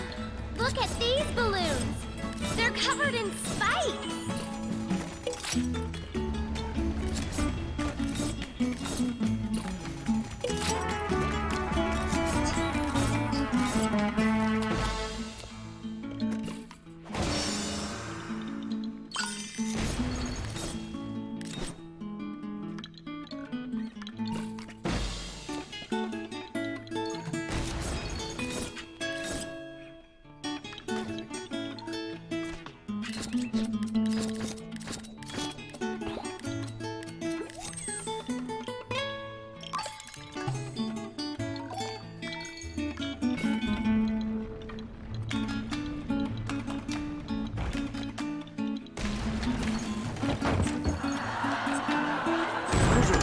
Some of the villagers homeless.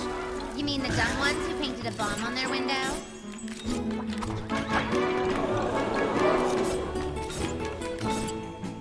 No festival would be complete without a giant piñata. This ultimate party favor was packed with candies and toys and drew stick-wielding tykes like flies to honey. Children just love it when a piñata breaks. Aww, they're singing. The children's joyful song echoed up to the highest reaches of the sky.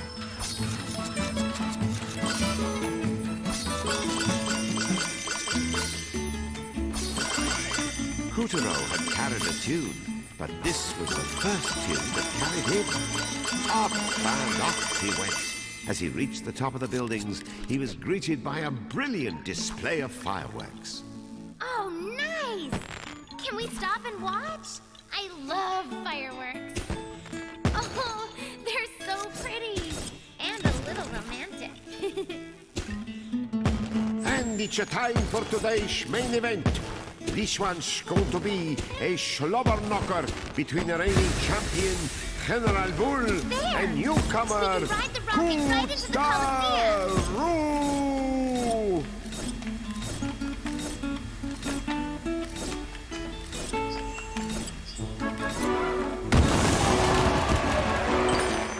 Hey! Wait for me, Kutaro!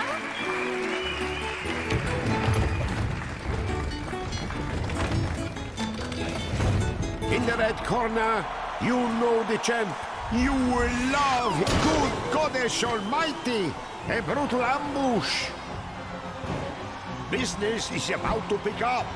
Wham! Kutaro is sucking air. Fight! And the match of the century is on. We can use this contraption!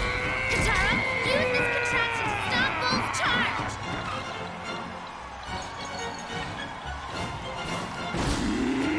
Now! Slam him from above!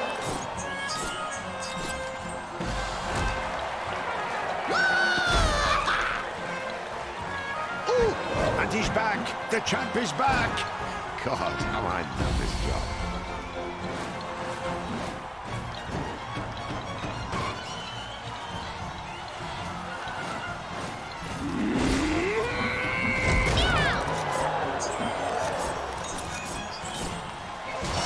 Kutaro might be going for an aerial assault.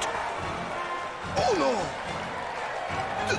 He's back on his hooves. Look out! It's the tornado! When he turns red, he's getting ready for a charge.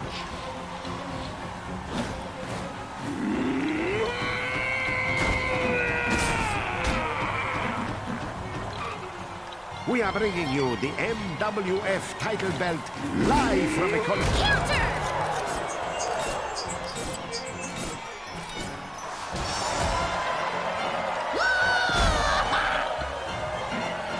Uno!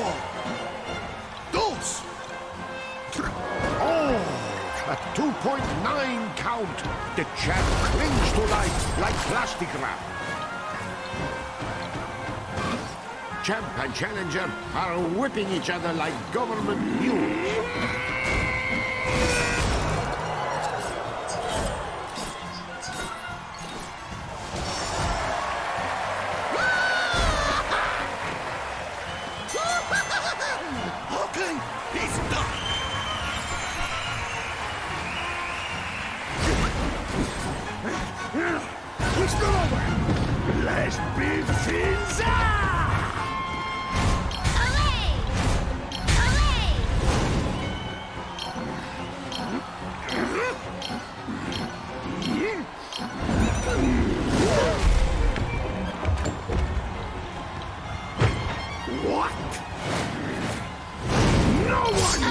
It's me! Why you? Get off my back!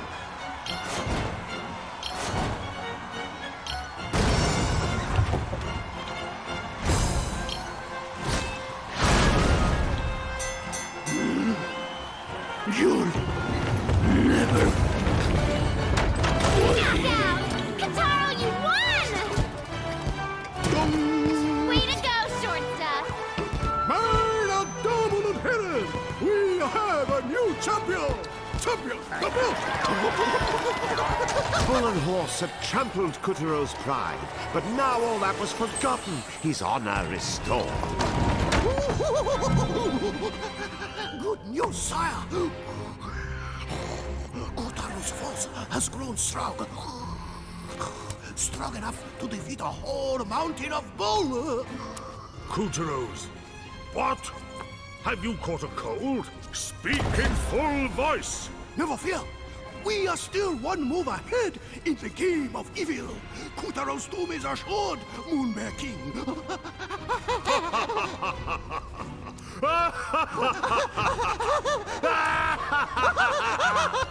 Yes, a tidal wave of cheering washed over Kuturo, and so deafening was the roar that he failed to hear the crack as Monkey hatched a plan.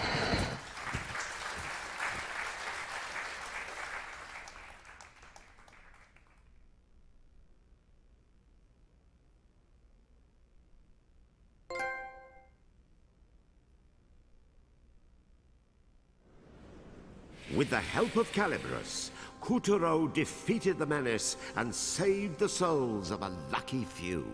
Well done, Kuturo! The souls he freed were homeward bound.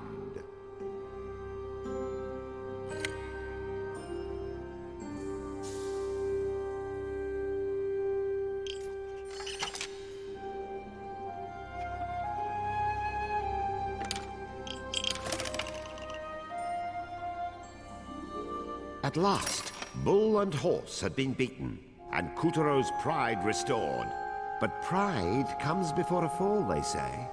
Expect plenty of dark twists and evil schemes as we stride into what I like to call Act 5. Now back to Kuturo's tale. A short time ago, in a galaxy far from far away, with the power of Calibros and the might of the four champions, Kuturo had won victory after victory against the vicious Moonbear King. More than half the moon had been freed, and the noose was tightening around the tyrant as his moonstone shards were taken and his advantage slipped away. Kuturo's deeds of derring-do had become a beacon of hope, and the beleaguered peoples of the moon were on the brink of rebellion. The flimsy soul of a selfish boy had become the adamantine soul of a hero. Kuturo, may the forceps, scissors, be with you.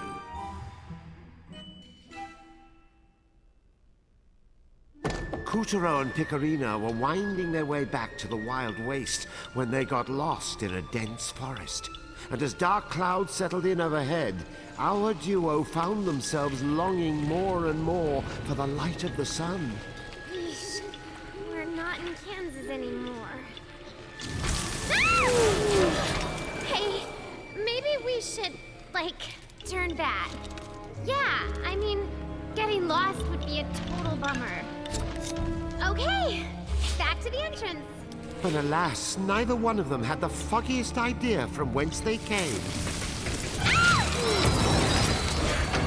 Kataro, you're not supposed to chicken out. You're the hero of the moon, the big cheese. You took that bull by the horns and won, right, champ? Surely Kuturo was strong enough to wrangle a couple of trees. Look, you've got a moon to save and a sun princess to please. So man up, kiddo! As if he had a choice. The only road was forward, or whatever direction they were facing, so our hero steeled himself and pressed on. The pale blue light of the earth, his only guide. Head!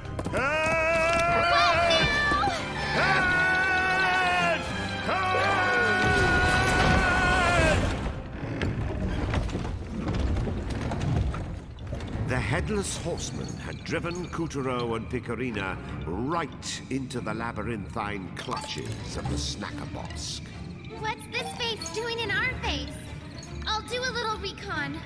That's one chubby pumpkin. Looks like a bomb ought to light it up.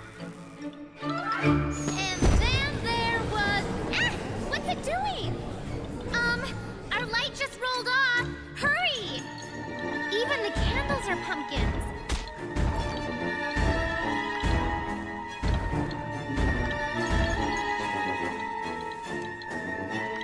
I think he's got the jitters too.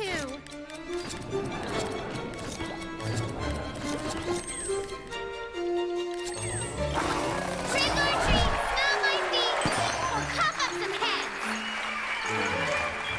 Another one? Lantern Jack! Watch your step, please.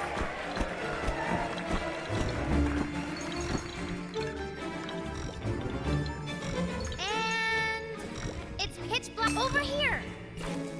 Vegetation. No, wait. Snackitation. Here comes trouble. Just keep moving.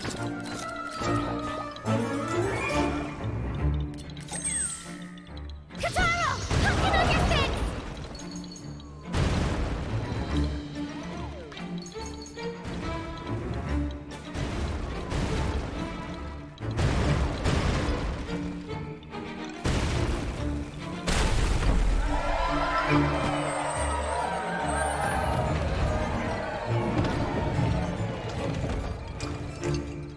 Aimlessly, Couturier and Picarina continued their trek through the dense and licorice-black sugar shadows of the Snacker Bosk. Something's coming. Guess it hates the light. There's pumpkins and there's plumpkins. Wanna light 'em up?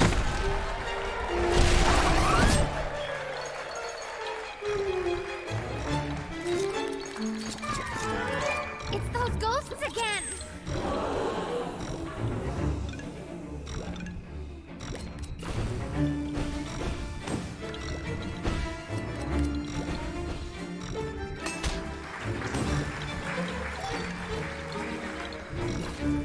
We're in business. Hey, something's coming in the dark. Hurry up and get in the light. Couturier fumbled through the murk, shredding sweets as he went. What a waste of good dessert. Don't worry, my dear. The stage crew will eat the leftovers. Chocolate bars!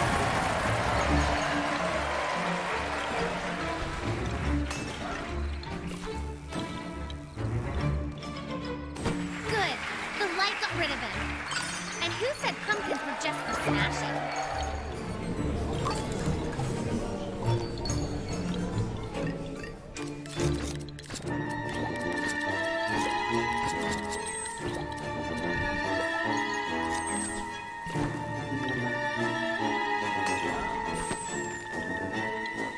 A slam cymbal!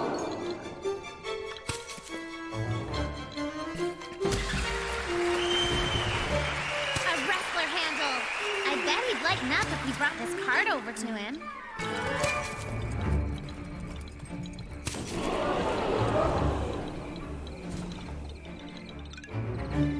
Gee, thanks. I'm fine with crows, but ghosts scare me out my britches. That's nice. But if you really want to thank us, tell us where the heck we are.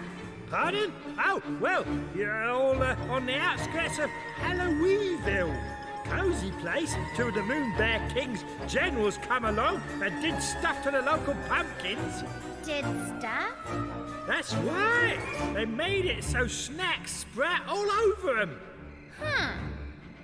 That explains the candy and cookie trees. Oh, I hope you didn't all eat them, because the townsfolk that did all turned into horrible monsters. Just desserts, you might say.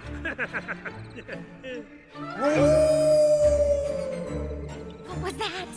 Wolves? Ha! Try dogs. General Dog. He's all that stops us from running for the hills. Come on, Kataro. Let's whip that puppy and take his moonstone shard.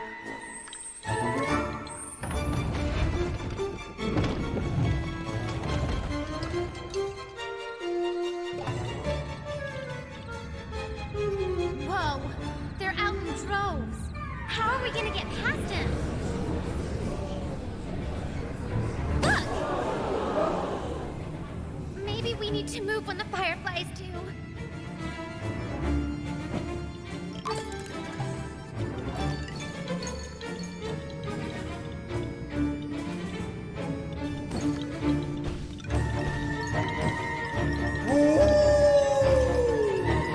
Eerie howls echoed through the Snackerbosk's shadowy branches. Don't worry, Kataro. I've got your back. Our hero blazed on like a flaming pumpkin in the darkness. No chasm could be blasted as he coursed past the dire morsels. He was going to get through this forest and put an end to General Death.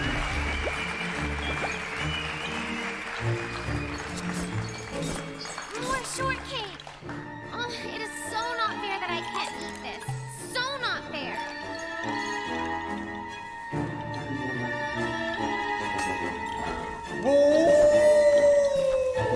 Man! The howls grew closer and closer.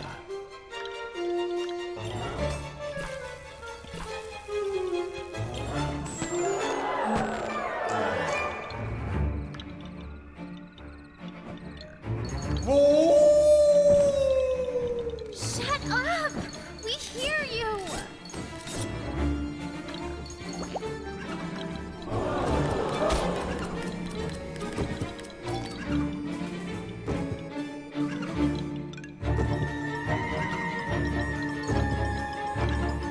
There's something up there. It was a giant. No, the giantest of pumpkins. Oh! What's sealed inside this one? To keep the Snackerbosk dark, someone had rounded up most of its Oh, fireflies. finally this place will lighten up.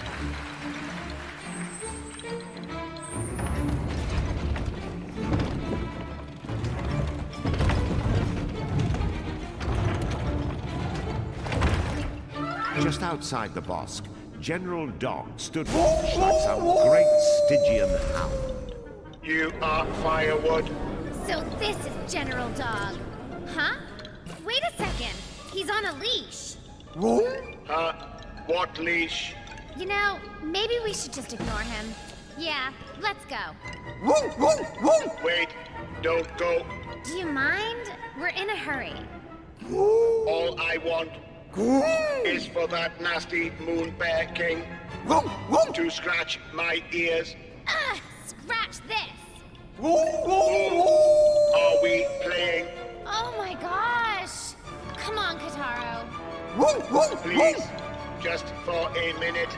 No way. Look at me. You know, I think I'm a cat person. I am big and strong. If you beat me, you can have my moonstone piece. We'd get that anyway. I know you love me. Let me count the ways. Oh boy, she does. Could this quite possibly be the dumbest animal I've ever seen? What do you say, Kataro? Should we throw him a bone? I love bones. I think it's safe to say his brain's his weak point. Give him a thwomp!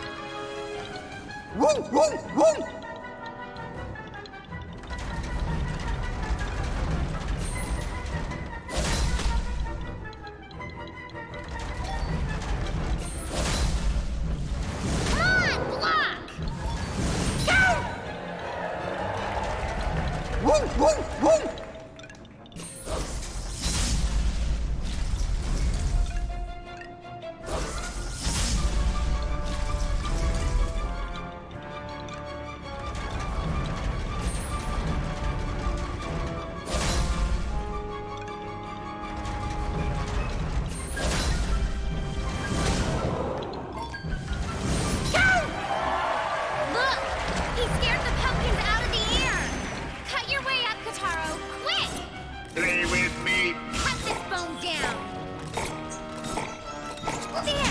He's distracted! Slam him!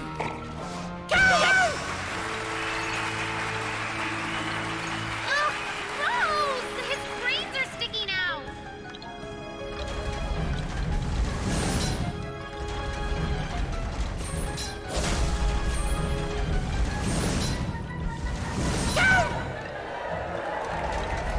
Woo, woo, woo!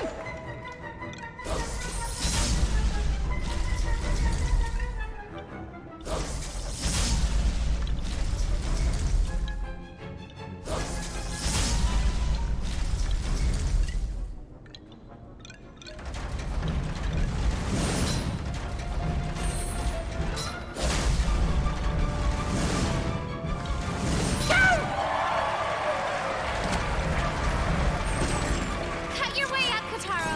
Quick! Don't go. Oh dear! He's distracted! Slam him! Now, Kotaro! Tie that nut's brains into knots! You shall not pass.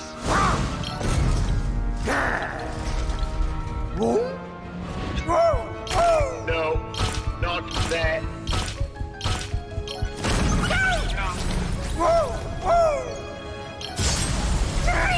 Happy dog mask. Let's go for a woof woof.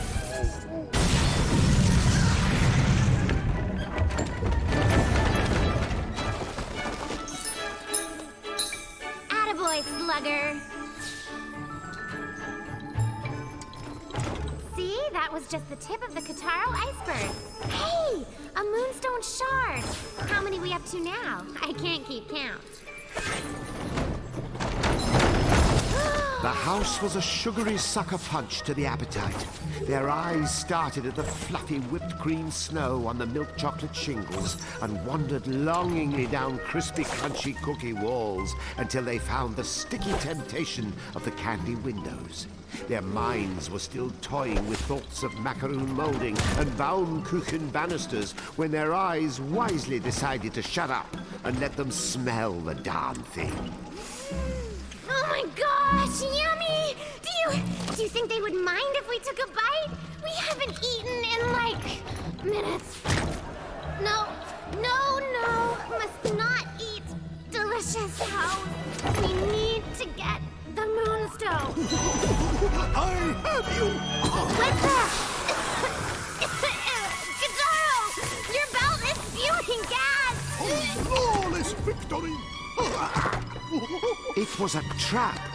Our champ had stopped to chomp just long enough for the chimp to make a chomp on him.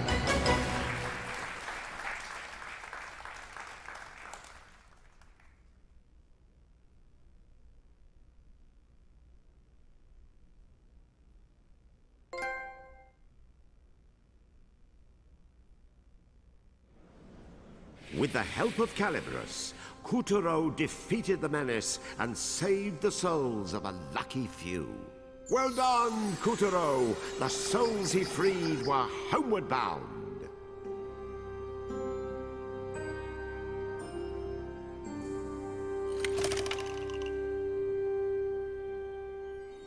After braving the Snacker Bosk and taming its watchdog, our hero finally met his match. A house of dangerously delicious confections. But try as he might to resist, Kotaro's fate had already been sealed by the belt about his waist. And so the story continues. Behold, Halloweenville, where every ghost worth his sheet loved a good scare. If you manage to spook someone out of their treats, then by George, you've done your job. However, that was before the moon goddess vanished, and sly General Monkey played a real trick on Halloweenville. He ousted the town's mayor and the ghastly mayoral family from their haunted house, converted the building into a laboratory, and once settled in, Monkey began doing things to the town's produce. You see now the awesome scrumptious tastiness of Monkey's pumpkin creations? The first bite is heaven, but then the cookie crumbles. The Moonstone shards are back in our clutches.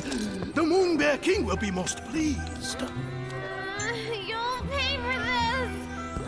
Give those back. Wait, I would be mad to give up this kind of power. Think of the experiments I could conduct. Not while I'm around. Round indeed! I, Monkey, shall use these Moonstone pieces in my experiments. Now make like a banana and peel! You creep! Nobody cracks jokes like that on libs. I'll get you! Just as soon as I can find my toes. Oh, me ouch! Now that is perfect. Oh, you poor plump dears. What a shame on you for stuffing your piggy little faces. You can yell at us later!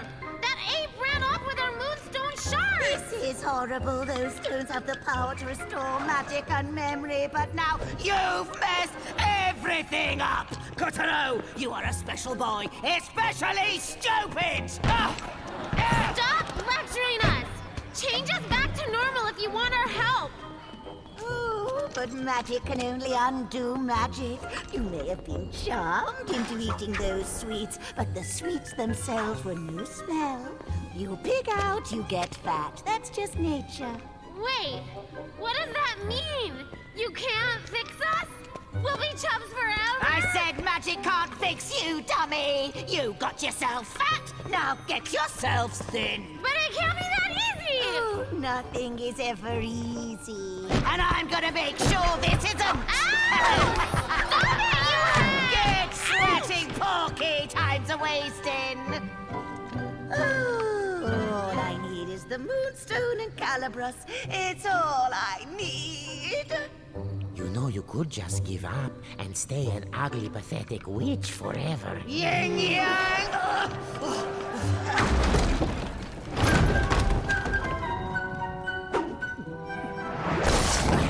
So, the witch is the one pulling the strings. This awesomely juicy morsel should come in handy.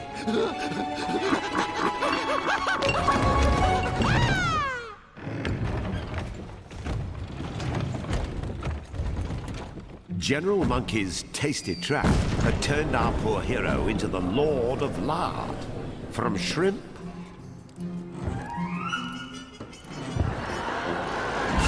to blimp. Oh, man! We need a diet! And did he ever? Sorry. Let's just say he raced into a slimmer future, flab jiggling in the winds of change. That's it, Kotaro! You're getting thinner! Kutaro had plenty of pounds to spare as he demolished rock, bridge, and foe. His globe-like body was a microcosm of his struggles, as if some mini Kutaro was slicing away with Calibros at the layers of fat. Your greatest enemy is yourself. Looking good, kiddo! Keep it up! All of human history can be traced along our waistlines. Agriculture and then food storage eventually separated men into the plump and the poor. Call it fatocracy.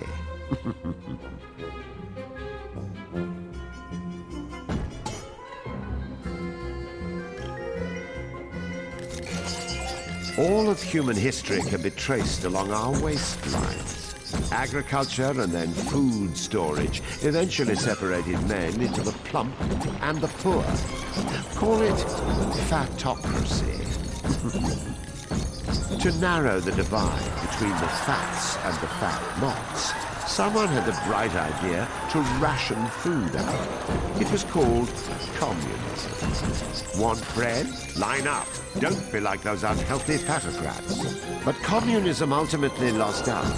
No 5-year plan could wean people from the temptation of all that caviar and vodka. It was hard work, but Kutaro shed the pounds. Having doffed his mantle of corpulence, he could once again squeeze into his place amongst heroes. Yes! Awesome! Wait, what about me?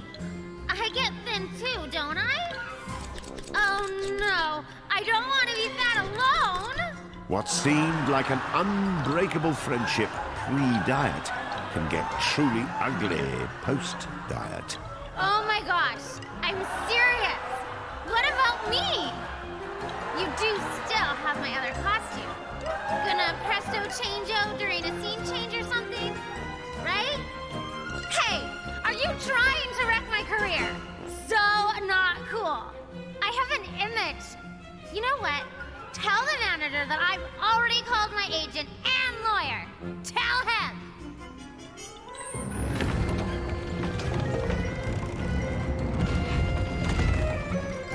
At the end of his pot-bellied, stout-hearted slog through self-imposed emaciation, Kuturo had wandered right into HyperX. Oh, this is... Give me candy or die. I don't think that's how Halloween works. The pumpkin monster attacked with vicious geysers of cream filling. At this rate, Kuturo and Pecorino would be drowned. If we get the cream off the roof, we might be able to slam the house back to normal.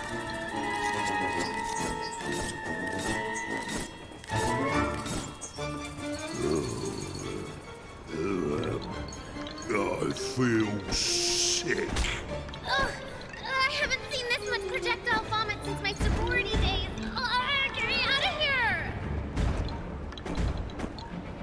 You'll never escape. He's creaming the houses! Fix them so we can keep going.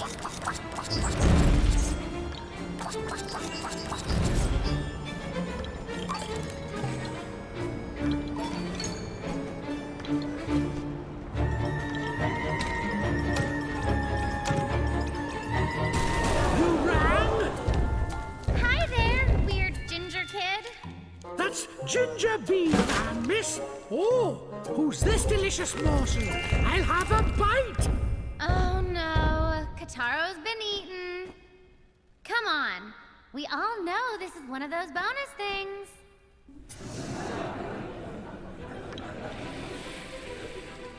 Welcome to Gingerbread Land. You guys have your own land? That's awesome. You're telling me? I know. Gingerbread is a soft, moist treat flavored with ginger and molasses. People cut us into the shape of little ginger people and hang us up at Christmas time. Ah, we're the most important snack in all of human history. Hold it right there. The whole galaxy knows that the most important snack in all of human history is pizza. Pizza? Yeah. What's that? It sounds gross. It is not. Oh, now Mr. Man had done it. Nothing wrecks a pleasant chat more reliably than trying to agree upon food. And besides, the most important snack in human history is obviously pudding. What do you know about food? You're British. Yeah. What?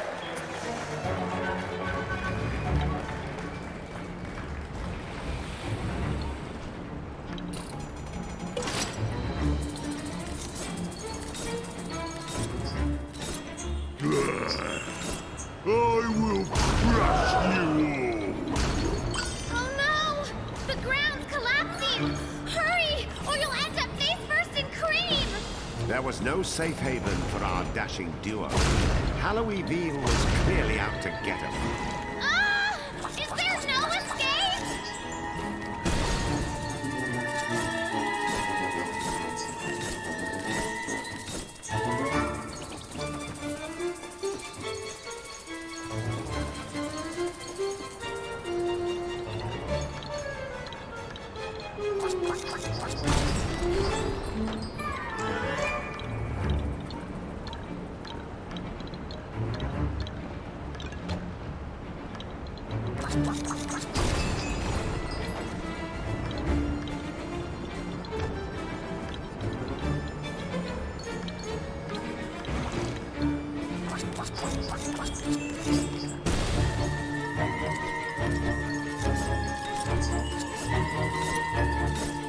Now, you are finished. Run for your life, Kataro! It's a cream alert!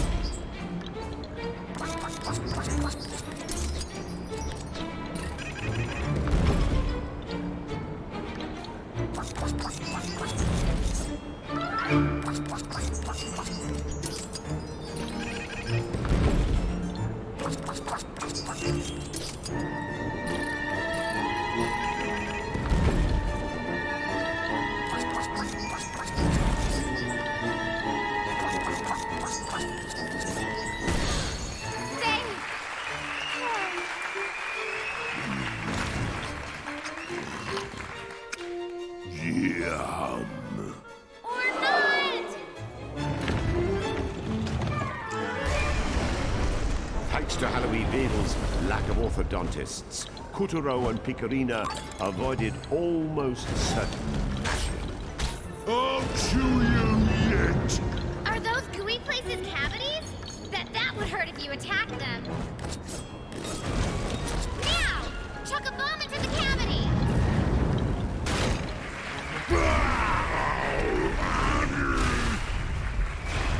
I'll trap you forever! This time, the pumpkin monster kept his jaw clamped shut, leaving neither nook nor cranny to crawl out of. They were trapped. Let's just get away from the team!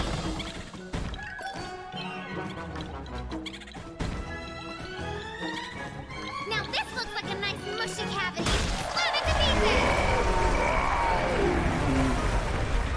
You monsters! I guess the moral here is, think about what you eat. Otherwise, your food might kick you in the teeth. Actually, we get gobbled up a lot. Tigers, snakes, whales, and now a pumpkin. We see more action than a gastroscope.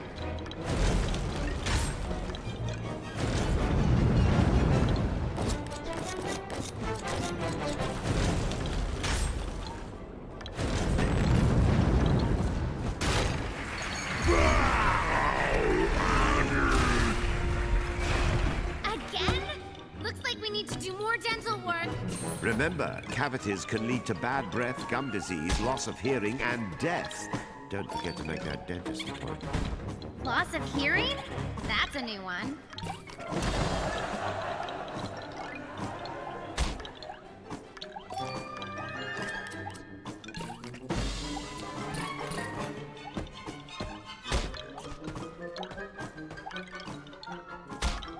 Here we go! Hello, cavity!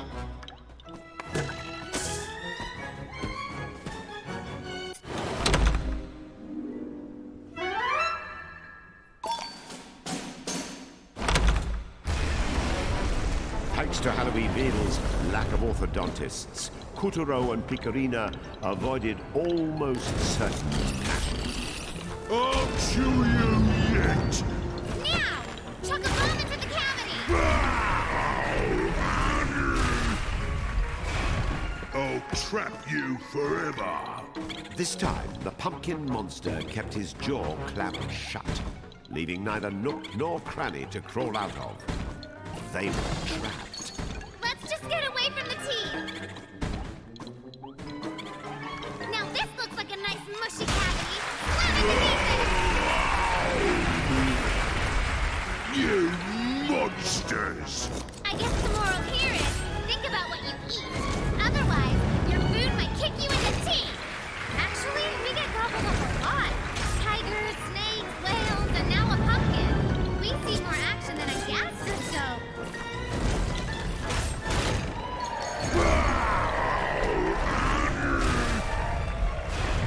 Again? Looks like we need to do more dental work. Remember, cavities can lead to bad breath, gum disease, loss of hearing, and death. Don't forget to make that dentist appointment. Loss of hearing? That's a new one.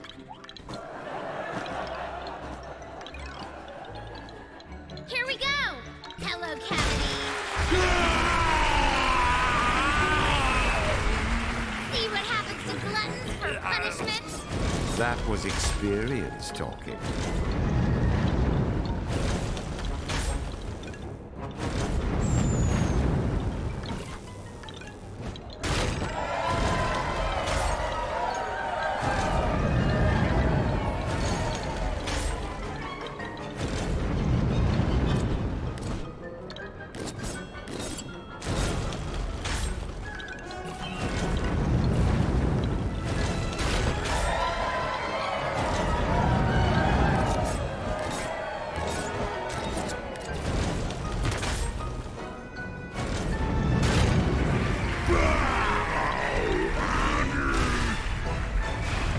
battered cavities had only worsened the pumpkin monster's depravity. He was done savoring. This was one meal that needed to die and be forgotten.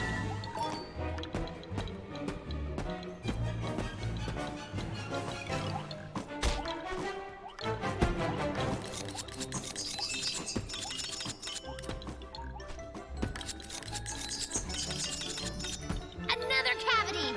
Let's finish the job!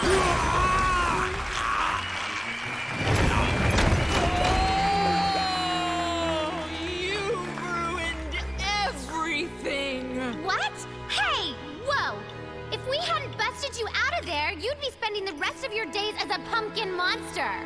What is a pumpkin but a manifestation of the predictability of everyday life? My soul will never be free! That's crazy talk! We just freed you big time. I am Nebula, Nebula Oblongata, existential wanderer of the cosmos of the soul, and yet prisoner of the fleshy coils of my impending adolescence. You're a ghost? So is everyone in Halloween. People insist I am the mayor's daughter, but they are deceived by illusion. They do not realize I am a ray of blazing light in a galaxy of darkness, cast out by the gods and saddled with this cage you ordinary fools would call a body. That's nice. Well, if you're the mayor's daughter, maybe you've seen this guy, this monkey guy? He totally swiped our goods and we want him back.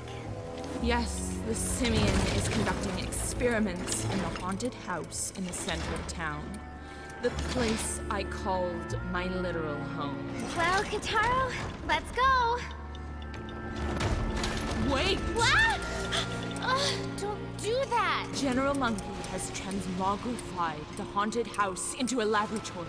It is a fell crucible of tin and iron, a portentous labyrinth of tubes and tinctures. To set foot inside would be to bring down the hammer of your own doom. Unless, of course, you enter through the unspeakable door. Unspeakable? You just spoke it. So, I take it you know where the door is? Yes, it was my literal home. Then could you, show us? Impossible! Monkey stole my key to the unspeakable door. Of course he did. But not the mayor's. Okay, great. So, where's the mayor? In the one place where the haggard robes of mortality can be shrugged aside, upon the golden bridge that separates life from death. Right. And translation? The graveyard.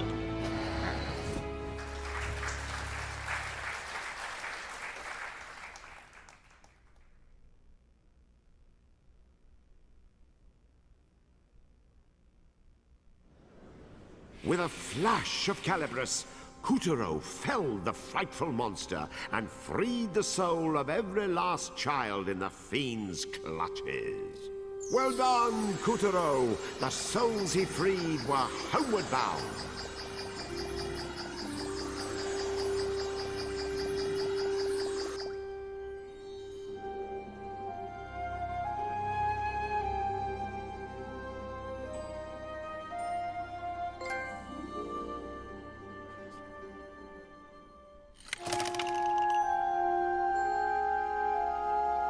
Kutaro survived the most arduous of tasks, a gauntlet of tummy aches and toothaches. After fasting as fast as feasible, he made his way to the graveyard to find the mayor, and hopefully a key to the stolen moonstone pieces. Now back to Kutaro's tale.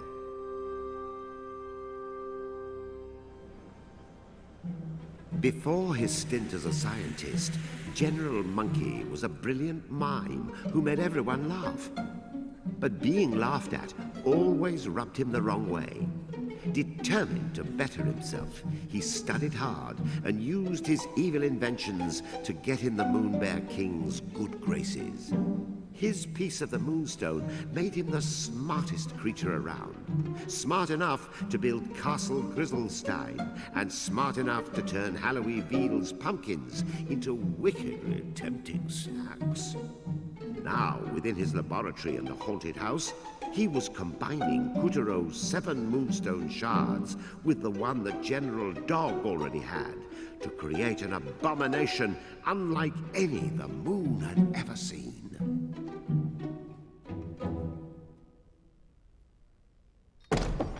You know, moonfolk used to flock to Halloweenville just for the thrill of it.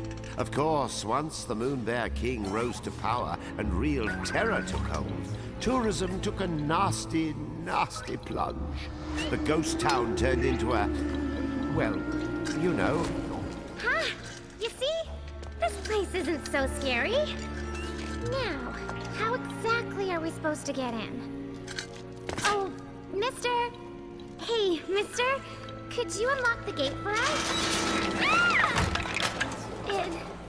It's open. Here they were, in the scariest corner of the scariest part of the moon. Fortunately, not even the most horrible of deaths could deter brave Kuturo from his search for the mare. After you! Yes, Kuturo mustered all his courage and faced the dangers ahead. I said Kuturo summoned all his courage because if he didn't find the mare and get the key to the haunted mansion, the moonstone shards would be lost forever. Clearly, Kuturo needed a little persuasion. Oh, get your hiney in gear, you chicken!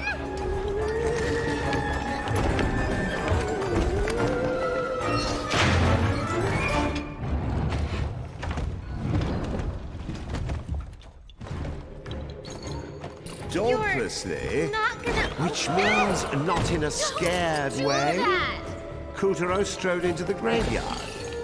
Someone had dug unpleasantly dank tunnels 6 feet under. Finally! We're not alone.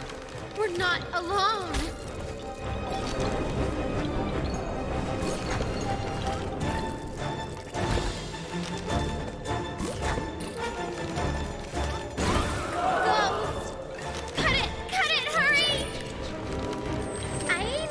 No ghosts. Look, there's a path. Come on. There go the coffins again. No, the spider web's gummed it up. We're going down there again?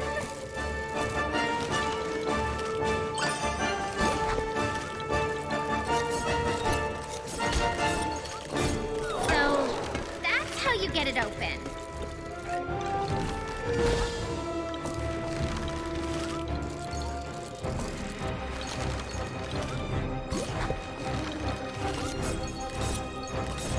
What a tangled web you cleave.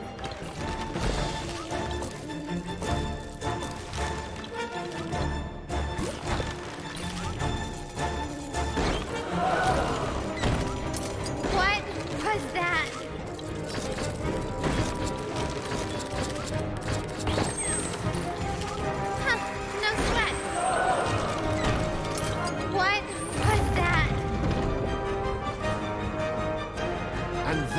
In a cruel trick of hyperbole, Kuturo found his way blocked by a coffin of epic proportions.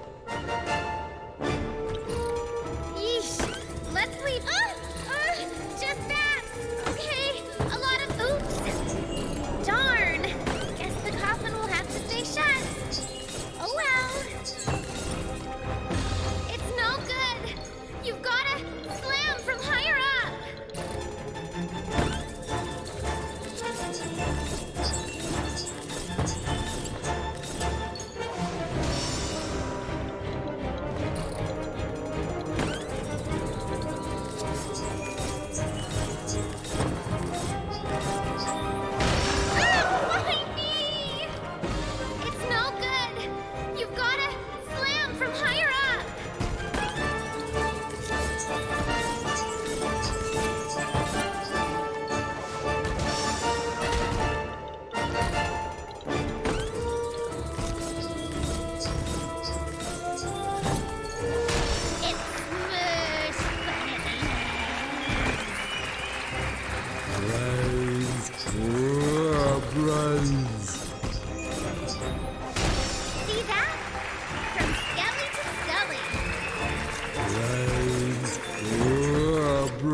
surprise.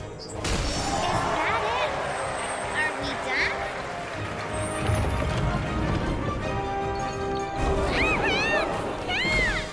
Countless hands burst from underfoot, ready to drag Kuturo straight into the dark depths. Ugh, nasty! Who's that kid?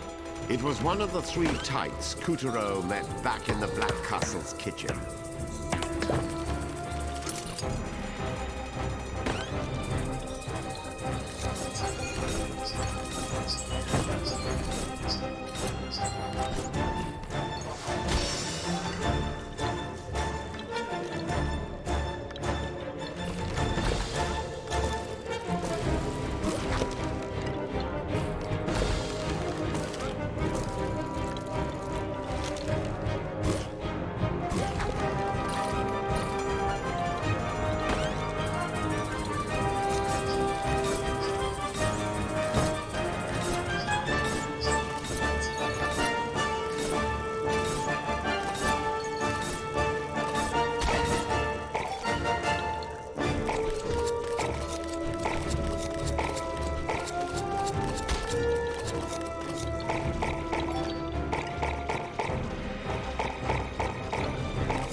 I want to suck your blood.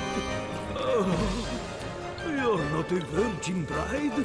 You're not even human. Oh, damn. I hate this stupid moon. No one ever wonders why except puppets and freaks and monsters. Would it kill Destiny to toss me just one swimsuit model? I miss Earth. Oh, there is no sun on the dark side of the moon. I can't believe I fell for that. On Earth, we had the screaming maidens, the terrified villagers. And of course, there was the whole business with the crosses and the sharpened stakes. It all sort of balanced out. Maybe I was never cut out for an immortal life of neck-biting and harems and changing into a giant bat. I knew I should have worn a higher collar that night. Not that I didn't enjoy it all at first, but talk about your one-way tickets. Still, what's done is done. I hear something. There must be something in here.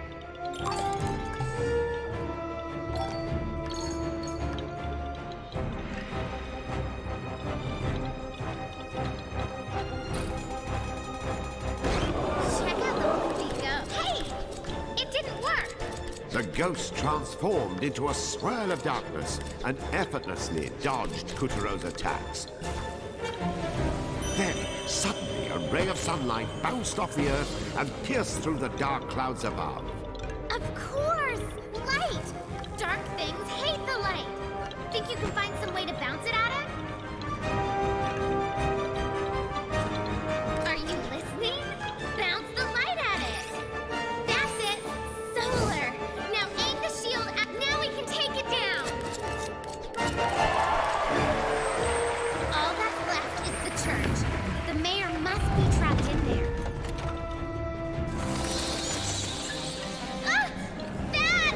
The cloud of bats swirling overhead swooped down and transformed into a horrible weaver.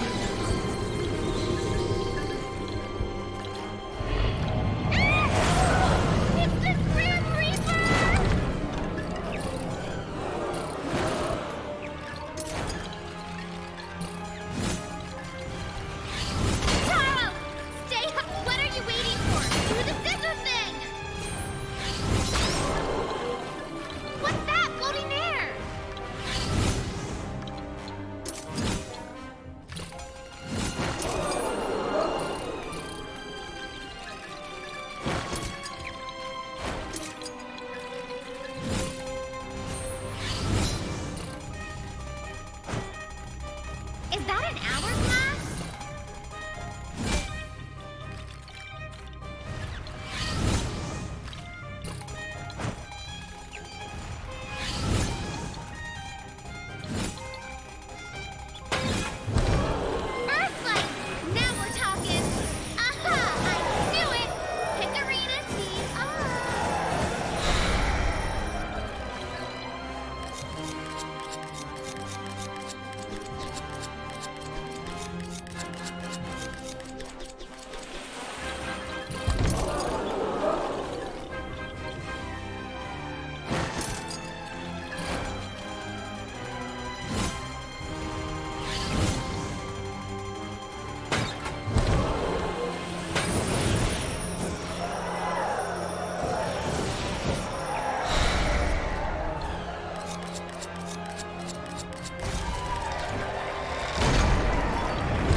The Weaver swung his deadly scythe, but Kutaro wasn't ready to give up the ghost just yet.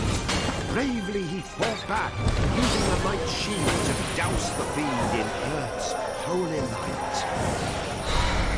That's it, Kotaro! Slice away!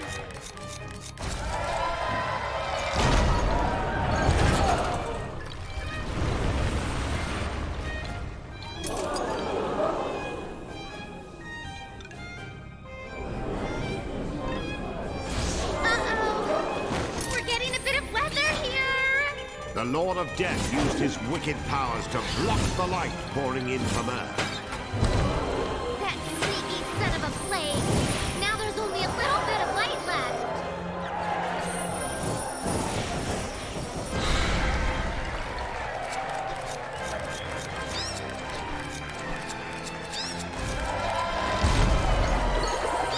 Now, Kotaro! Set those children free!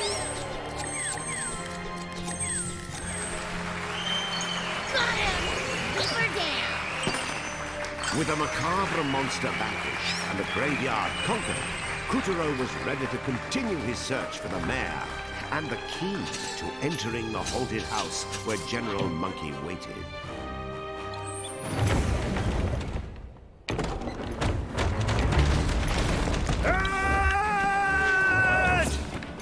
Thief!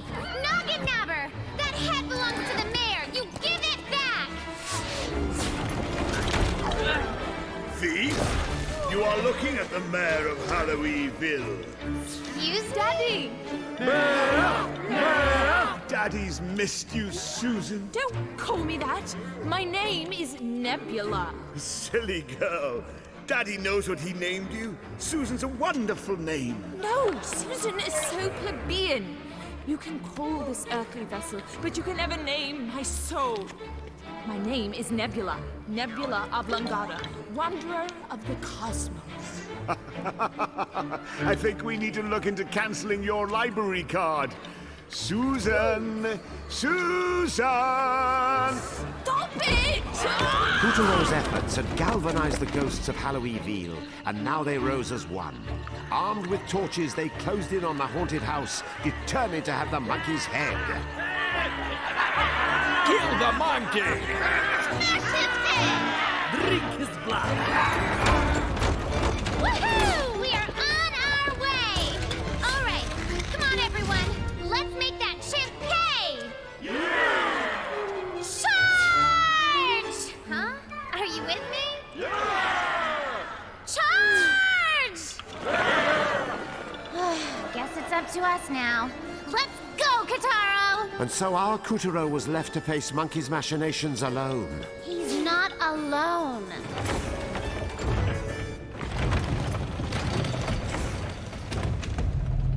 Some might say the mayor's eldritch former estate made the perfect evil laboratory for General Monkey.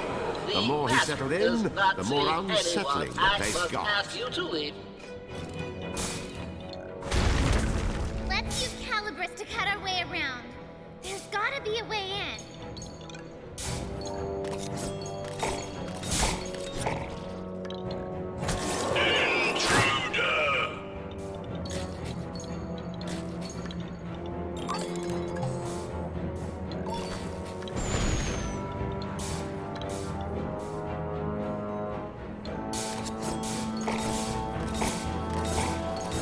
monkey's sinister inventions patrolled every corner of the premises. The General trusted no one and operated all of these creations himself.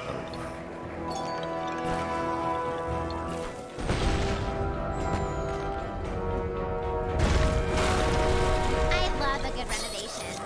Forget breaking in. Let's just break the place. But that's the mayor's house. Was the mayor's house. And so our hero, Kutaro, set about slicing apart the evil General Monkey's laboratory like so much paper. Removing this blight on the town was a just act, motivated by justice just begun. It's like a light switch. Balls of electricity. Don't touch. Another switch. I think you're safe while the gauge is green. The balls are multiplying.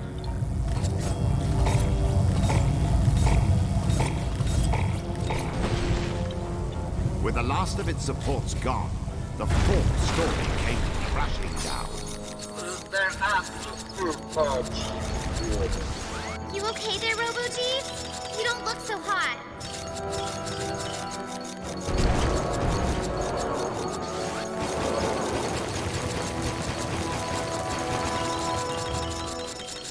The evil monkey's abode. Monkey's gotta be in here. I can feel it. Ready for anything, the savior of Halloweenville stepped into the heart of the laboratory. Show yourself, monkey! Give us back those moonstone shards you stole! But they are right in front of you, my dear. What? You will help me test my new bodacious experiment. General Robodog, destroy Kutaro. Acknowledged. Battery pack This melted. is General Dog? What happened to him? Go, Robo-Dog. General Monkey has augmented all of my primary functions. Forget your primary function. Paw Crusher!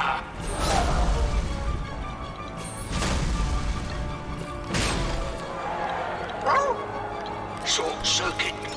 Aim for the battery on his shoulder. Power lost. He's weakening. Do the other one. Take this.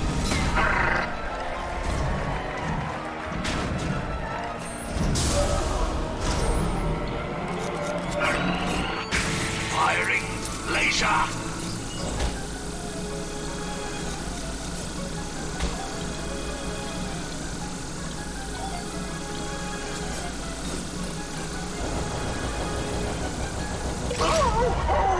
Now body slam his paw.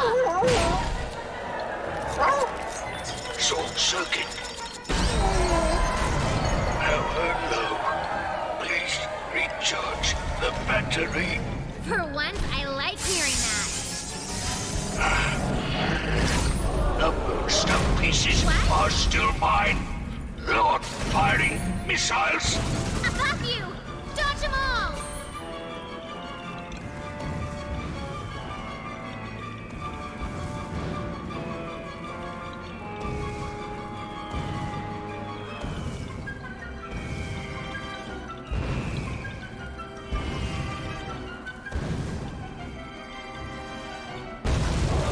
Cut up through the smoke and slam him on the head. Defense system activated.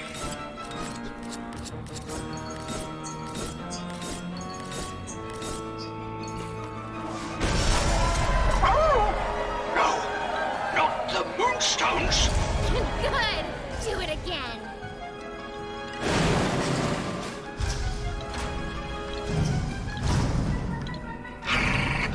Firing missiles. Saturation mode. Whatever that is, dodge like crazy. Curse this pooch's newfound vocabulary.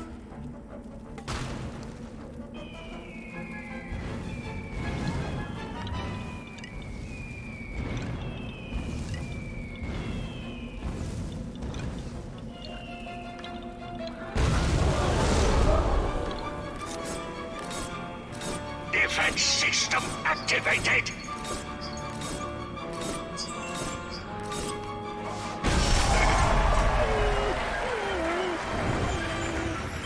Energy low. Booster activated. Launch. Rocket punch. Fire. Fire.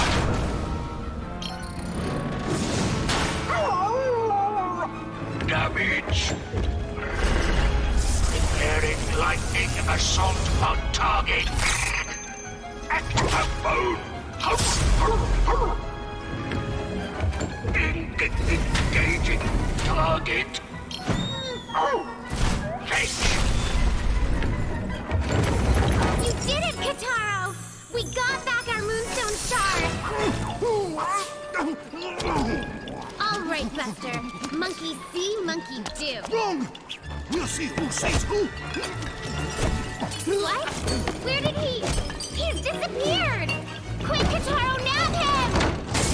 Darn! We had him right in our clutches! Dog had been tamed, and Kutaro was one Moonstone shard the richer. But Monkey had slipped right through their fingers again. As for the consequences, well, how could Kutaro know? He was just a puppet, not the one pulling the strings.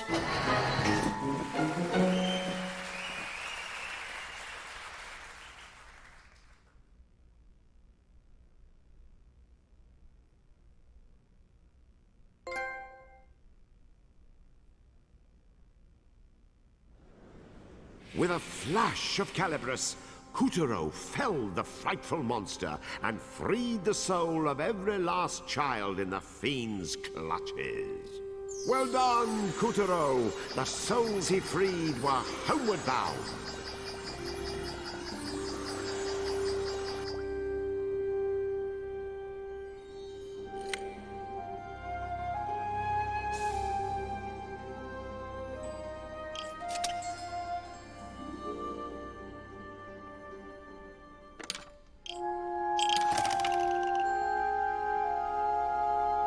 Kutaro had dismantled Robo-Dog and reclaimed his cache of moonstones. But the Moonbear King would not stand idly by. As our tale rockets towards a climax, the tyrant is already hatching a plan. A plan called Act 6.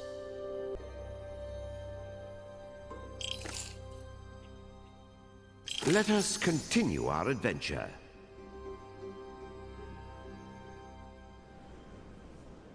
Thanks to Kutaro, the shattered white moonstone was coming together piece by piece. Meanwhile, the witch, Esma Potts, who apparently had no qualms about holing up in another person's house, stood before Castle Waxwane's towering portrait of the moon goddess and said, Just you wait! Soon I will be the goddess! And the smile playing on her hideous lips gave way to a chilling laugh.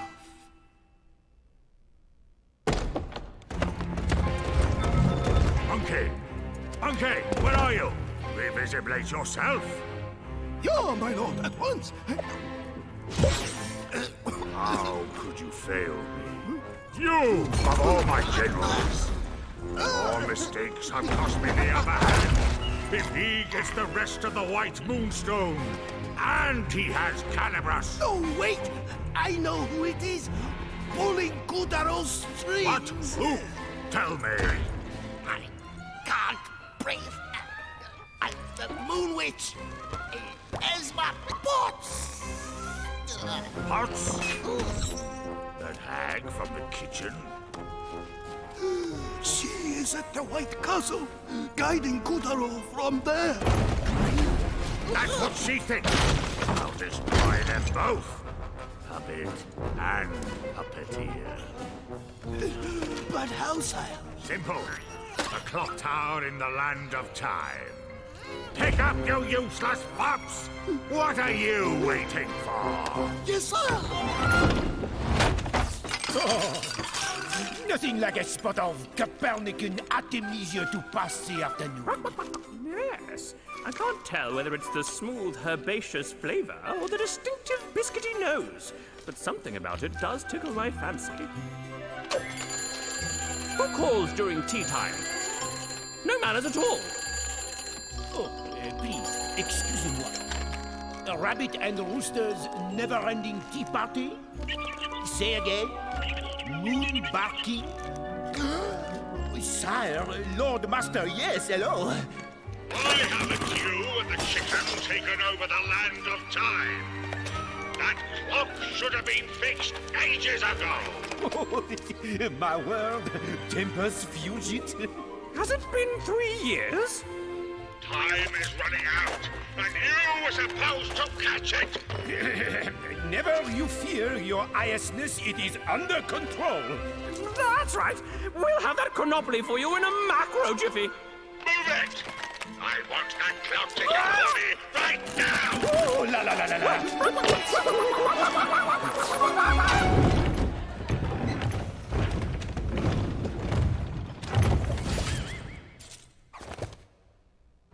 Oh, late, I am late! He looks shady. Let's tail him. Everyone and everything in the land of time was zipping along at a blistering pace. It was almost... Everyone and everything in the land of time was zipping along at a blistering pace. It was almost as if... Far too much to do. Why won't he sit still?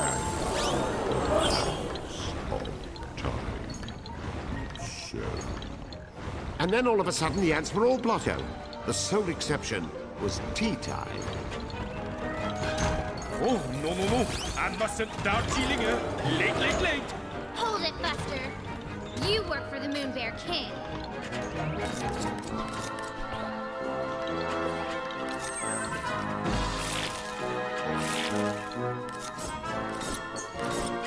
Yes. Stop distracting me, or he'll have my head. Well, that proves it. Come on! He's got a piece of the moonstone.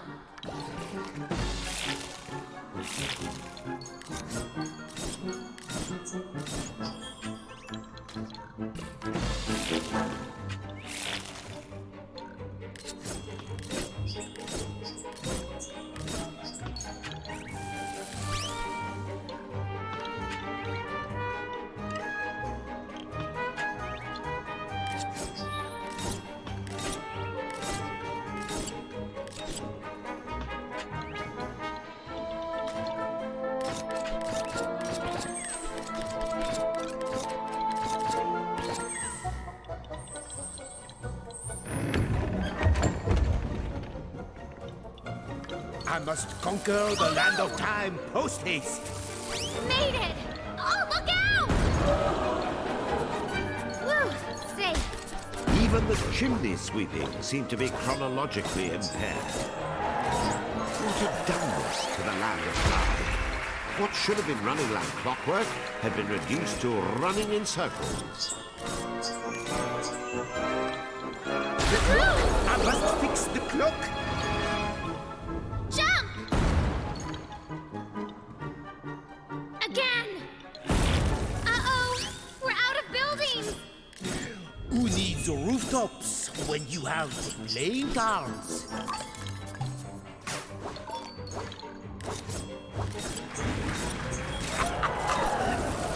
How is one to enjoy a fragrant tea amidst all this soot? First world problems, Bunny Man.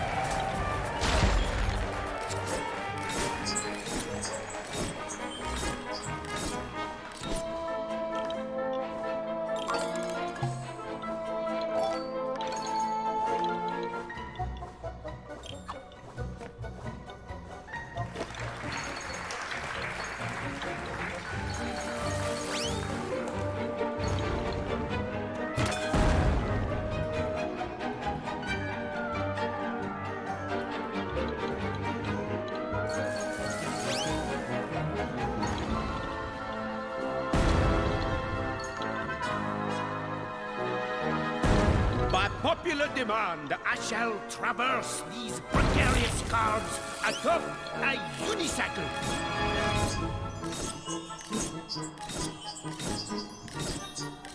An enormous chimney loomed before them, and a deluxe-sized chimney brush to match. Glad this isn't my house. Coutureau's search for General Rabbit had turned into a wild hopscotch across the land of Time's rooftops.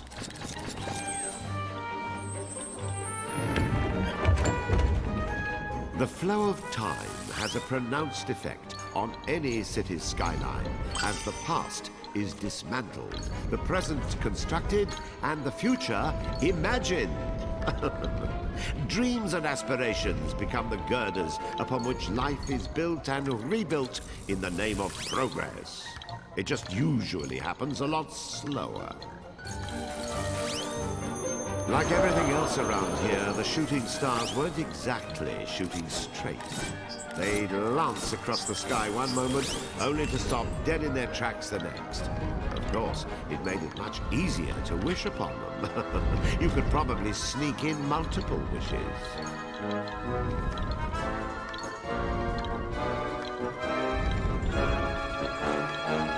The locals were true romantics, peering through their telescopes and trying to count the stars as they blinked by, which took patience with all this chimney smoke in the way.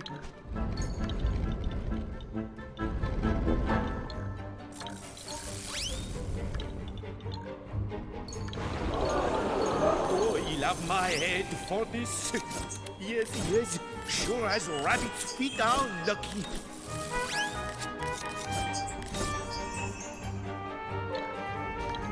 Like everything else around here, the layout of a house changes to its appropriate form with the passage of time. The larger the number of your family, the greater the number of rooms in your house. Then, of course, you no longer need the rooms if you no longer have your family. The house is too big without a family. What was wrong with me? What happened to you? Actually, I don't really want to hear that.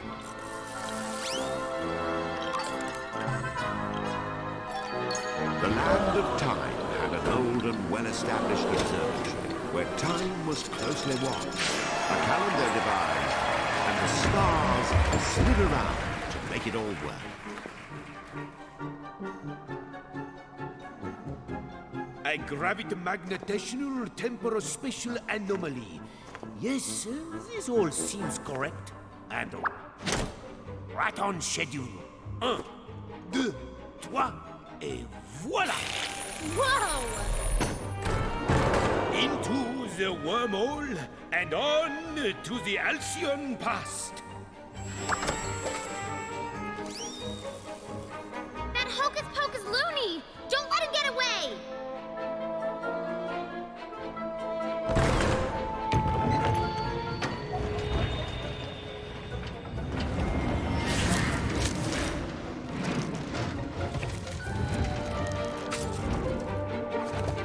Time was a bit funny in here, but General Rabbit's high way of playing cards let him quite literally pass the hours.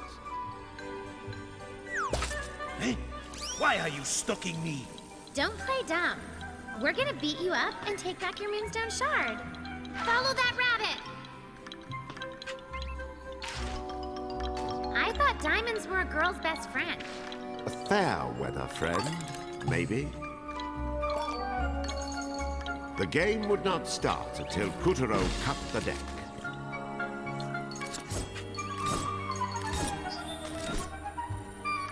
Bit by bit, sand drained into the hourglass. It was the future slipping away, piling up to form the past.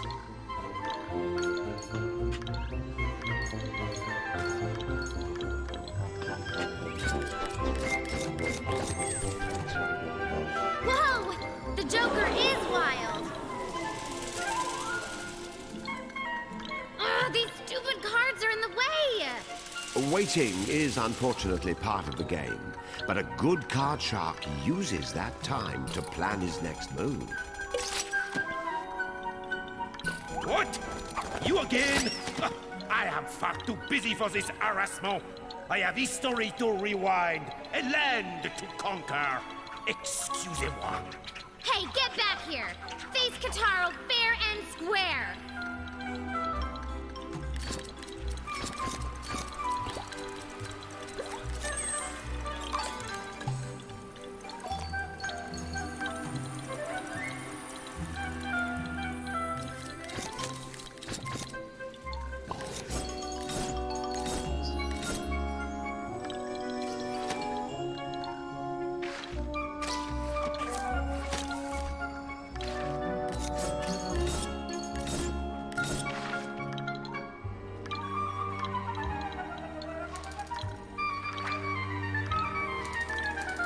Our hero soon encountered everyone's favorite card trick, the buzzsaw. That's not a card trick!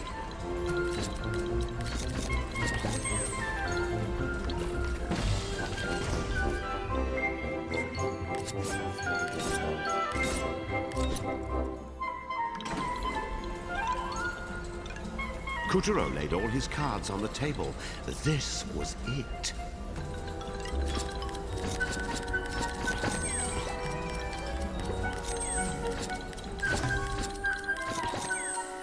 A fine hat trick for Kutaro.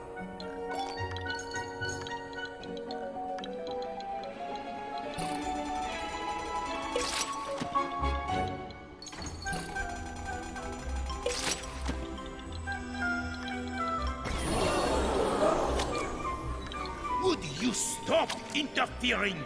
I have to go back 3 whole years before I can fix that blasted clock.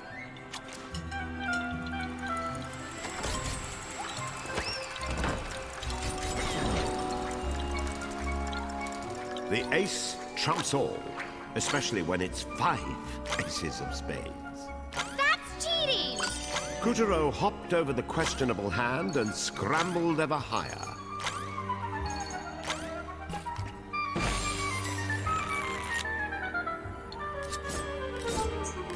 Hurry up! It's fold or be folded!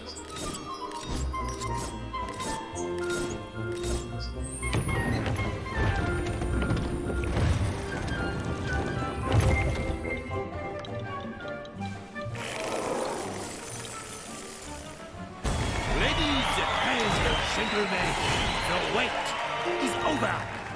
Monsieur Lapin's magic show is about to begin. First, flip a card, any card. We'll have to fight magic with magic, card for card. My cards!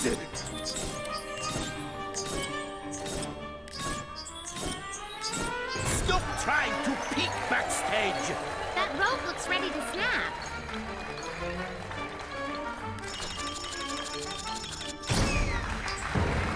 Behold this! What's this for again?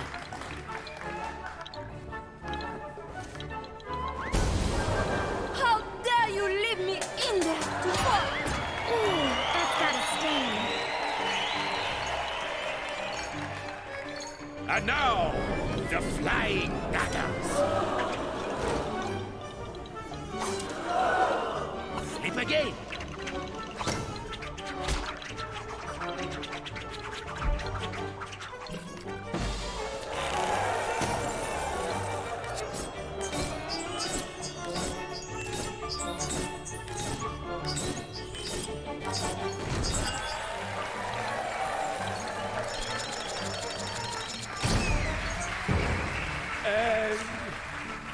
Behold this box!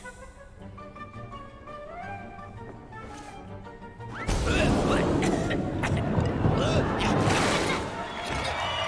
escape there, Houdini.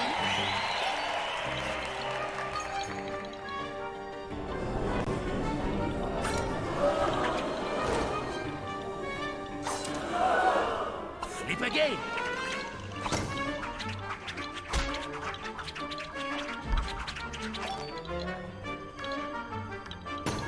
Now, let us cut the deck.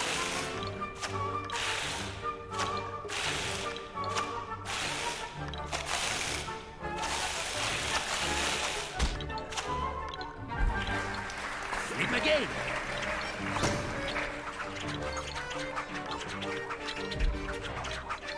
just one tap of this ordinary top hat, and presto, slido! Voila! No, the hat is gone. Oh, is it?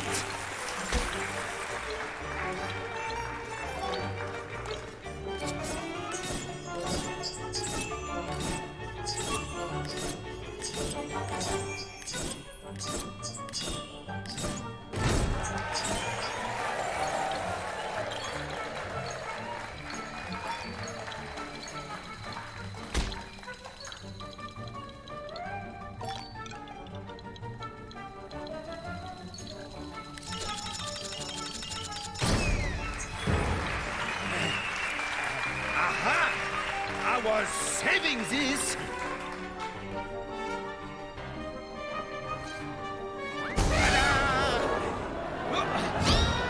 Was it that something? Oh, it was something. Next up.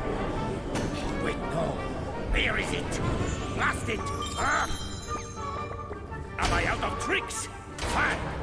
You leave me no choice. Gladius auriculus. Here. Time to disappear, you pest. My magic hat. Wait. Time out. Stop!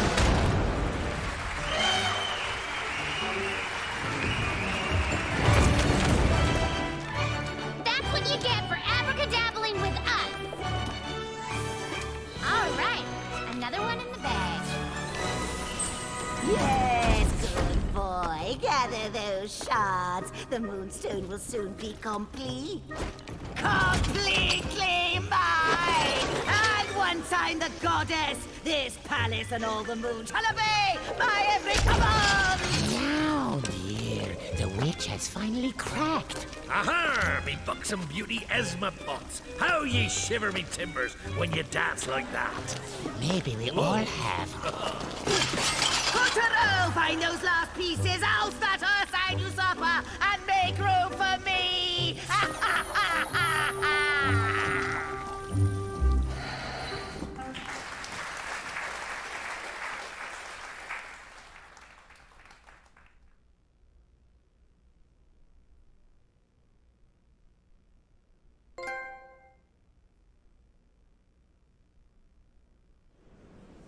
With the help of Calibrus, Kuturo defeated the menace and saved the souls of a lucky few. Well done, Kuturo! The souls he freed were homeward bound.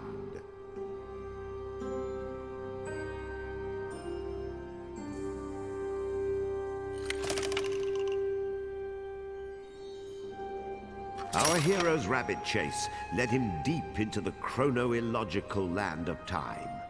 Meanwhile, the Moon Bear King was on to the witch, whose own dark intentions still hung on the air. Now back to Kuturo's tale.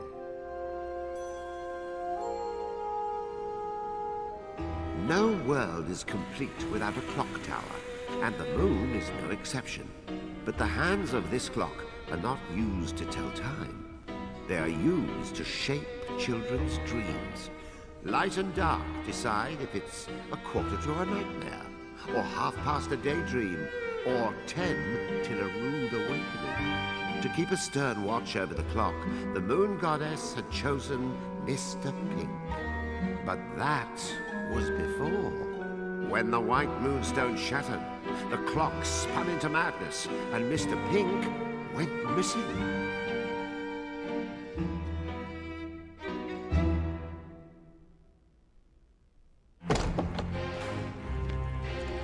To bear or not to bear? Who is she, this witch who's after my moonstone? Why does she oppose me? She didn't have to steal Calibrus. She didn't have to pick on me like this. It's not fair. This is my moonsies. Nobody else can have it. Not that mean witch, that awful hag. Whoever she is, she's mean and I hate her. Have I seen her somewhere? Yes, that would explain it. Who is she? Where have I met her before? Wait. Yes, Rika. Of course. You're done, man. Checkmate.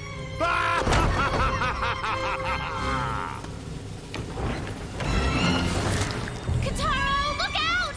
These cars are about to fall!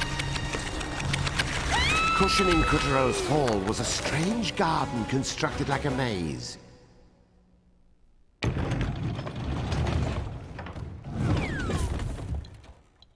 Primly precise hedges were prankishly preventing Kutaro's progression. Of course, Kutaro had prudently come pre-equipped with the proper brooders. Really, I hope you're happy with yourself. I went through all that trouble to hide myself, but what's the point exactly if you're going to march into my garden and mercilessly slip away at my disguise? I might as well be wearing a lampshade. I mean, I probably itch less, not that you care.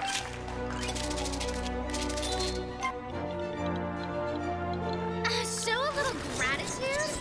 Kataro just, saved you. Do you have any idea who he is? Lost soul, rightful bearer of Calibrus, hero of the moon. Yes, it's all very obvious, very clear to the naked eye. But, you see, that's why I'm getting pernickety. You're being far too reckless. You probably ride your bicycle at night without a helmet. And do you really expect to defeat the Moon Bear King like that? Really? But never mind, what's done is done. Milk spilt, not crying, moving on. Corrective measures can be taken. Proverbial mop for the proverbial dairy disaster, yes. Now, introductions. The name's Galahagrid Mulberry Times a Wasting.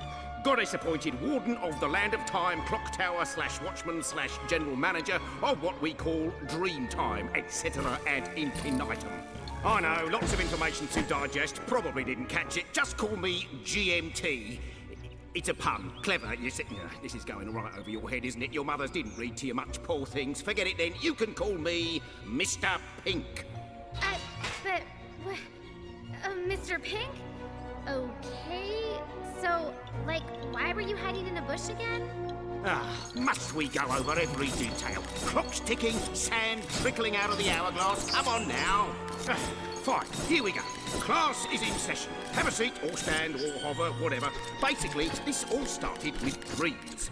The goddess, because she's rather smart, decided that there should be a certain parity, that means equality, in how we interact with children in their dreams, which of course led to the construction of the clock tower built by a watchmaker by the name of...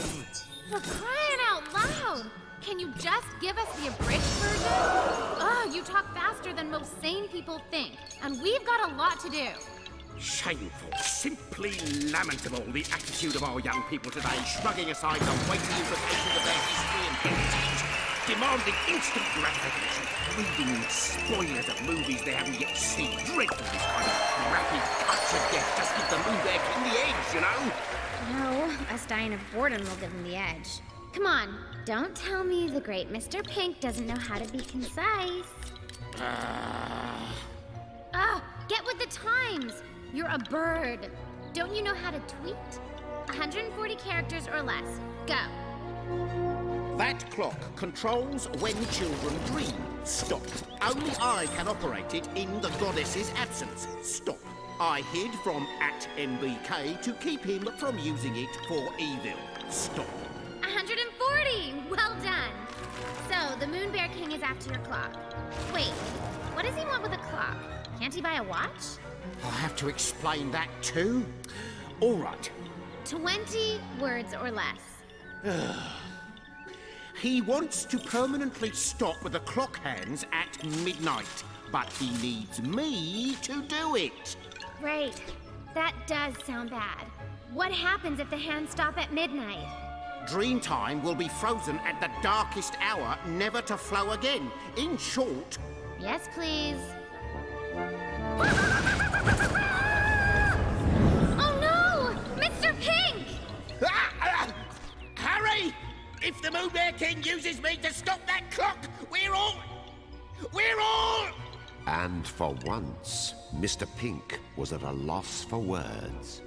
The last guardian of the clock tower was in Rooster's clutches, and the Moon Bear King was poised to plunge all the Earth's children into an eternal nightmare.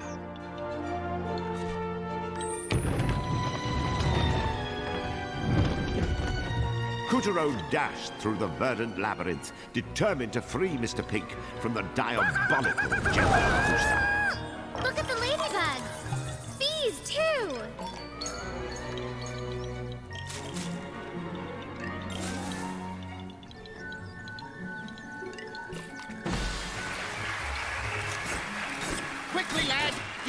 emancipate me, which, as you know, more or less derives from Latin, meaning deliver from the hands it of... came to life. Yes, you must free me from General Rooster's talons. He doesn't have hands. The land and of thereby times, render Topiary me Garden was a liberated. magical Yes. place. Now, freedom may seem kind of running faster. I am in trouble, you know. I mean, you've got stumpy appendages, but a bit of urgency ought to compensate for walking rate. Unless you've already written me off as a disposable character. Yes, well, I have a few things to say about that. Oh my gosh! Talk, talk, talk! Kataro's gonna ditch you if you don't stop polluting the air with your noise. Nobody likes a wisecracking motor mouth who flies around and tells people what to do. Trust me, I deal with people like that all the time. I have a feeling our beloved audience knows exactly what Pickett. On through the verdant labyrinth, Kutaro dashed as Mr. Pink... What in blazes is taking so long? It's your fault I'm even in this predicament, you and your snip, snip, snip. Why don't I slice up Mr. Pink's disguise and ruin everything and destroy the world because I feel like it?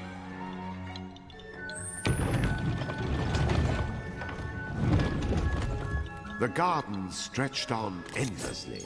I see we've upgraded to dinosaurs. Yes! Kutaro found himself astride a Triceratops, second only to the T-Rex on the Dinosaur Top 40. There's a top 40? Have you got your ends and your means mixed up? Because in the end, you need to rescue me, and that means you have to hurry. Do you see what I did there? Would you just shut up while Kotaro hooks you loose? Whoa! It shrunk and multiplied. Alas, the thing about Triceratops is that they're hard to classify. Scholars still argue about whether they're basically the same thing as the Torosaurus, which I think is just silly. But then again, what used to be called Ceratops has since been lumped together with Chasmosaurus, so it's only natural. They're made of a special pigmentation that, in actual fact, is... Kutaro found himself an unwilling guest at General Rooster's afternoon tea. But there was no time to sit back and nibble on pastries. He had to leap from table to table just to keep up with his host. Go on! Don't let the tea get cold. You have all the time in the world.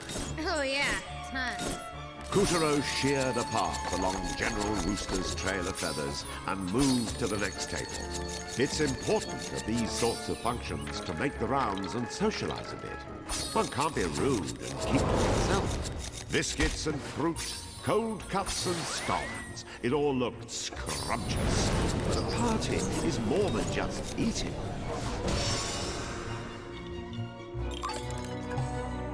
Remember, it's proper to give up your seats for the elderly and people who need them. Oh, yeah. I'm not so sure my grandma would want this chair.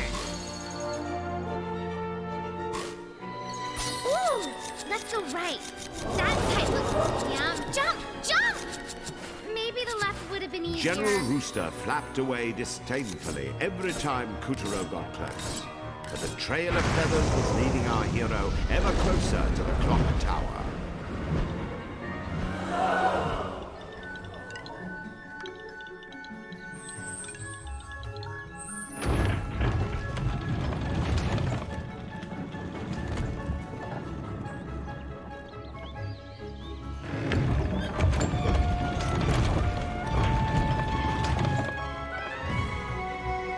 Kutaro's wild rooster chase had led him to Mr. Pink's place of employment.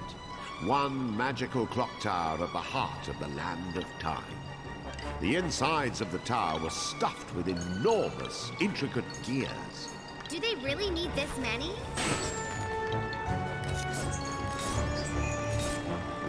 The gears mesh together in order to transmit torque.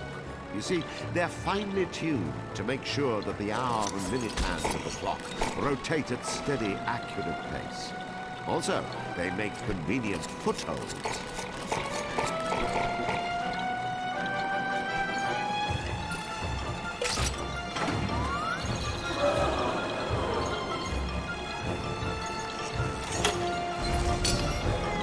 The Land of Time's clock used a magic pendulum which always kept perfect time and never had to be wound.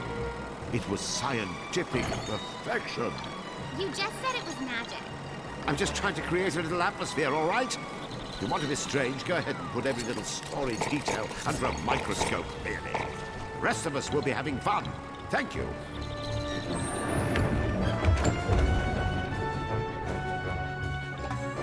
The tower's stately exterior was lavishly decorated, which worked out well for Kutaro, who needed a path to the top.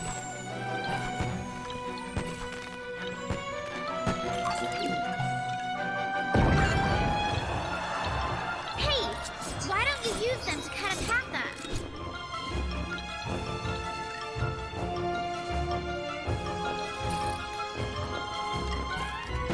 Heads up!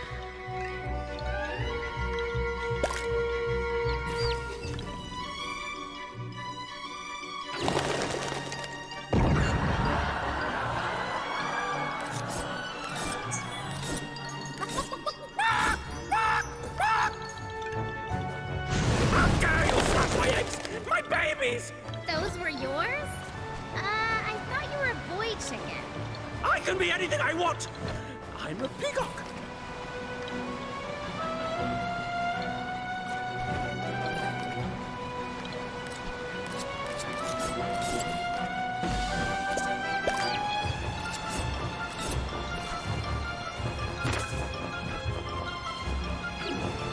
You did it again! You monster!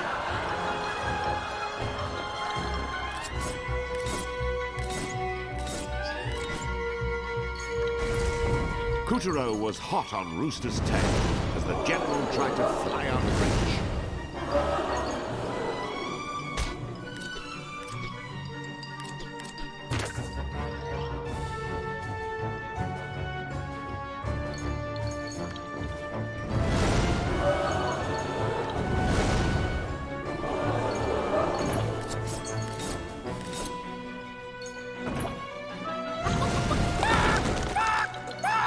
You nasty little thing! Why won't you fall? Ah, my babies! You little jerk! Every egg of mine you smash, I'll smash back on you tenfold!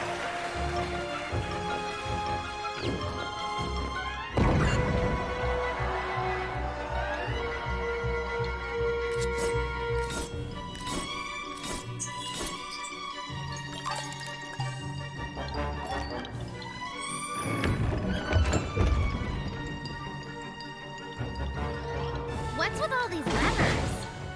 It worked! Flip all the levers!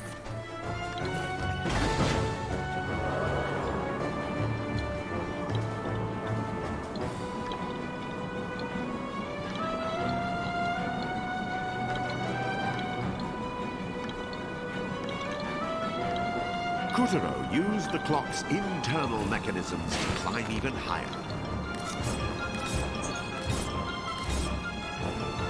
Another lever! Or is it lever? Oh, I was never really clear on that.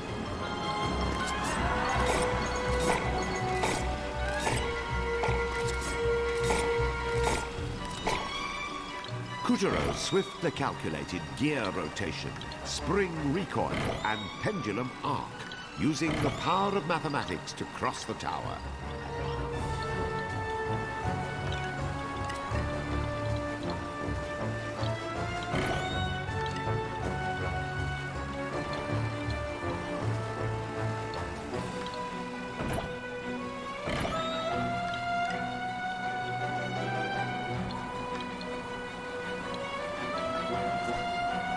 Kutaro thrust his way past the endless machinery that worked tirelessly to keep time.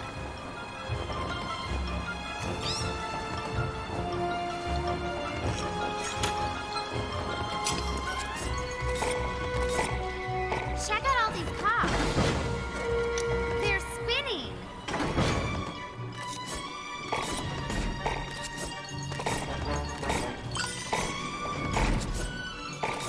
Kutaro's innate sense of rhythm allowed him to cut his way safely past the obstacles.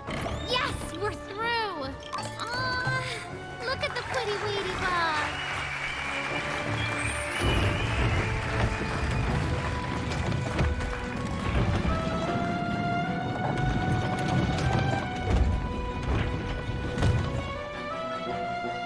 After a long clamber, Kutaro had finally reached the top of the clock tower.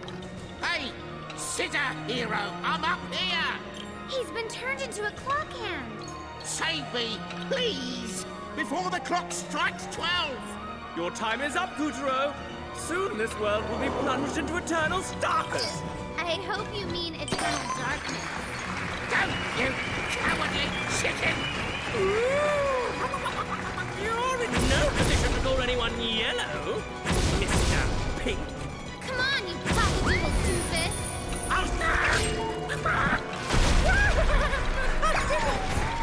He flew the coop! After him!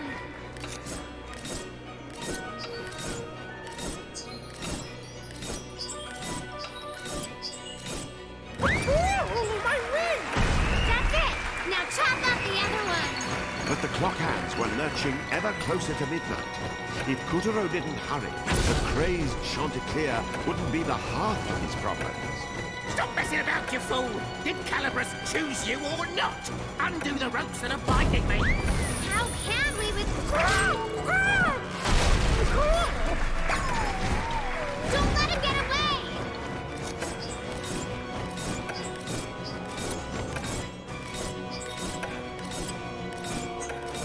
Whoa! Stop! Yeah, nice work! However, the clock hands now teetered just a few tick-tocks away from the sinister stroke of 12. Only brave Kutaro could avert the impending crisis. We're doomed! Midnight is upon us! There is no hope! The world will end! I should never have put my faith in a couple of... Shut up! We're gonna save you, so just chill out, okay? That's what you think! The proverbial gloves are off!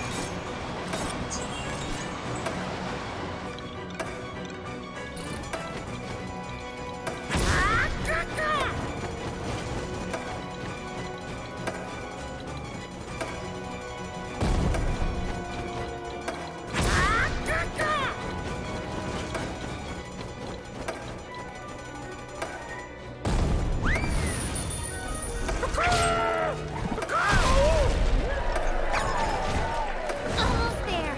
Let's pluck this turkey till he sings.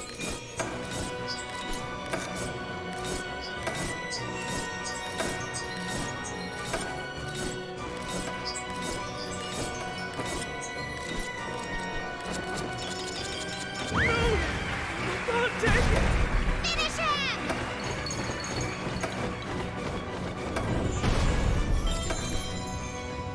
He's on the ropes! My beautiful plumage!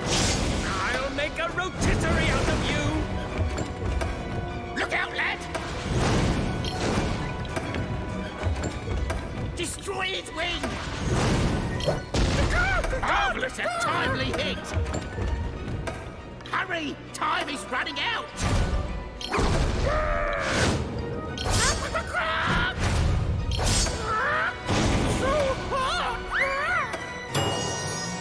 Yes! Well done!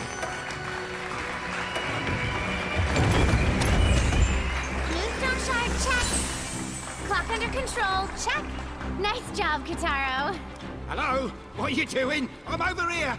Would you help me, please? Thank you! Hold on, we're coming. Wrong again! Come on, we're busy!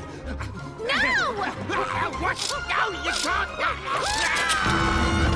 Monkey saw his chance and seized it. As the clock struck 12, Dreamtime lurched into its darkest, most terrifying hour. Kutaro, look! The Earth! You see, Kotaro? Now children everywhere will be locked in an inescapable nightmare. Their souls will be ripe for the harvest. They will make my master invincible. Dragon, come forth! Open the gateway to Earth! Bring me those children's souls!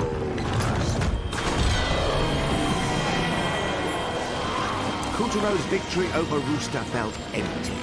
He should have known Monkey wouldn't play fair. And now that the damage was done, he was powerless to stop the long night to come.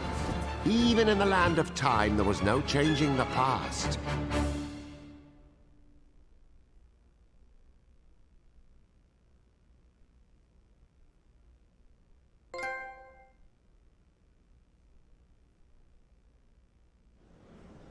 With the help of Calibrus, Kuturo defeated the menace and saved the souls of a lucky few. Well done, Kuturo! The souls he freed were homeward bound.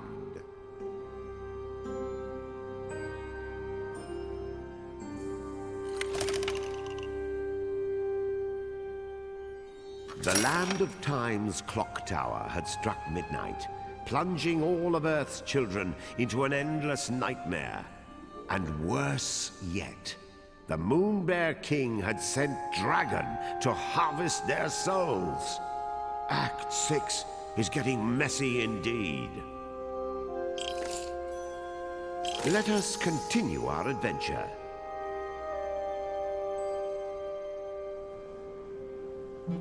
Dragon had been called forth from his celestial roost to bring judgment down upon all who dared to defy his ruthless master. And it was none other than Dragon who spirited away the souls of children each night on the tyrant's behalf. That's right. Dragon was part of the reason Kuturo got dragged into this mess in the first place. But now, the stakes were much higher. The souls of every last boy and girl on Earth. Having parted the heavens and opened a portal to Earth, Dragon set to work harvesting the souls of children from the coils of their nightmares. Dragon! Bring me those souls right now! I've never seen so many at once.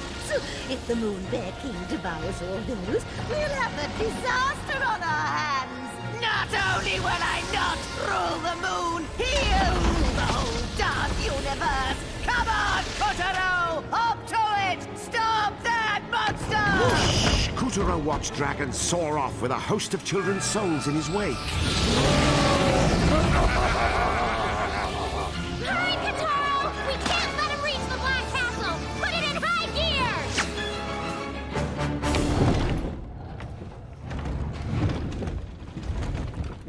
With Picarina at his side, Kuturo hopped astride the... Hold on! Dark clouds hung heavy over the Black Castle as General Dragon hurtled home as fast as he could. Mr. Pink skimmed along the dragon's back as Kuturo held on tight. I suppose now would be a good time to lay down the facts. Well, there's nothing to lay them on, but metaphorically speaking, you see, I'm primarily an academic. I look after a big clock for a living, and... Man, if I knew spicy food would shut him up, I would have ordered some buffalo wings hours ago. Dashingly, Mr. Pink leapt over Dragon's blade-like fins. Bolts of lightning struck and missed. Storm clouds shot in vain. Nothing could stop them as they raced up the writhing dragon's back to the heavens.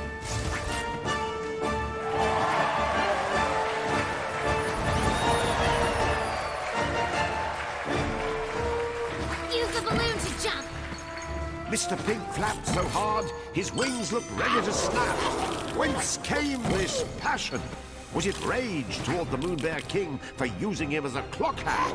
Was it a sense of justice, a need to undo his mistakes? Well, it's damnable bad luck is what it is. What do you mean, my mistakes? I'm not the one who broke the clock. Besides, the warranty ran out ages ago. That's right! Damn the lightning death that was raining down on him. Mr. Pink was determined to set things right. Yeah, that's not what I said. Don't fabricate stories.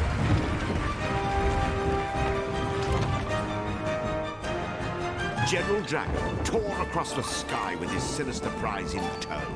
Soon, he would deliver all these children to his master. Oh, my gracious, lad, what have you done? Which is to say, what are you doing with my head? There can't be two of yours, truly, unless... Yes, of course, now I see everything is perfectly clear. Now, let's get right down to it. Down to what? Where are you going? So, you think you can... That is to say, Galahad with Mulberry times a wasted, a.k.a. Mr. Pink, in the field. General Dragon tore across the sky with his sinister prize in tow. Soon, he would deliver all these children to his You want master. the Moon Bear King to gobble up the soul of every last kid on Earth? You say hurry like I'm not already hurrying, which I am, by the way, but I am a flamingo, in case you haven't noticed. Flamingo power!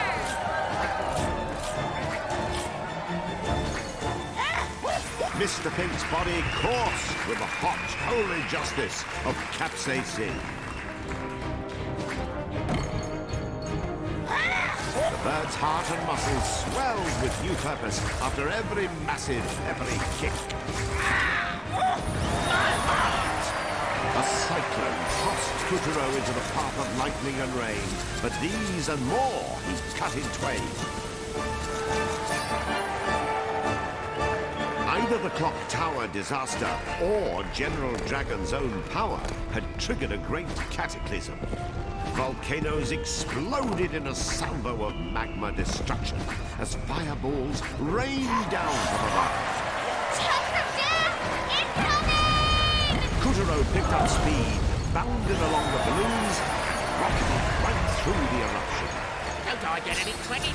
Our hero sliced through rain and dodged bolts of lightning as he tamed the vicious storm.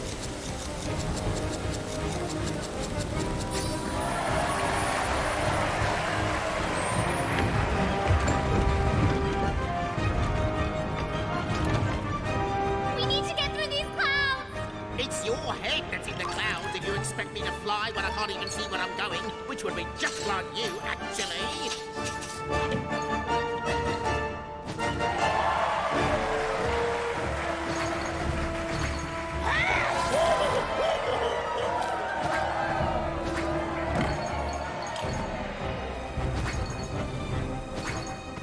The dragon's trunk was coiled around the clouds like a snake's.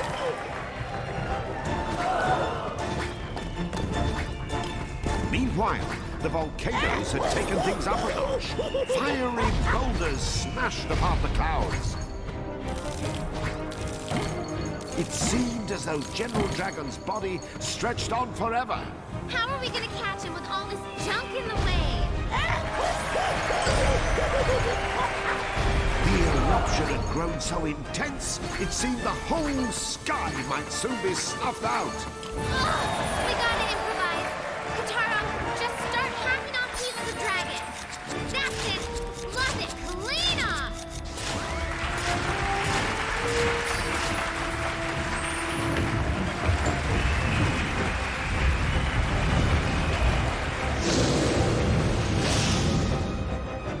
Only once Kuturo had done a little surgery did the proud and powerful dragon finally give Did him you the time of seriously day. just cut off my tail? Tell me you didn't just cut off my tail, because that is just... Don't even make me spell out the dookie you're in right now! Watch the right!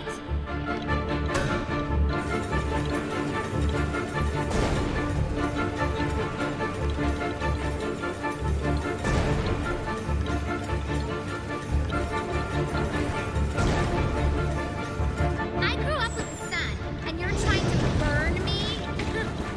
Right. Watch the right!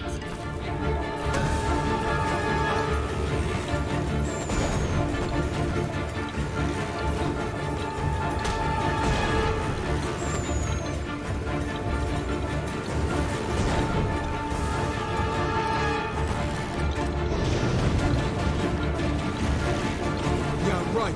I'll just smash you instead. Watch the right!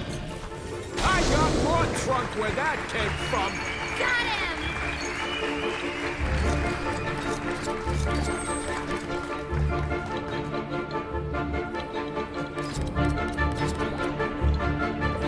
Our hero dodged searing balls of fire and danced between Dragon's razor-sharp scales as they battled atop the clouds.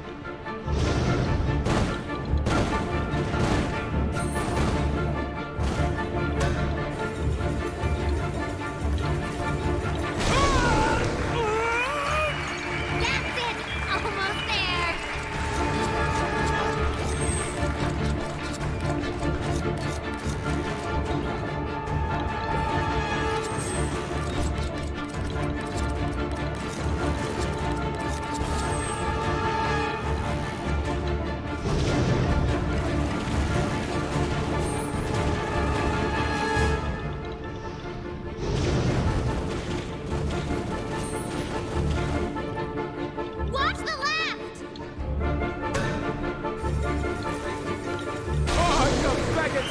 heart! Blow, kid! You boggled me! He's on the run! Cut along his body to catch up! Calibrus was tougher than steel, and Kuduro was gaining ground on Dragon in no time.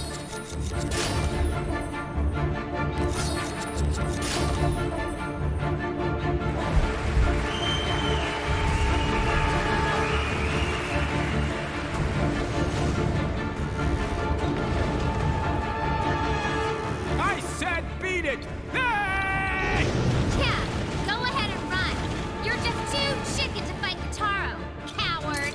You wanna just let me finish this job for the bad father, huh? I just gotta drop off these souls, and then I can tear you into weeny little pieces. Okay? I'm not begging for some heart. Body down! Almost there!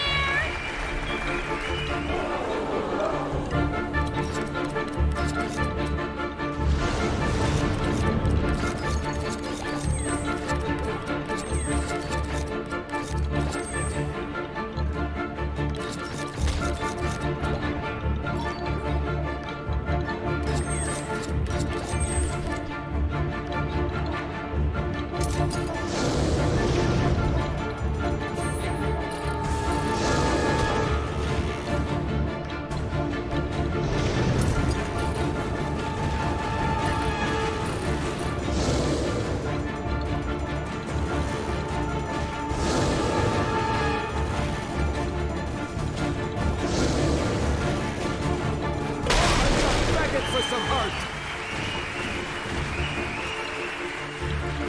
Whoa, you're really busting my scales here. Hey! Are you a dragon or a fraidy cat? After him, Kataro! Kuduro sliced right through Dragon's thunderclouds as he raced across the ether.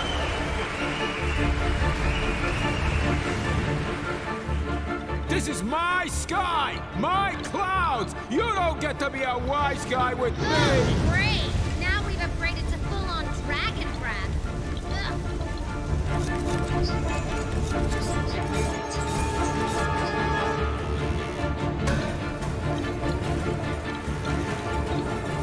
I got more trunk where that came from.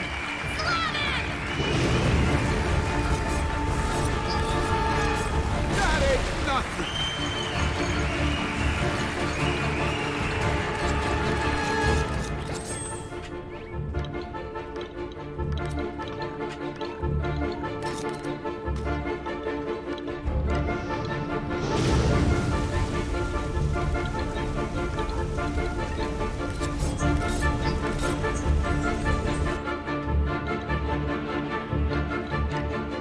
That ain't nothing.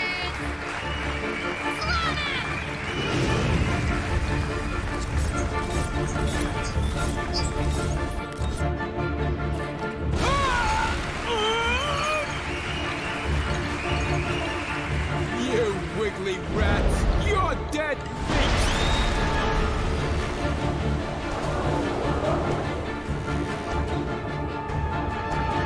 This guy's a train wreck. Just a little more. Kuduro clipped through clouds and lunged over lightning bolts. Look He out for had the a gap in the score to clouds. settle with Dragon. You've got a dragon to catch.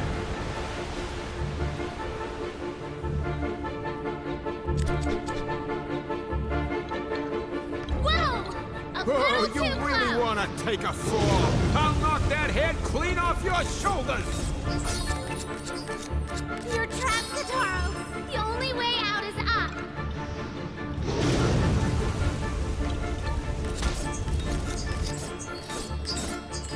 Where you going? Oh, he's after us!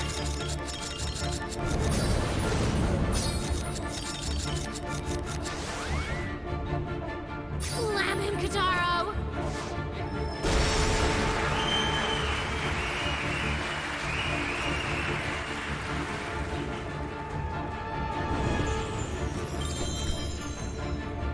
You smart aleck! I'm just getting started! Let's see if those scissors you used against my pals can smoke a dragon! Die! Ah! So you want some juice? That what you want? Have some of this! What? Hold still, Pipsqueak! Ah! You fight good! But I ain't giving up my piece of the boss's moonstone, not to nobody! You can kiss the earth, and your little adventure, goodbye!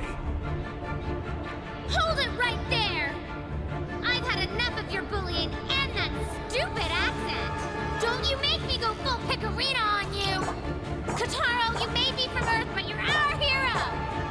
I know you can win! You can beat him!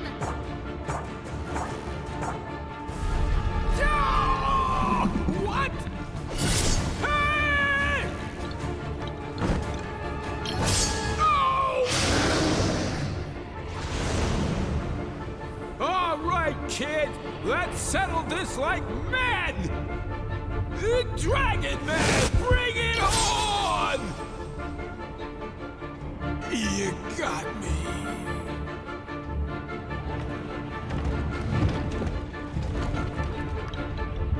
Yes! We did it! Kataro, you are one stellar superhero. After an epic battle, the wicked dragon has been slain, and the souls of the children were free once again. Kataro! Another piece of the puzzle! Just one more shard! And Monkey's business is no match for ours. Hey! Wait just a solar second! We beat Dragon, what gives? You're too late. All you did was ensure the gateway between the Earth and Moon stays open. Now, I need only wait. Soon, the Moon Bear King would possess a more terrible power than ever. But Kataro risked everything to stop the dragon. It can't have been for nothing. No, it's too soon to give up. We've still got the Moon Goddess. If we put the Moonstone back together, we can bring her back too. And with her on our side, that half-baked grizzly is toast. We've got to stay positive. Let's go find Monkey and make him cough up that last piece. That's right. You'll get your goddess. Now would you just hurry up? Goddess or no goddess, the tyrant's too strong now. If we get the Moonstone back, Mew should send Kotaro home where he belongs. Don't be crazy. Why would I ever do that? Kotaro is our last hope, especially mine.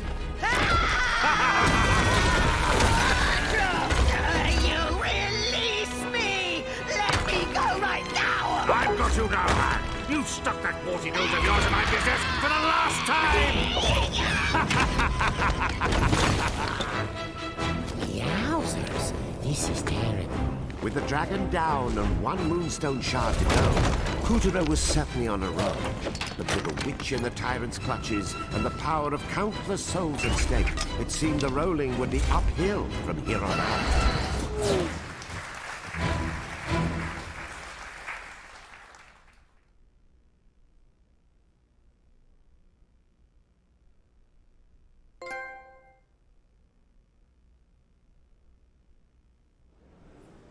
With the help of Calibros, Kotaro defeated the menace and saved the souls of a lucky few. Well done, Kotaro! The souls he freed were homeward bound.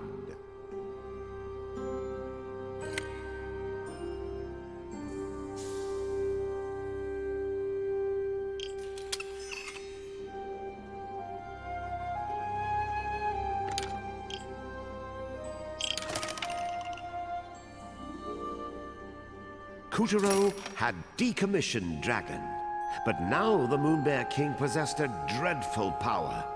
With the witch in captivity, what was a hero to do? The stage is set for the final act in Kotaro's saga. Now back to Kotaro's tale.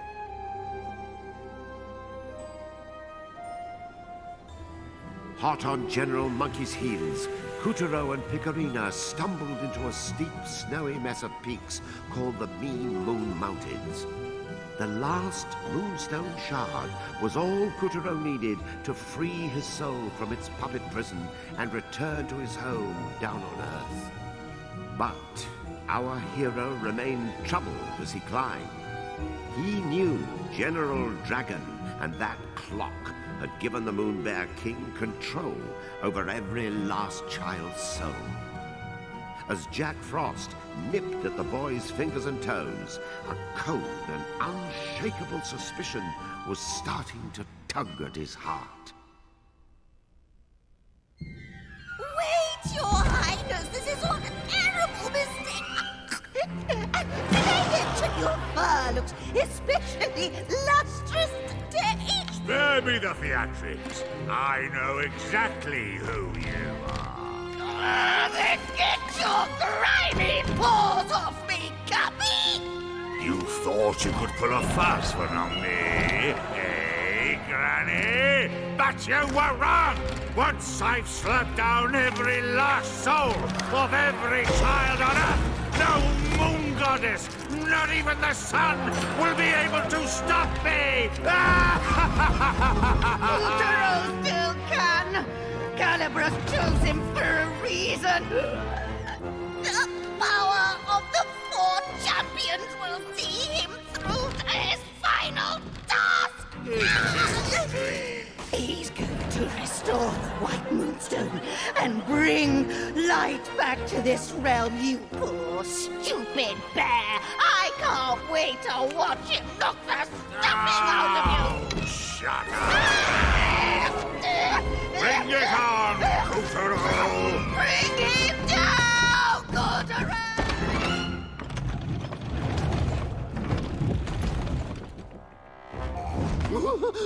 You will never complete that Moonstone, boy! Never! Stand and fight, you coward! At the very first glimpse of Kuturo, General Monkey ran as fast as his legs would take him. I wonder if those icicles will fall.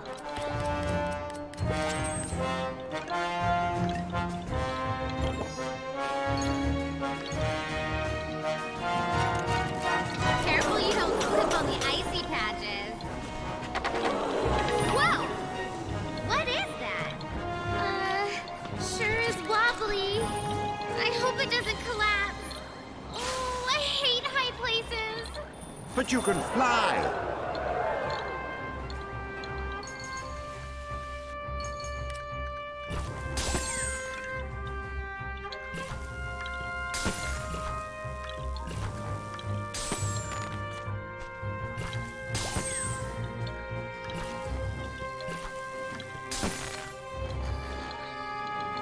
More Yeti. These guys are sound sleepers. Well, who says Yeti can't hibernate?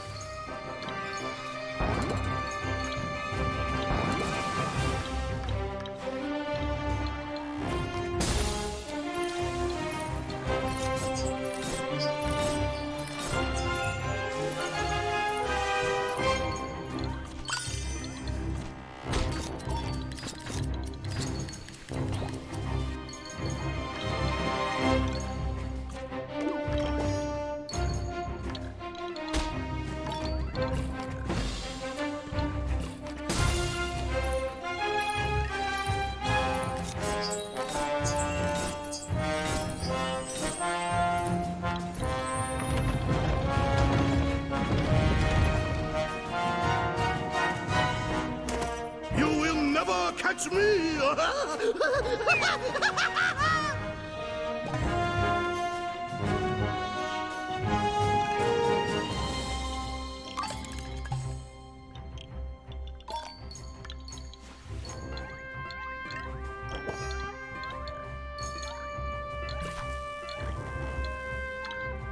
With each passing moment, the Moon Bear King's power increased. The mountain was a stubborn, snowy sentinel, but Kuturo forced himself to trudge on. He had to complete the White Moonstone. He just had to.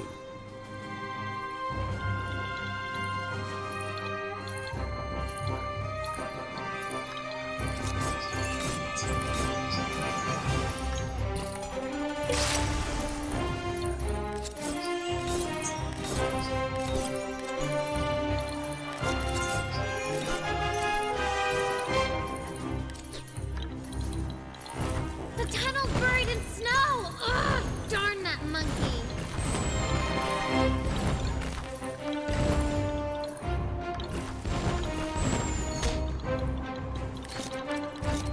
General Monkey was a crafty one. He knew he didn't have to fight Kutaro. He'd already won, just so long as he kept the last Moonstone shard out of reach. In the end, it wasn't brute strength or poison, but ingenuity that was giving Kutaro the most trouble.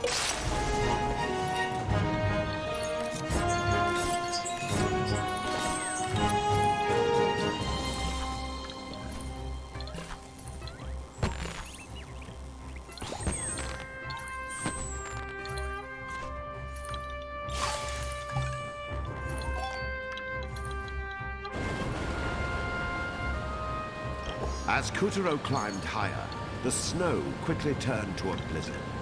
Snowballs, great and small, began tumbling down the slope. A gift from Monkey? Who knows?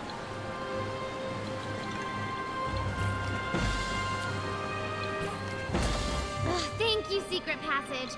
I've had enough of winter trying to kill me.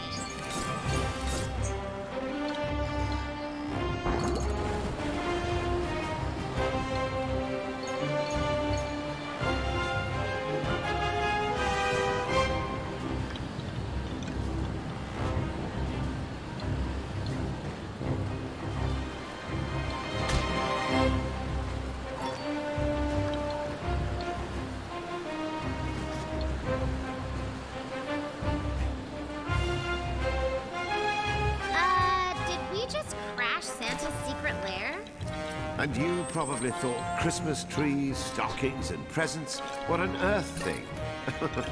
Why don't we if they didn't finish decorating the tree? Yay! It's a present from Santa! Oh, the lousy cheapskate! I guess the economy's bad in the North Pole too, huh? Why don't you just give us some coal, Santa? A world of white stretched as far as the eye could see. But there was still no sign of General Monkey.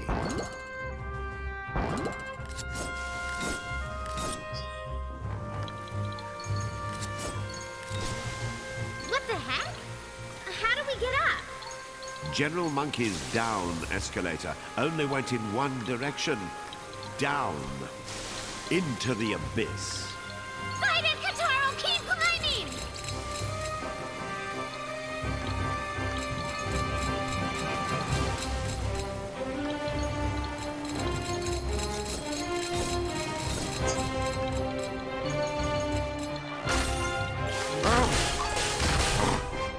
Is that a... Don't even start. That's it! Keep it up! The crack's getting bigger! Almost there! Yes! Take that, Popsicle!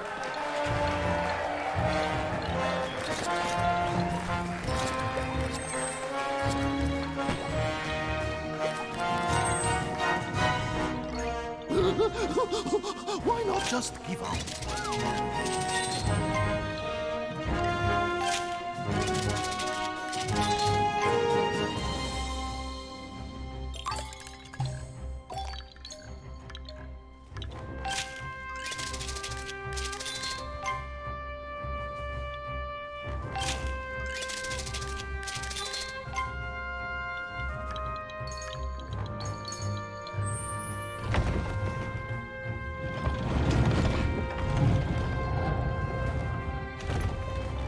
Kutaro followed General Monkey right into the icy maw at the mountain's peak. Say your prayers, Ape-Face! Ah! Careful! Check it out! Not even Monkey can outrun us now! A new challenger has appeared! Don't you let him win!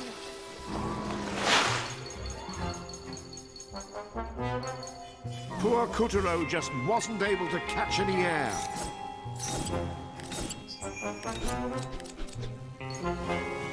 Penguins on your six! Jump! That was close! What the? Oh my gosh!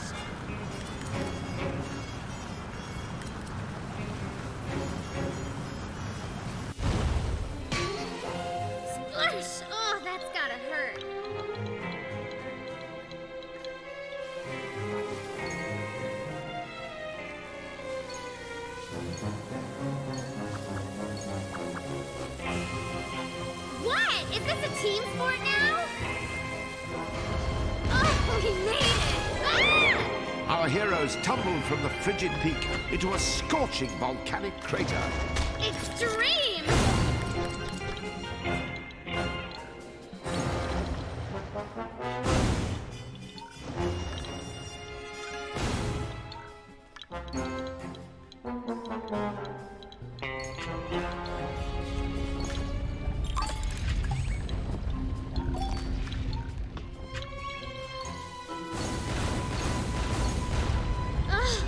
Finally a little peace!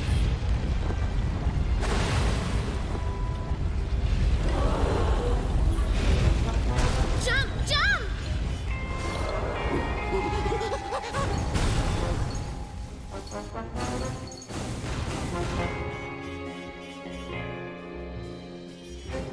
Behind you!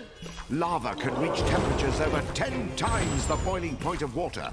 A wooden puppet would be vaporized instantly. Huh? Keep moving!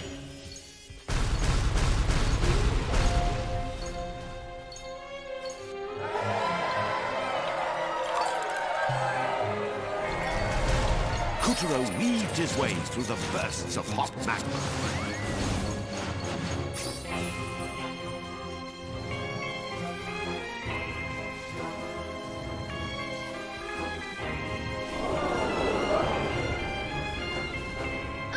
I told you that thing was alive!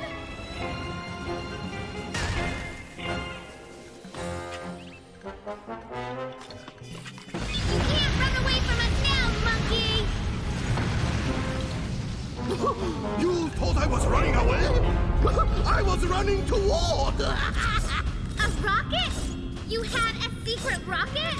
He also had a secret volcanic base designed to hide the secret rocket. I mean, what self-respecting mad scientist wouldn't? But gravity was no match for Kutaro as he sheared through the stratosphere and up into outer space.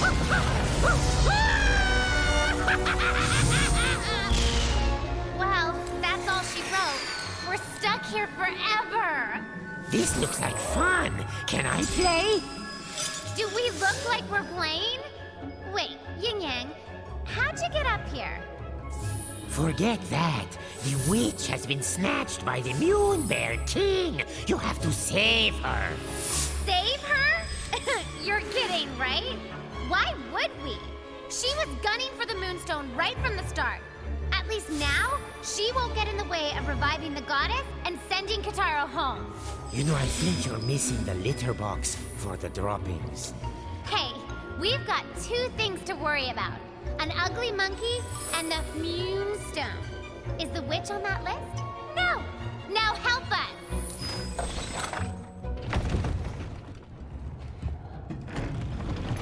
Fine, but hurry up and choose your transportation. You've got a monkey to pursue. All right, I'll pick.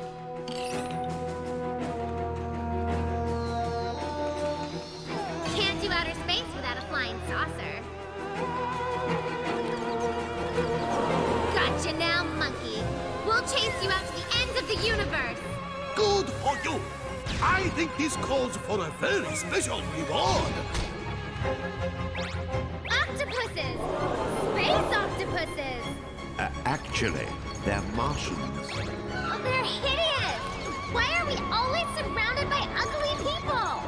On behalf of the Magical Theater, I would just like to apologize to all our guests for that completely inappropriate comment.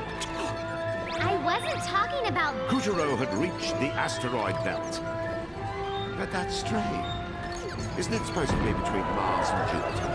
Hello, land of dreams! Let's be a little flexible here, all right?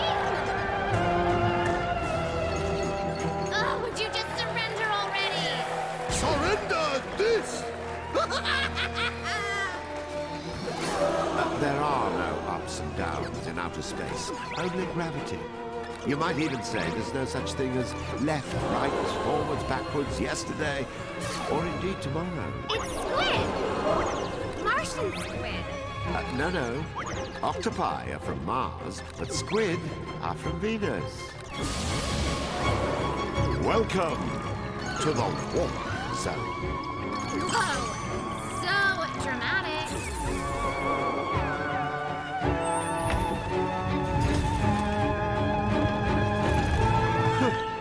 When Kutaro and Picarina were done warping, they re-emerged in a spaceship graveyard. These marvels of science and intellect had been mangled by destiny into mere shadows of their former. Ew! More Martian and Venus or Venusian. Oh, even their name is ugly. They're lost in space. Have some compassion. I'd get lost too if I was that gross. The space-time continuum probably bent just to avoid touching them.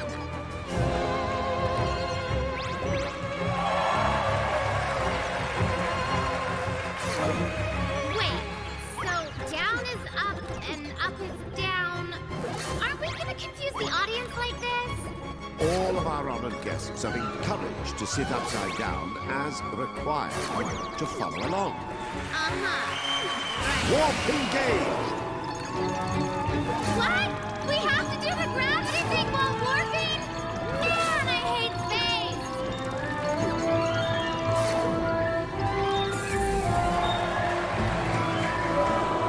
This asteroid belt shall become the belt of your graves! Is the monkey too scared to stand and fight?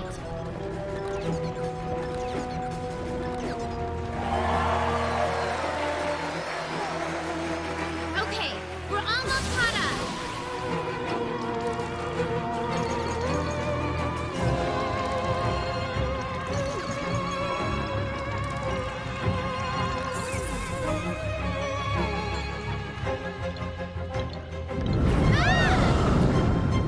This rock looks like a UFO.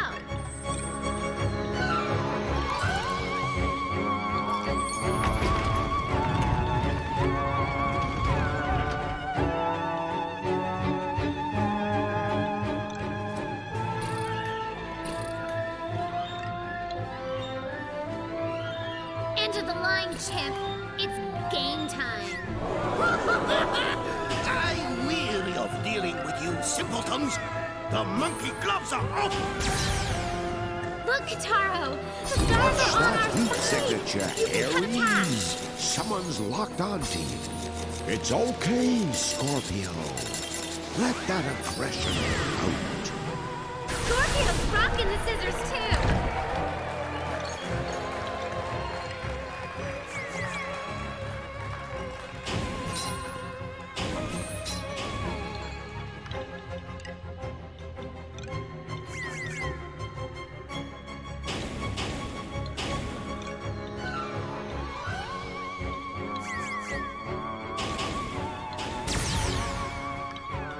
Look! There's no shame in going in circles, Cancer. Heads up, Virgo! Explosive developments await. Now's your chance, Leo. Go ahead and pounce that boy.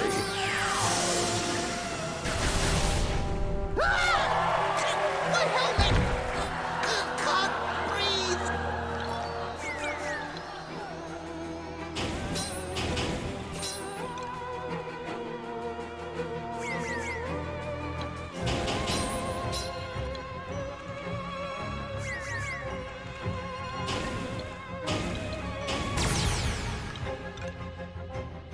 Now, Katara! Life may Finish take you the it! long way, Aquarius, but you'll get where you need to be.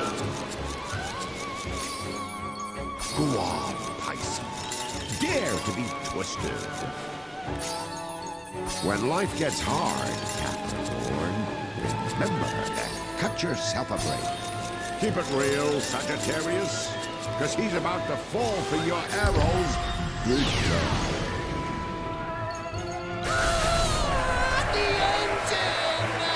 It's all over, monkey! Now, where did I leave off? All right, Taurus. We're done.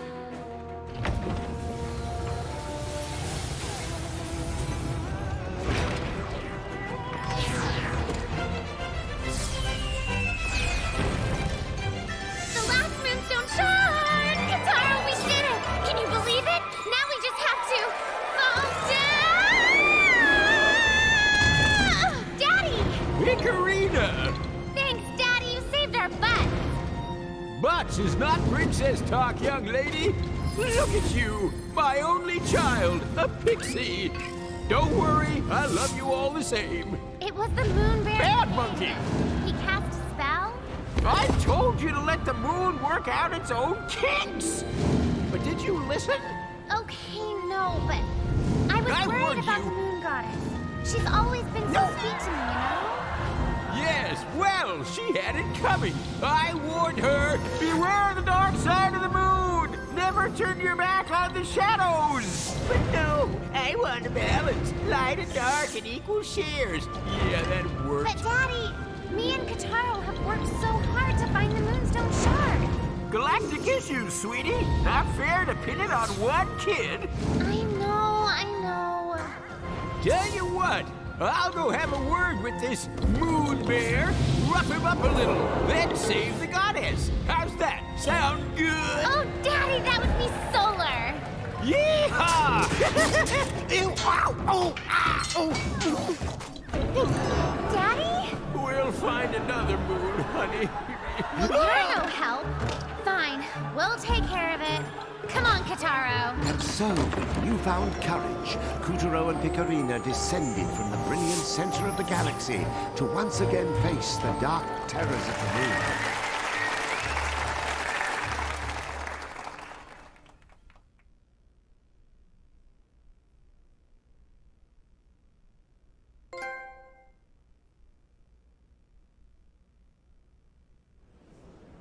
With the help of Calibros, Kutaro defeated the menace and saved the souls of a lucky few. Well done, Kutaro! The souls he freed were homeward bound.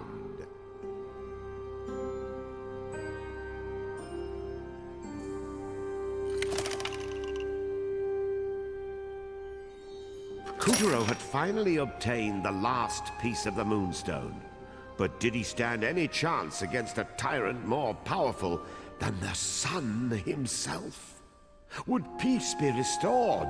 Or would Kutaro be ripped to pieces? Let us continue our adventure.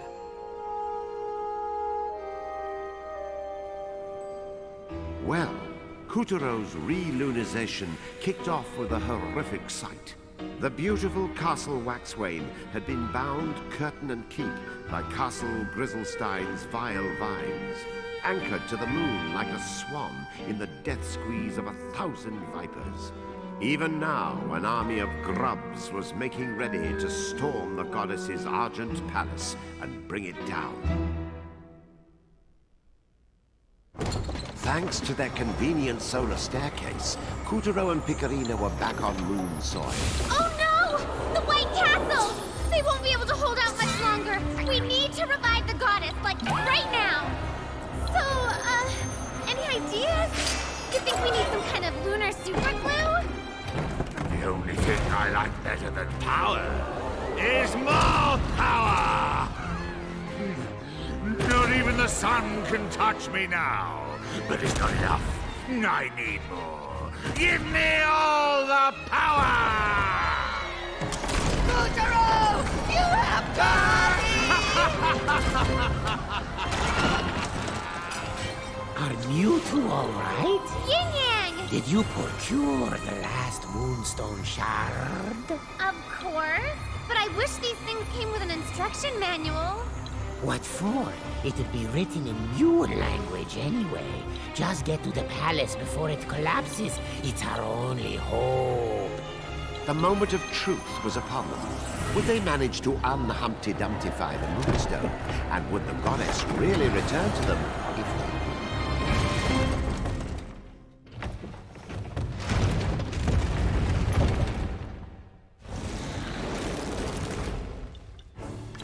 Kutaro and Picarina had reached the roots of the vile vines entangling the white cup. The duo climbed as fast as they could.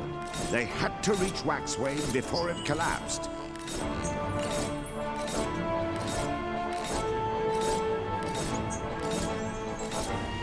Oh, wow! Is that an MBK-21 Lunar Striker? Oh, darn, it's gone! You're supposed to be giving the play-by-play about us, you geek. What? Oh, yes, right. Of course. Sorry, so sorry.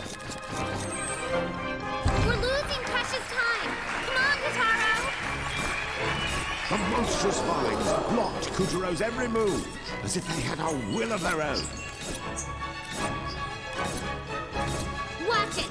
These guys are playing dirty.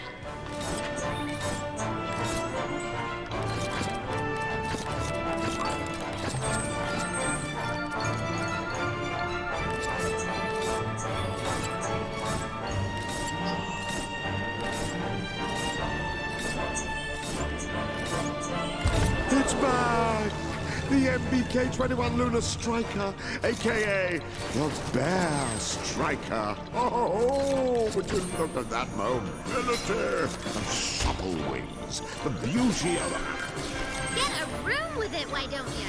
We're trying to shoot it down. You see a work of art, and all you think about is destroying it. The death ray-dealing foul flowers were clad in armor as thick as a Kuma 1 tag. Foul flowers? So that's what they're called. Why'd you wait to the end of the story to tell us?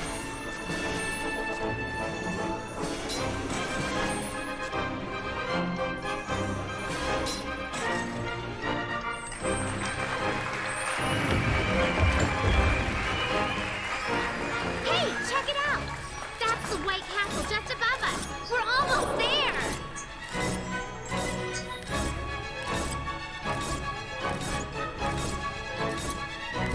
Oh, here come the Bear Strikers again. A whole squadron. Look at that perfect formation. Ah, here come the Battle Brothers. Oh, that's great. We're gonna need every tool in the box.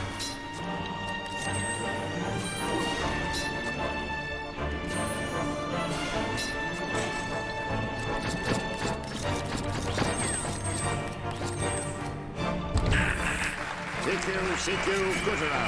Proceed to point whiskey on the double. Over. Roger that, weirdo.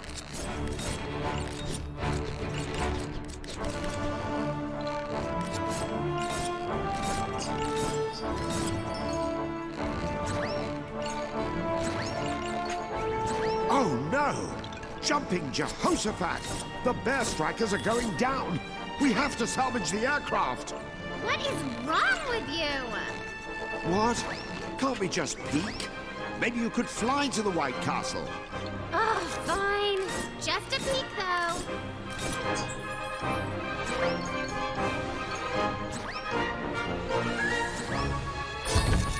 At last, Kutaro had reached the base of the White Castle.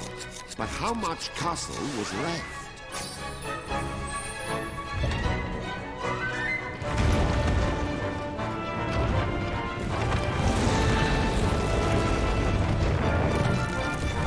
The vile vines had wormed their way deep into the halls of Waxway.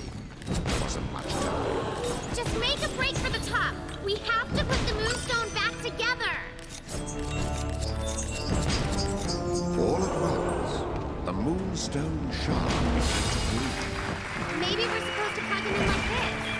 Okay, let's do the other 11.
If the lady in green wishes to dance, allow me to cut in! Ha, ha, ha! And ha! Fair winds, me lad! Right, moving on.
If the lady in green wishes to dance, allow me to cut in!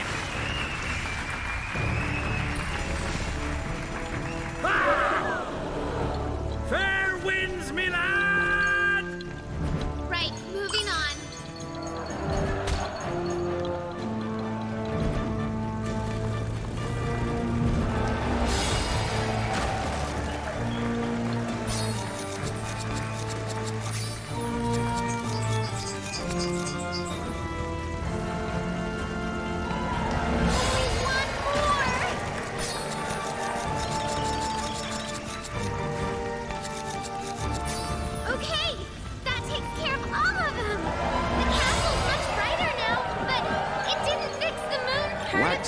Could not be restored until... What now?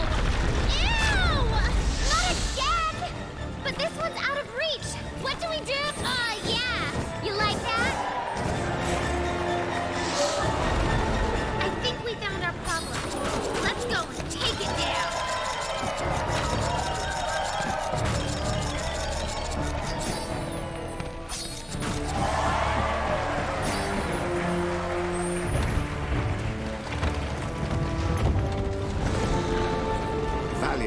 Kutaro traced the vile vines to their roots at the heart of the castle.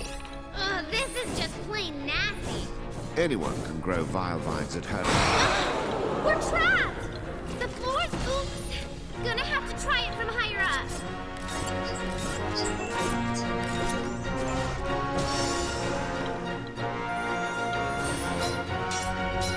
The walls and columns are falling apart.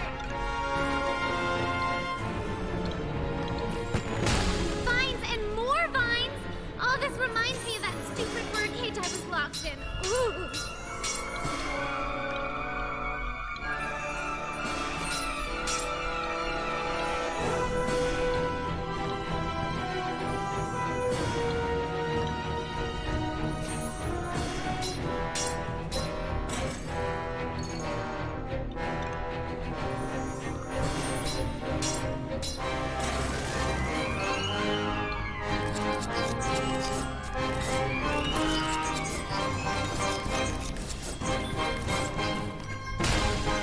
Vile vines have two bulbs. You need to take special care when transplanting. Nicking the bulbs with scissors, for example, would be... The light's getting stronger! I bet that took care of the vines upstairs.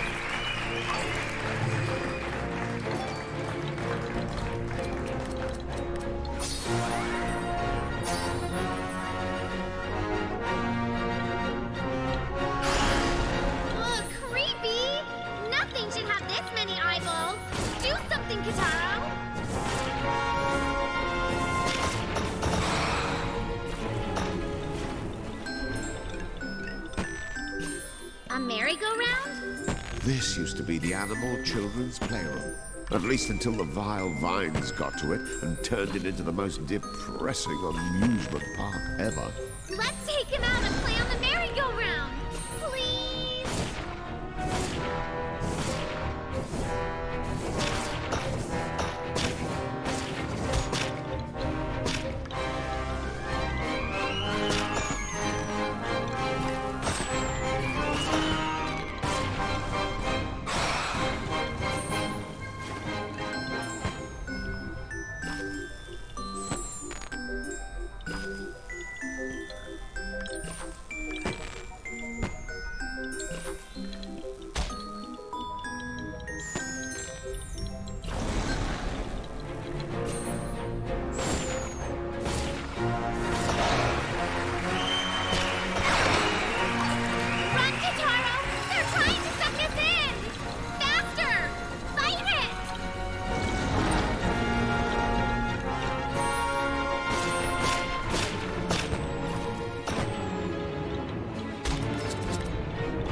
Fortunately, vile vines are able to regenerate as long as one of their two bulbs remains intact. So, if you love your vile vines, make absolutely certain not to damage that upper bulb.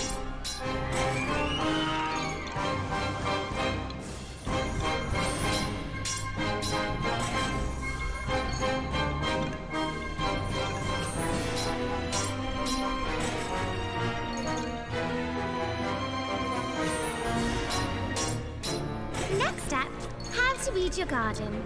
Step 1, ready scissors. Step 2, cut that vine's bulbs off. Can we play on the merry-go-round?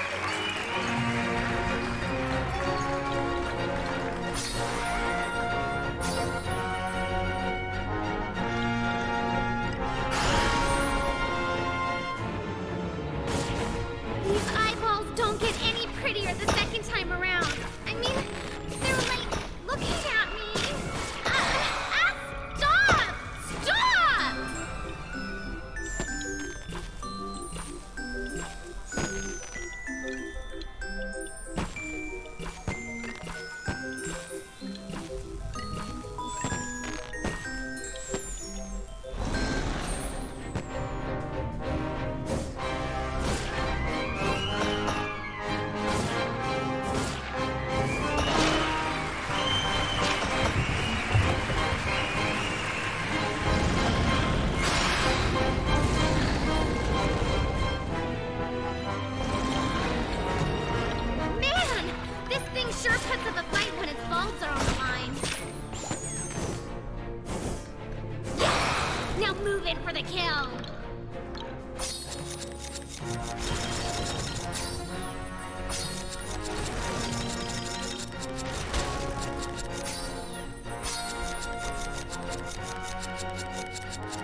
vile vines, lord of all things botanical, had been vanquished by Kutaro. The Moonstone's big moment was just a breath away. Despite the Moon Bear King's countless schemes, the Moonstone was about to be made whole again. Kataro! The white Moonstone's pure light was restored, and it rained down upon the moon as power surged back into Castle Waxway. And there was hope. What's happening to me? Did Kutaro finally... Wait! I remember now! It's me! I am... My lovely little bear, I have returned, and your machinations must be stopped. The balance must be restored. You wish. Ah! Let me out of here! Now! I command it! Mirror, mirror on the wall, who's the toughest guy of all? You know who the strongest is. Kutaro!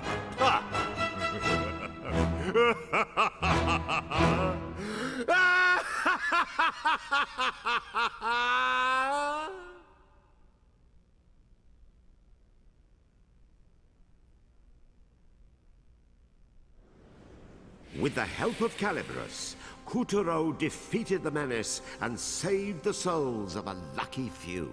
Well done, Kutaro! The souls he freed were homeward bound.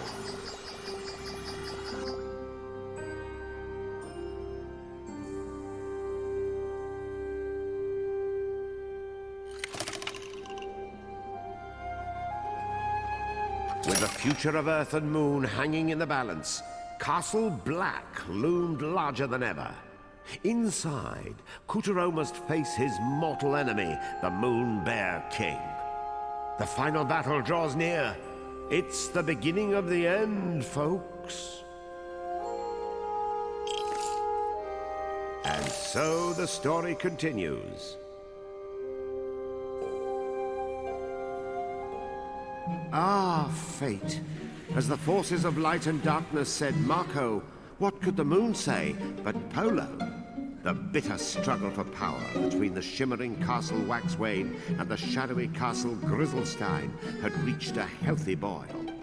Hero and tyrant would soon have their final showdown. At stake were not just one boy's fate, but the fate of the whole moon, and the Earth, and the sun, and galaxy, and... well, let's just say he better not mess up. Now, it just so happens, Kutaro and Piccarina weren't the only ones who had refused to give up on the White Castle. A battle be brewing, me hearties! Man the long toms! Raise those mizzen masts! Look alive, me buckos! There be no getting the Davies now! Aim for the Black Castle! Where be my coxswain? Yin-yang! Faster! Put your back in it! Aye, Captain. The buxom beauty Esma Potts has need of her able seamen. Fire! Fire! Thanks to Kutaro, the White Castle had been restored. And now the stage was set for their epic clash with Castle Grizzlestein.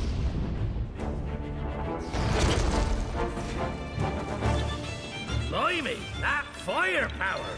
Kutaro, me lad, why haven't you stormed the enemy vessel? You're the pirate! Oh, all right, fine. We'll do it, since you're obviously not gonna. Handsomely now. Trajectory locked. Fire!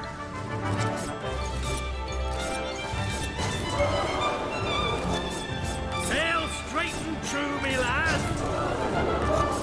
The moon needs you, me bucko. Kutaro busted right into the Black Castle's drive chamber. Destroying this section ought to stop Grizzlestein in its tracks. Careful if you don't want to be a pancake.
further into the Black Castle they wandered, the bigger the gear seemed to get. Was the castle itself resisting them?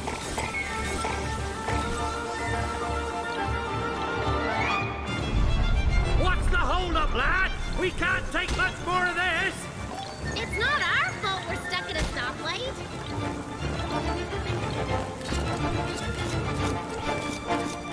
There! If we can take out that humongous gear...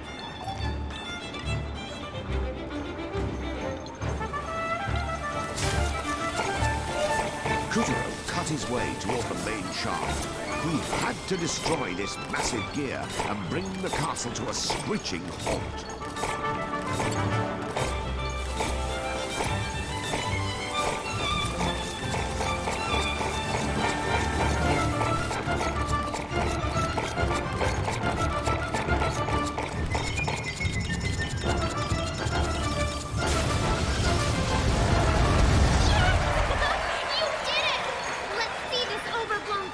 Try and move now.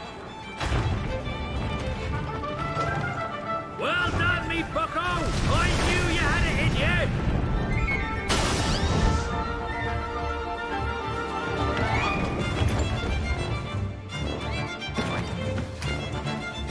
But there was no time to celebrate.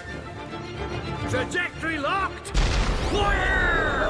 And off our hero blaster toward his grisly target.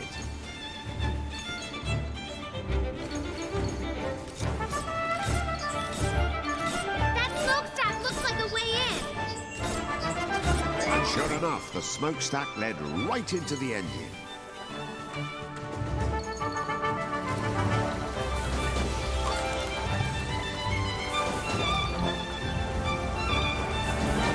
It took the fire and brimstone sort of fire to keep this castle stoked. Kutaro jumped over to the cylinders and cut through the belches of smoke.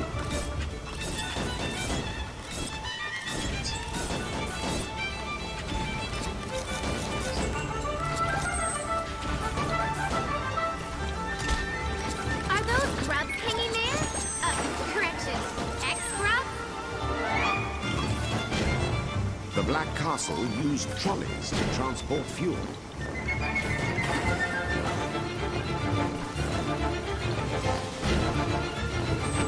Kutaro slid down the trolley rails.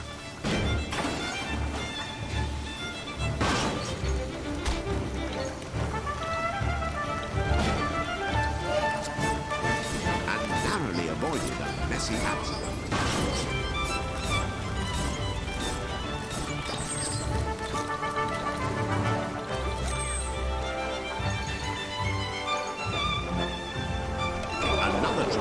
Waited just past the exhaust pipes. We've got company! Hurry!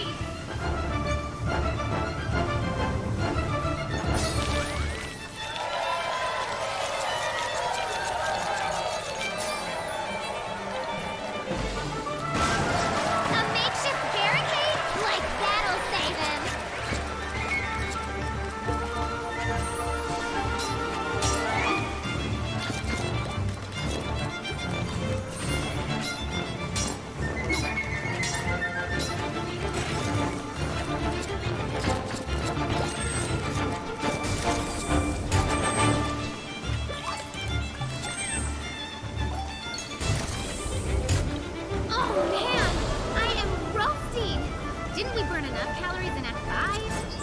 Kutaro had finally reached the heart Don't of get Castle too close. Grizzlestone. I got it! Chuck a bomb in when the door opens!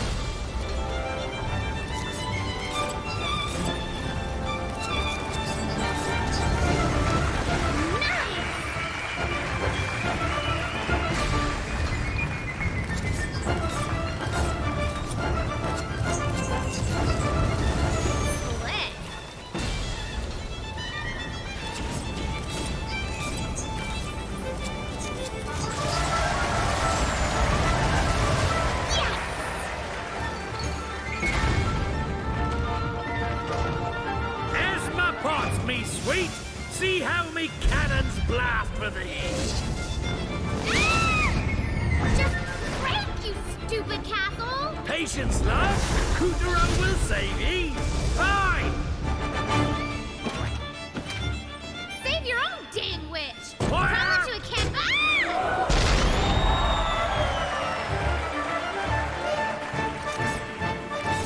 Look out for the thunder clouds! They'll sizzle us in a second!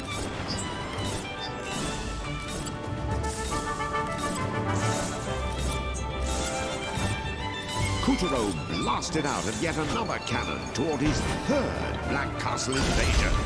He was starting to feel right at home.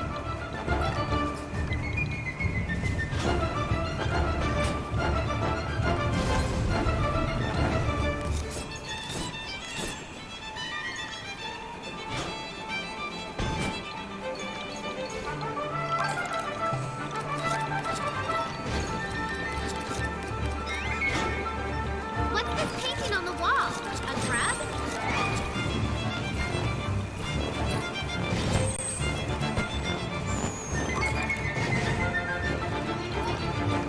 A conveyor belt! Keep moving or it'll carry you away!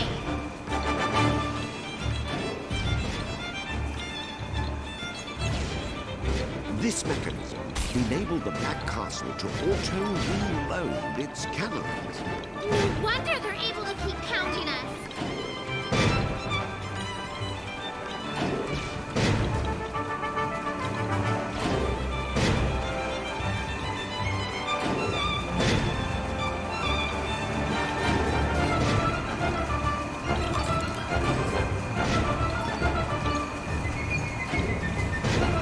A ninja bomb ought to make short work of those explosives.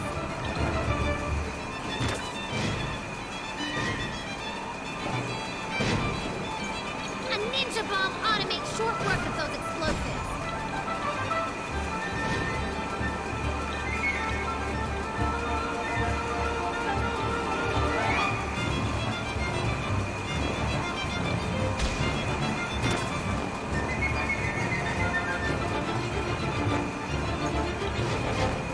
A ninja bomb ought to make short work of those explosives.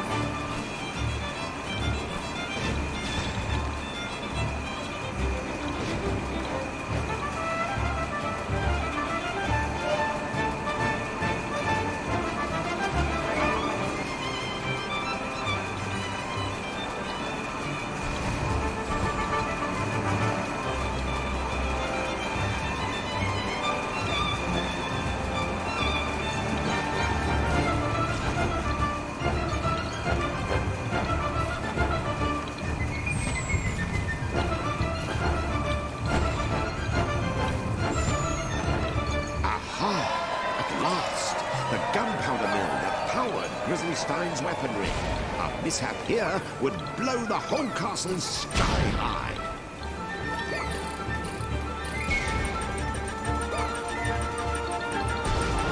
Watch your step when you Kotaro. Careful. Your footing. Almost there.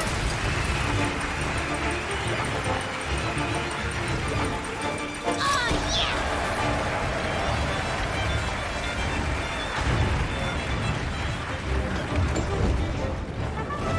Okay, now run! We're gonna get caught! The Black Castle was just a sneeze away from a massive explosion. Were Kutaro and Picarina going to make it? It's right on top of us! Go, go, go! I see the exit! You can do it!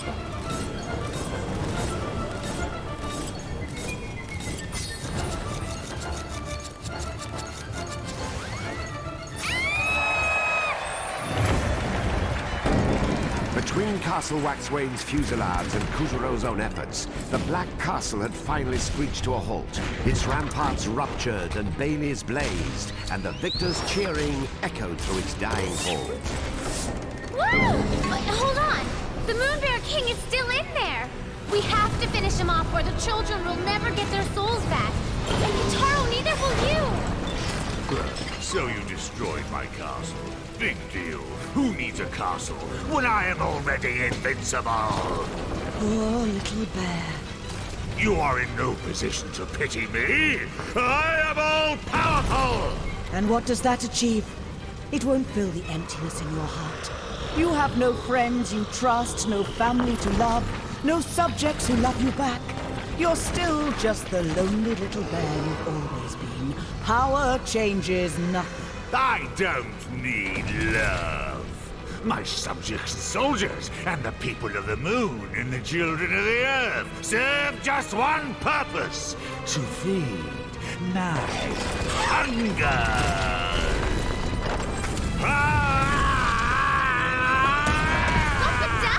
That's cheating!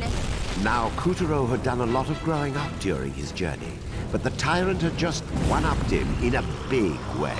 And unfortunately, 'tis mathematically proven that nastiness is directly proportional to body mass. Once again, the Moon Bear King loomed before our hero. His sheer size alone puts small mountains to shame. I'll devour the whole moon, if that's what it takes to get rid of you worms! How are we supposed to face him like this? Gotcha! Why, you? It worked! A little.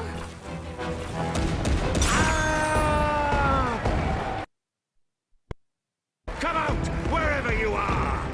Did you see the bottoms of his feet? Hit back with a bomb! Yes! Now get his right foot!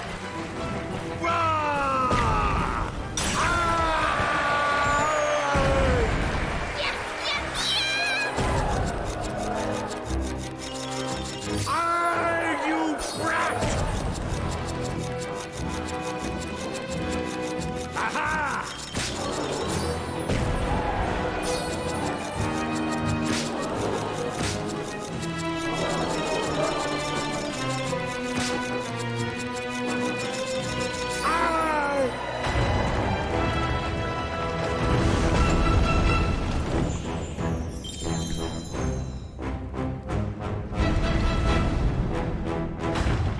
The boy was a whirlwind, and at last, the tyrant bent the knee.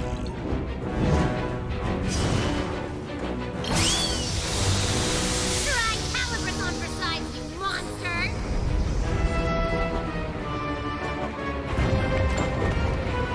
This proves nothing! I'm still the lord of all the universe! That's it, Kitaro! One step at a time. We have to free all the children!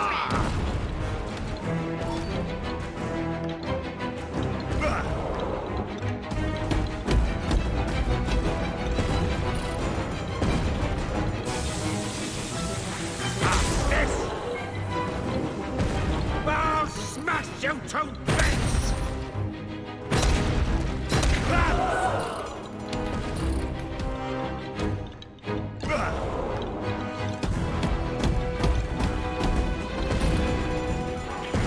Cheeky roar! I know what you're thinking, but it won't work. Actually, I'm pretty sure it will. I won't leave any shoulders for the head to sit on. Gotcha! You're finished! No!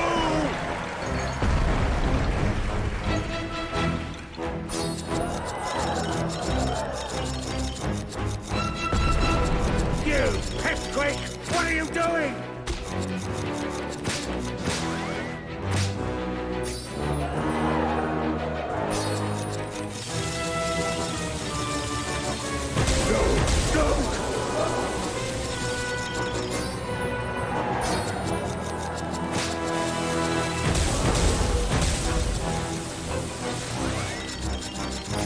Stop this at once!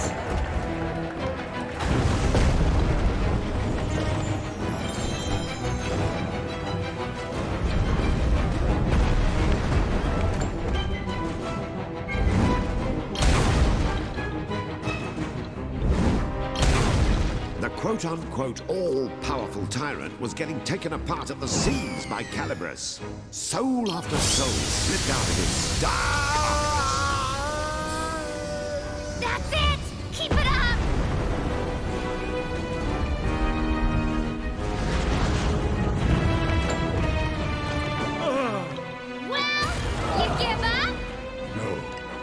Not until I devour everything!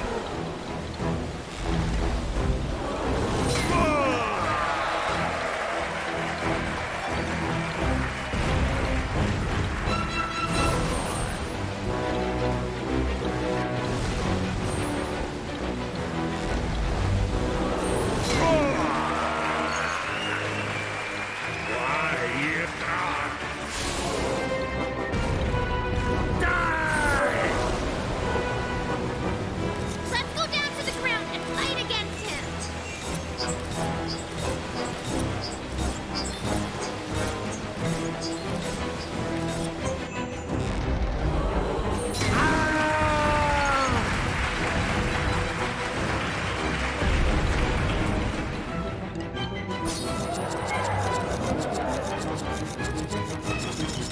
No!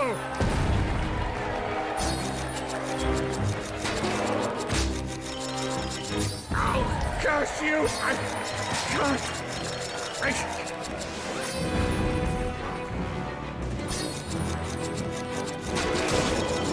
I hate you!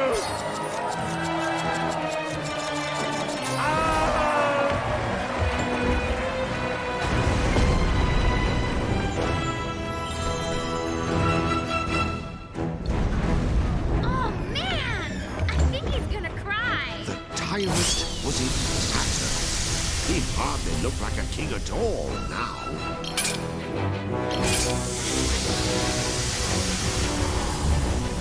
You wait.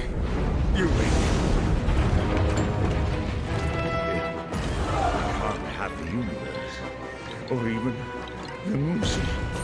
Then at least I'll destroy you! Careful! He's desperate!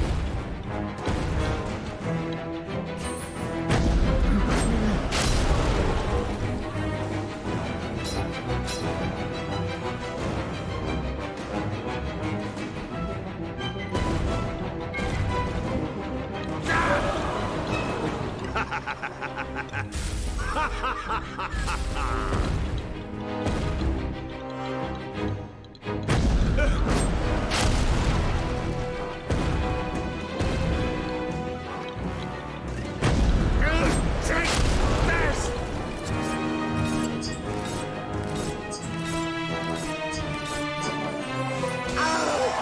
Why?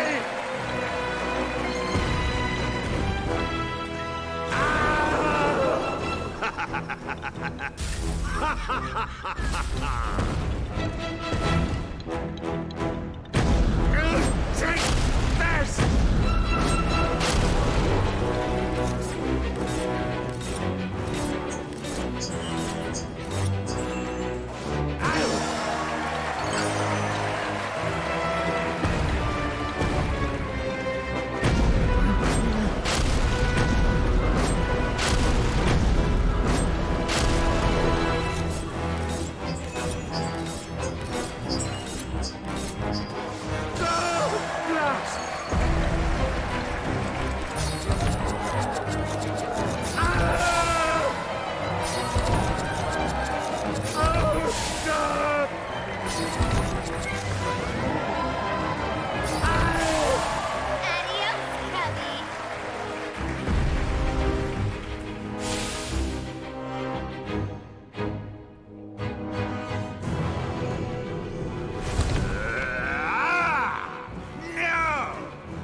He's back to normal size! Finish him! Why, Kutro? Why do you ruin it?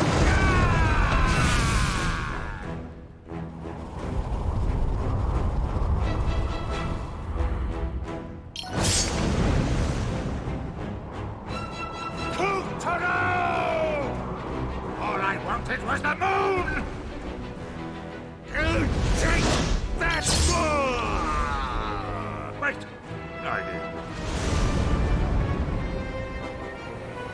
All I wanted was the moonstones! Die! I hate you! No, that wasn't it either. Well, what the heck did you want? I hope it was worth it! Silence! All I wanted. All I wanted was... Kulturo! What was it? Oh, yes!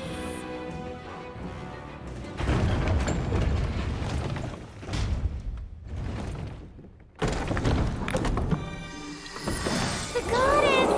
Oh, I'm so glad you're safe! Thank you, Kotaro. You were very brave. Ahoy! Where be me fair Esma? Right here, Romeo. No! The Moon Witch, Esma Potts, is really the Moon Goddess. Didn't we go over this? No, you mangy feline, we didn't! Well, it's your fault for not asking. When the Moonstone was shattered, my memories and powers were jumbled, and I was transformed. Captain Gaff, I shall never forget your kind attentions. Soften me, Timber! The one perfect beauty in this hideous world! Gone! All be darkness! I'm not done with you yet. I don't need their power. The children, they were my only friends. Kulturo!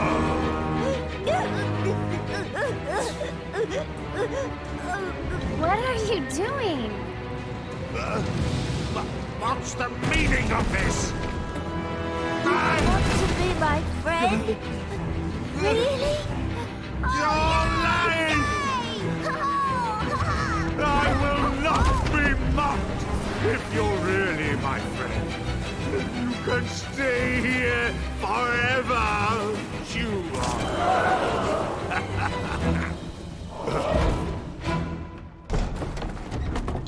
Kotaro, get the Black Moonstone from Little Bear. We have to set things right again. Little Bear, that power is too much for you. Give it back. Without this, I'm nothing. I'd just be me. Would you still be my friend? Pals to the bitter end? Oh, Kotaro. And so the two moonstones were joined together, light and shadow waxing and waning in balance, the way the night sky had always meant them to.